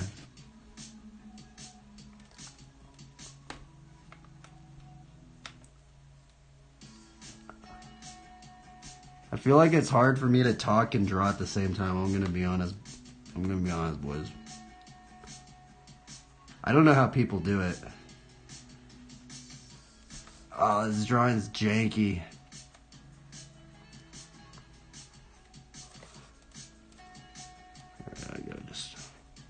It's too small.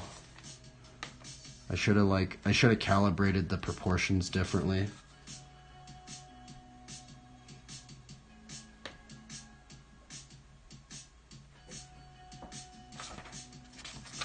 What are you up to, Priceless?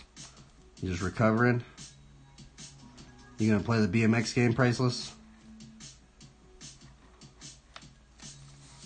There's a BMX game. I'm actually on the BMX segment right now. Anybody watching me, I'm drawing a BMX bike.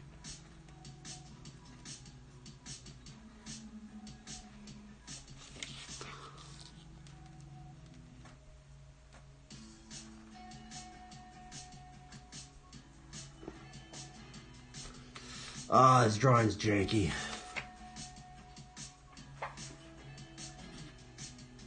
Playing Overwatch. What? And, does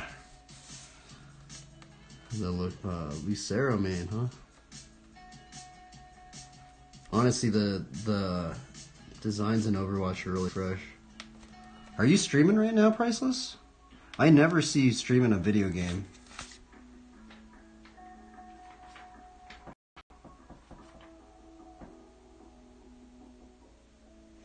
I know she's running. It almost looks like she's running that zero offset.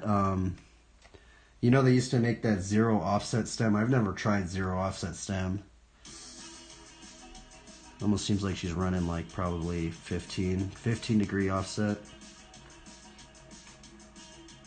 Yeah, computer's not strong enough. Well, that's one of the reasons why I don't stream video games, because I haven't really tried to attempt it, but I'm pretty sure it's gonna be janky. Because I used to. I used to stream WoW on my main desktop thing. But my computer ain't strong enough either, man.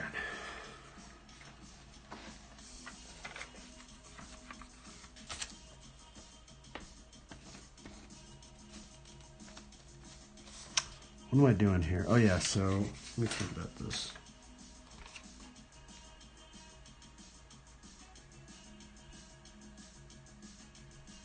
I can't stand the short offset stems. I haven't really, I mean, I tried it a little bit. They just look too weird for me, man. They look too weird for me, dude. But I am drawing one right now, so. Okay, this is going to be weird because she is, I'm going to actually make this a really small frame.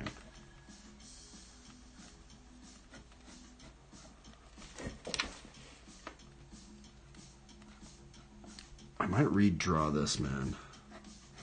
I don't know if this one's going on the thumbnail, everybody. I drew it too small.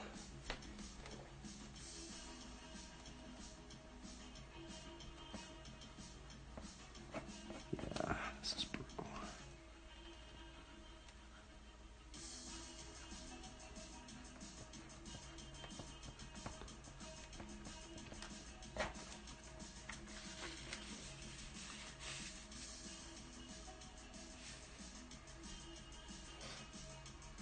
They make a difference for certain tricks.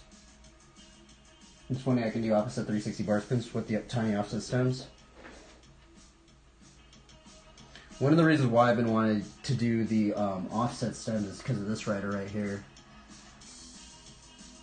Here, check this. I mean, I've already showed you this guy, but he runs a little stem.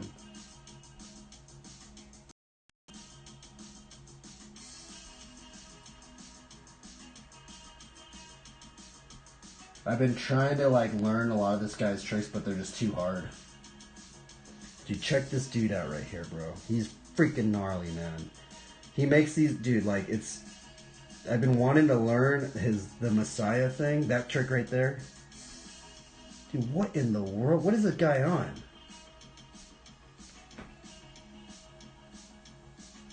I've sent this guy messages because he has an Instagram. He's running like 98 psi, I think, or 90 psi, something like that. He's also running the Aries tires, but he also, here's the weird thing about Luke, he changes his psi during the winter and the summer. So I think in the winter he goes down to like 80 psi. In the summertime he goes into like 90 psi or something like that. But what's crazy is this dude's like 30 years older than me. It's like, I know, check this dude out, Price. This dude's gnarly, bro. He's also just super ripped. I think he was like a Was he a personal trainer or something like that? I don't know. Or is that somebody else?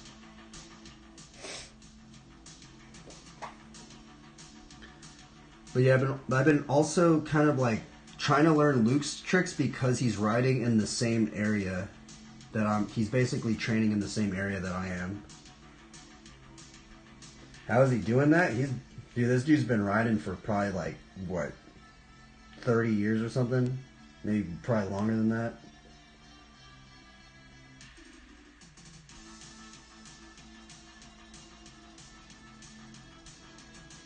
Yeah, but man, dude, Luke's crazy, bro. He's doing stuff I haven't even seen Japanese writers do. There's only like 2 or 3 people doing the Turbine Messiah that I've even seen. Yeah, Gabe, I've been seeing that dude pop up on YouTube.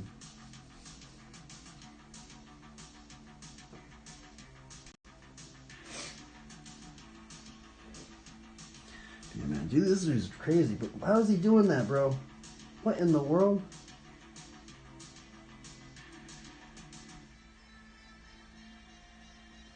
Yeah, these are pretty old videos. This is from... I don't know when this is from. I know it's pretty old, bro.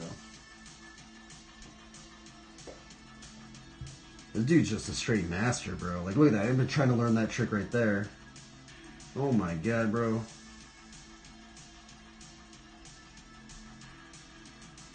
He makes it look like it's nothing, bro. Like, it's just like, it's so effortless for him. This dude's brutal, bro.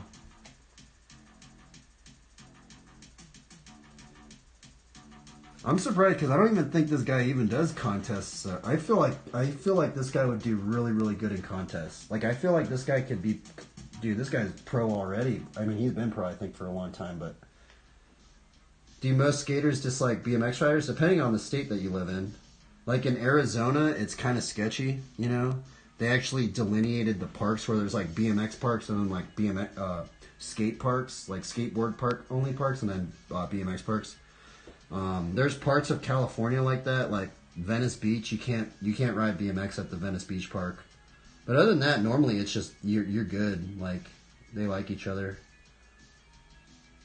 Bro, that guy, you look at that. What in the world is this guy on?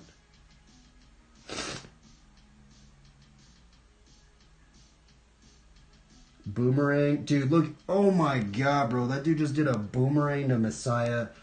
What in the world, bro? That was insanity right there, dude. Like, people don't even understand how hard that trick is. Like, that dude literally just did a boomerang to Messiah Turbine into a Turbine hitchhiker. That was crazy, bro. Oh my god, bro, that was insanity. What's crazy is these videos barely have any views. How many views does this have? This has like 300 views or something like that, bro. Isn't that crazy? Like, there's barely any views for this stuff right here.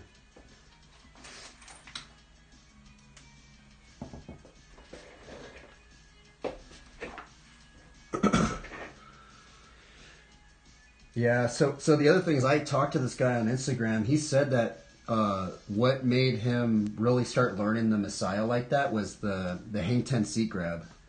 Can you do that trick, Empathy? I'm not good at. I like tried to do the hang 10 seat grab. It's just weird. I don't know. I can't do it.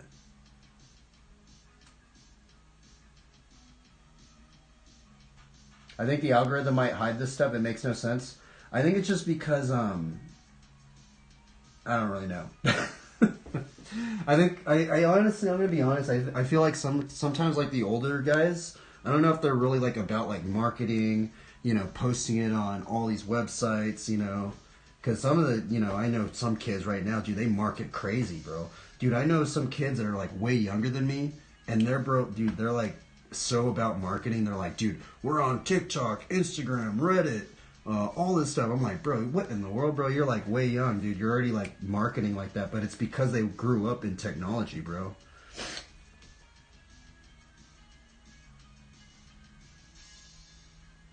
I can only do hang fives. The only reason I have a video over 100 views is because I commend on a... Okay, huh. Yeah, a lot of it's just kind of like, you just kind of have to just keep just posting, bro. You got to just see it as like a bunch of fishing reels and you're just throwing them out there. Who is this? This is Joel Schallhorn. I've also been trying to learn some of Joel's tricks as well, because this dude, like, he has some tricks in here where I was like, oh, dude, I'm going to learn it, right? And then I go and try and do it. It's freaking hard. I think he's pegless right there, too.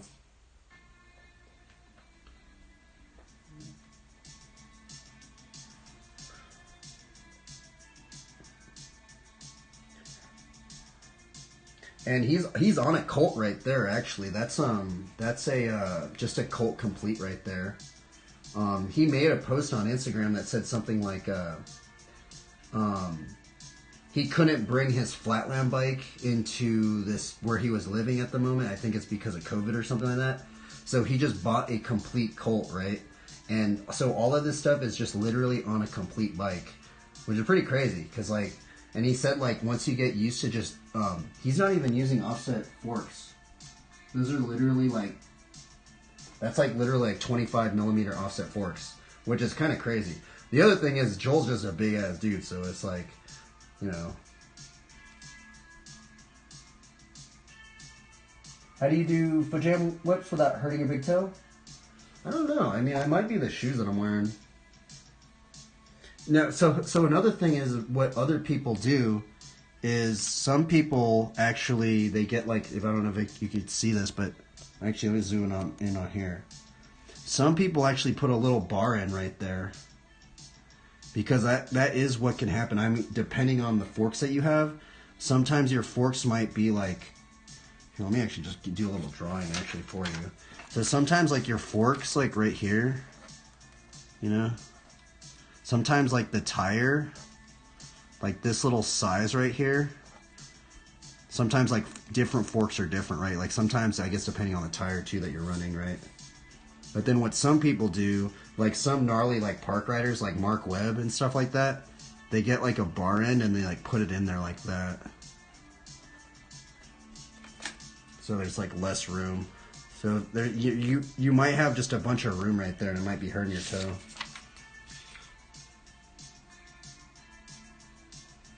The other thing you could do, you might just have to just, I haven't really thought about doing it, but you could just like get some shoes with like a steel toe or something.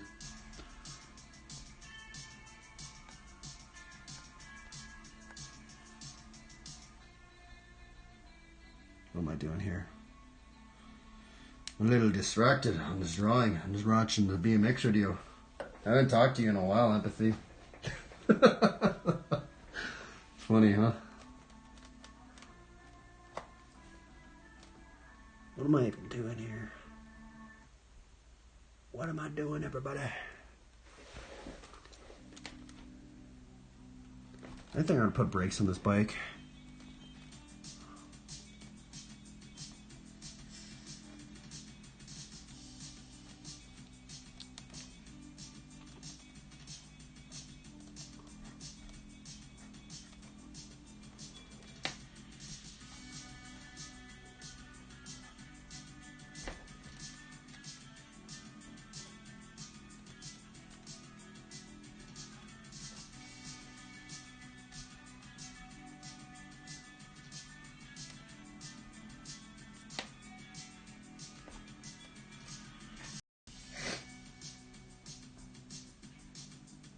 Except for foot jams, huh? I don't hurt my feet on foot jams. I don't know why. The other thing I like about the Joel right here is he does he's like mixing like flatland and street riding. Like look at that right there. That was gnarly.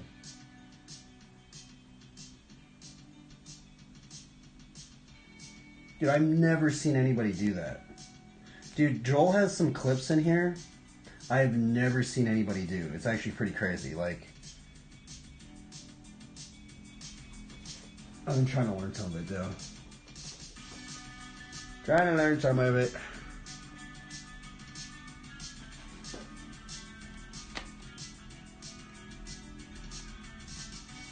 This bike's too small. This drawing's too small.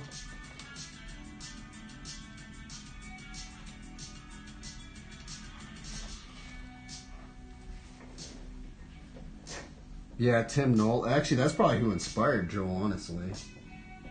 I like Tim Knoll's writing as well.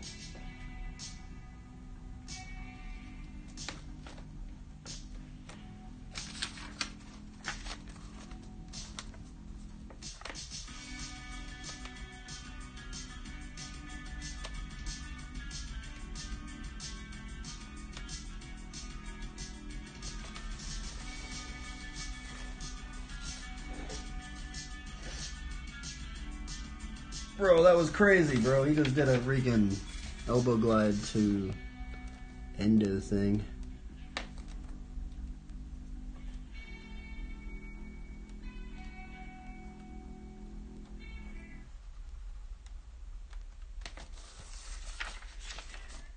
With eBay Authenticity Guarantee, it's checked by experts. Every stitch, tag, and logo. So you'll always... Is this on? That's not. That's on copyright. Let me put on another bit on here. What the hell is this?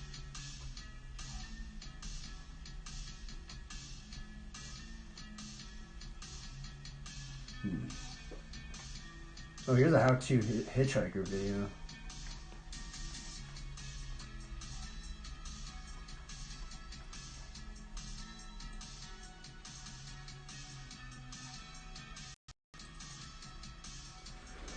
Let's see, what am I doing here?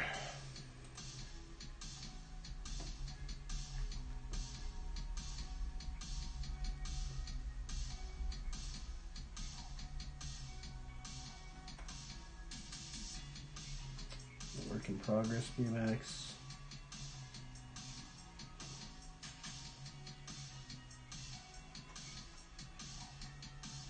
I've really been digging this video too. Have you seen this one of Trevor Meyer? The other thing is Trevor Meyer is a gnarly believer. He has this really obscure like Christian. He has like a ministry thing. I don't know if you knew that. He runs like some. I don't know if he's like working with a church or something, but he has like this weird podcast thing. If you type in like Trevor Meyer like Christian or something like that, there's some weird like 40-minute thing pops up, and I watched it. I was like, dang, I didn't know Trevor was a believer, and he's a gnarly believer actually. But what's crazy is Trevor won like 4 X Games back in the day, and then the other crazy thing is I looked his Instagram up. That dude is still riding, bro. Like this guy is still riding to this day. I'm like, what in the world, bro? I also really like his bike up in here. I mean, kind of wanting to do the white frame and then like teal pegs.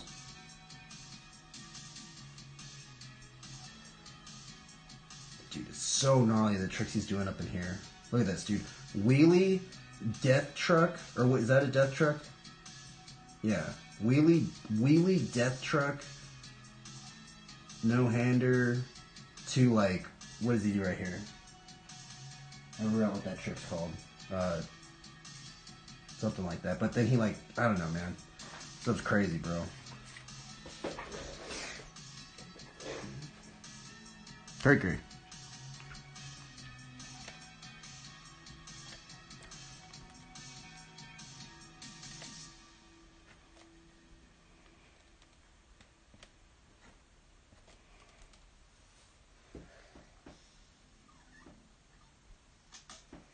Alex Jubilant, really? Huh.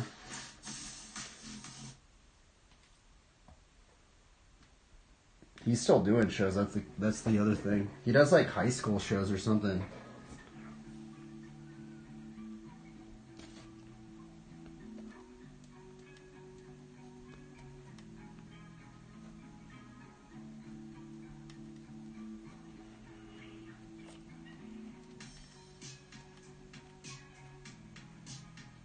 Oh, this drawing's weird. I ain't digging this drawing, but I'm already this far into it. I'm going to try and finish it, I guess.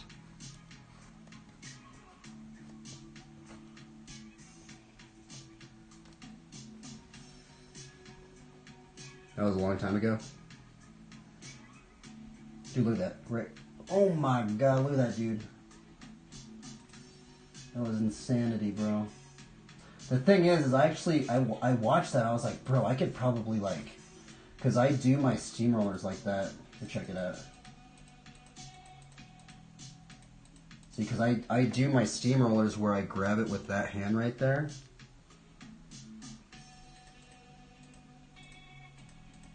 So he does. Okay, so he's doing a double foot one-handed steamroller.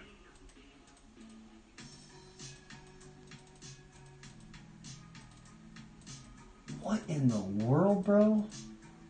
Bro, that trick's really, really rare, bro. Like, I feel like only a handful of people even do that trick, man. Because I don't see that trick done that much. Or maybe it is. I don't really know. I just feel like, yeah, you think that more people would do that trick because that trick is amazing. It's like a straight up steamroller bar spin or something like that. Kickflip. Marty Koopa has that trick?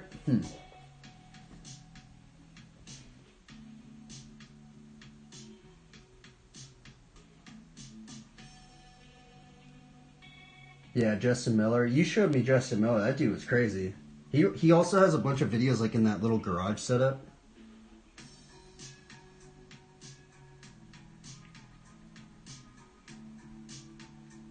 It's crazy because that dude, Trevor's running like what, a 20... I think he's running like a 21.75 frame or something like that. Or it might be a 22.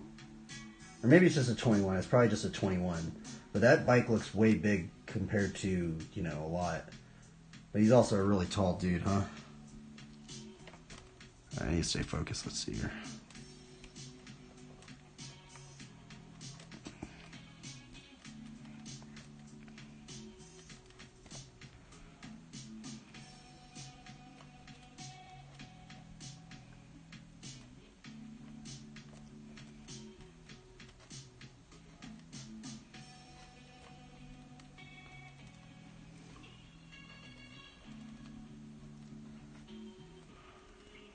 I don't think I'm going to put this drawing on the thumbnail, everybody.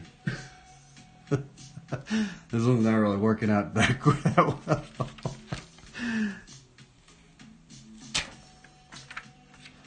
My other drawing, I have some drawings that turned out freaking gnarly, bro. Like, let me look at some other ones I got.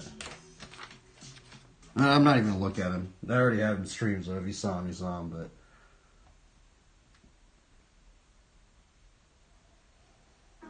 I honestly think Justin Miller is the best contest rider, huh? He does a lot of front wheel tricks, right? It honestly seems like... No, honestly, this might just be my opinion. It kind of feels like the judges are really about back wheel tricks lately. I don't know, that's what I think, but... Because when I was up at the Colorado Jam, it was like the last two riders, they basically just seemed like they were just back wheel guys. I don't know, are there just more combos on the back wheel? I don't really know, right? I honestly think front wheel is harder than back wheel, but... Oh, he's got back wheel too?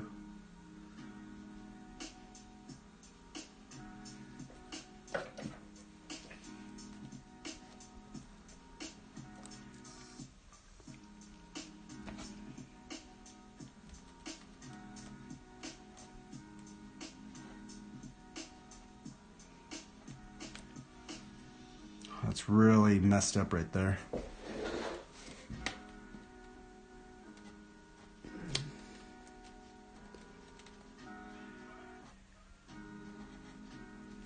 You ever get into brakes, dude? You know, there's actually a post on Global Flat that said that if you start running brakes when you start learning flatline, you can learn a lot of tricks a little bit faster. I don't know about that. That's what just somebody said on Global Flat. They were saying that sometimes, like, since, like, a lot of riders are, like, brakeless right now, because you know how brakeless tricks are harder than the brake tricks? It might be, like, making flatline a way more harder than it should be for, like, I guess beginners getting into it, right?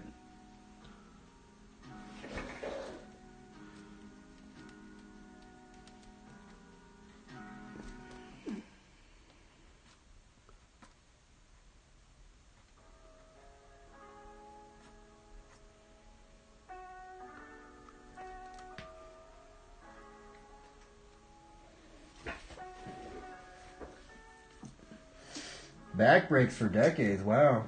I was not expecting you to say that. Because like everybody runs the front break, right? There is that one Japanese rider. I forgot his name, but he runs a back break. I don't know what that guy's name is, but he only runs a back break. He doesn't have a front break. When I was like, what in the world?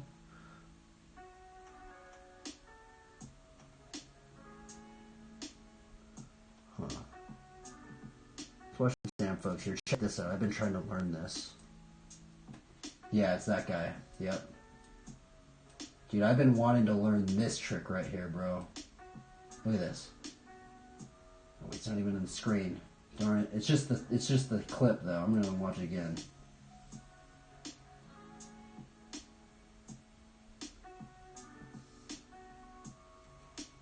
Right here. What in the world, bro? I'm pretty sure this dude's a really gnarly believer too. He hasn't really overtly said he's a believer, but I didn't know that Sam Folks is the one that created Zion Bikes, and Zion is like a really like big thing for. Wait, I've never even seen this. What is this? Zion's a really big thing in the Bible.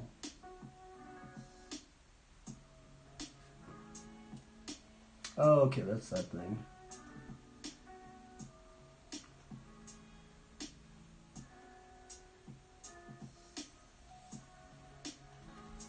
Oh, here's another writer I've been really into lately too.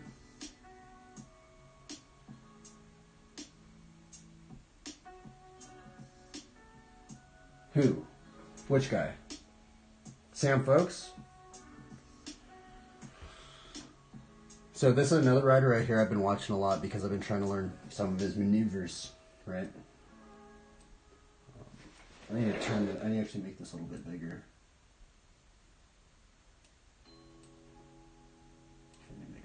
A lot bigger. Now, one of the reasons why I actually really like this video is because of the background. The background of this video, and also he's riding to a Pink Floyd song, and it's just rad. Really short bars and a really short setup. Yeah, and it's crazy, man. It's like weird, like. Because he's like the only one I see doing the stalling the cliffhanger. And this is Michael, what's this guy's name? Michael Steingraber. This is a really old video. But I just like the vibe of this video, but I also just like the writing in this one because it's just very solid. It's actually kind of crazy. I kind of like, I don't know if it's just me, but I actually kind of like some of the older writers, the older videos. Because I think their bikes were just so heavy that like it kind of made their riding a lot more solid looking. Because if you see a lot of new flatland videos, it seems very twitchy, right? And I think it's because they're running these really light bikes. Whereas like this bike right here is probably what, like 35 pounds right here? Because this is an old Dragonfly. But everything's just super solid.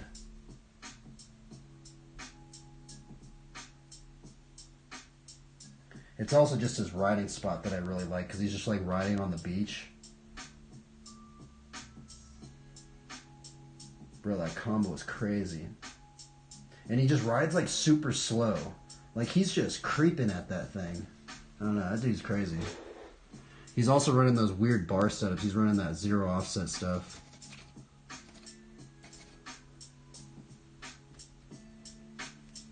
What am I doing here? I keep saying that. I'm just watching BMX videos, but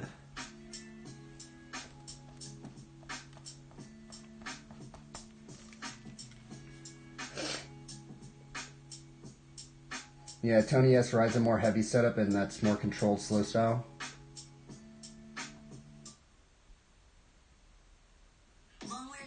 With the dropouts, you think? It's kind of, it's actually weird that you say that because I don't know if he's running.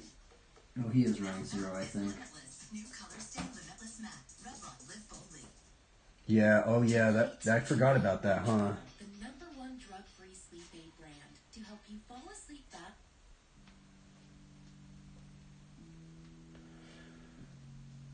Yeah, it's kind of funny. I showed this video to Ryan Russell, And I guess there was a trick that Ryan's trying to do, breakless, that he does in this video. He's like, what in the world? That dude's doing that trick? Isn't that funny? Like, he's like, what in the world? Because this video is really old.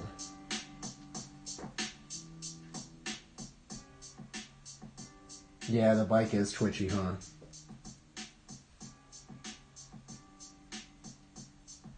Yeah, dude, this style is rad. I think it's just the video itself. I mean, imagine having that spot just being just a freaking, just right next to the ocean like that, bro. Ah, dude, it's so rad. But the music just goes really good with this. I wish I could listen to the actual music for this song, but it's not copyright. I guess I could listen to it, but it's going to silence my stream.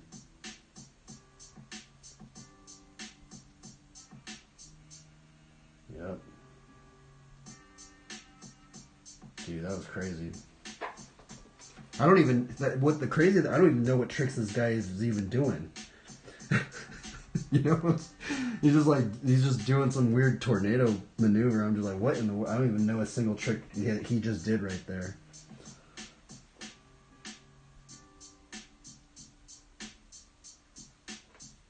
Okay, I need to draw this thing out. I think that's an elephant glide, right? Elephant glide to what, half packer?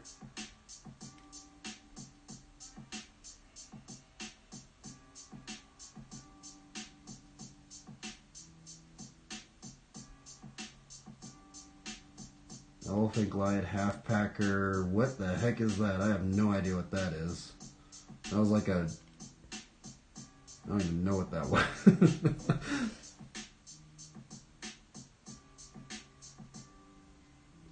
Carl Cruiser, Hitchhiker, I don't know what that was, but to Steamroller, to Side Glide Scuff, or Half Packer Scuff, to somehow he went into a Switchfoot Circle K, into an Elephant Glide. What in the world, bro? What is this dude on? I only knew like 5 of the tricks that he did. He did like 5 other tricks in that thing. That dude's gnarly. So Moya Flat actually showed me this guy over here. Shout out to Moya Flat. He's the only other flat rider on here. I never even knew who this guy was, honestly, but I guess Moya Flat was watching this dude, so I was like, huh, interesting. You know, Moya Flat's watching somebody, you know, it's probably pretty brutal. Because that dude's like a pro, right? Like a Spanish pro guy.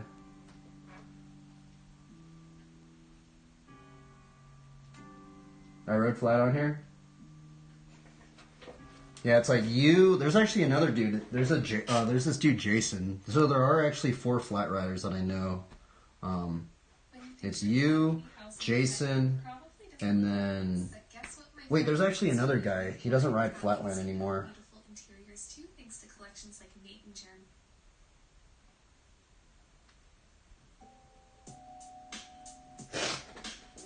I'm just watching BMX dude. It's just funny. I need to draw though.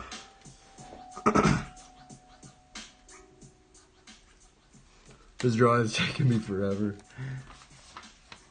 It's all good. We're just chilling out, man. Not like I have to draw this.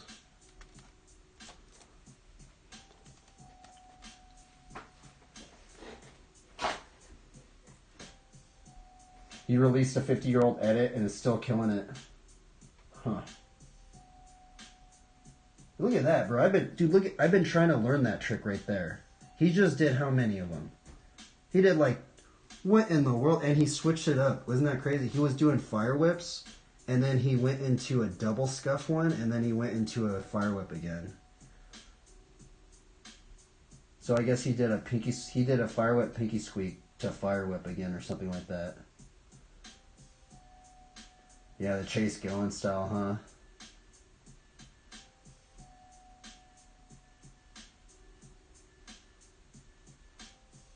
Ooh.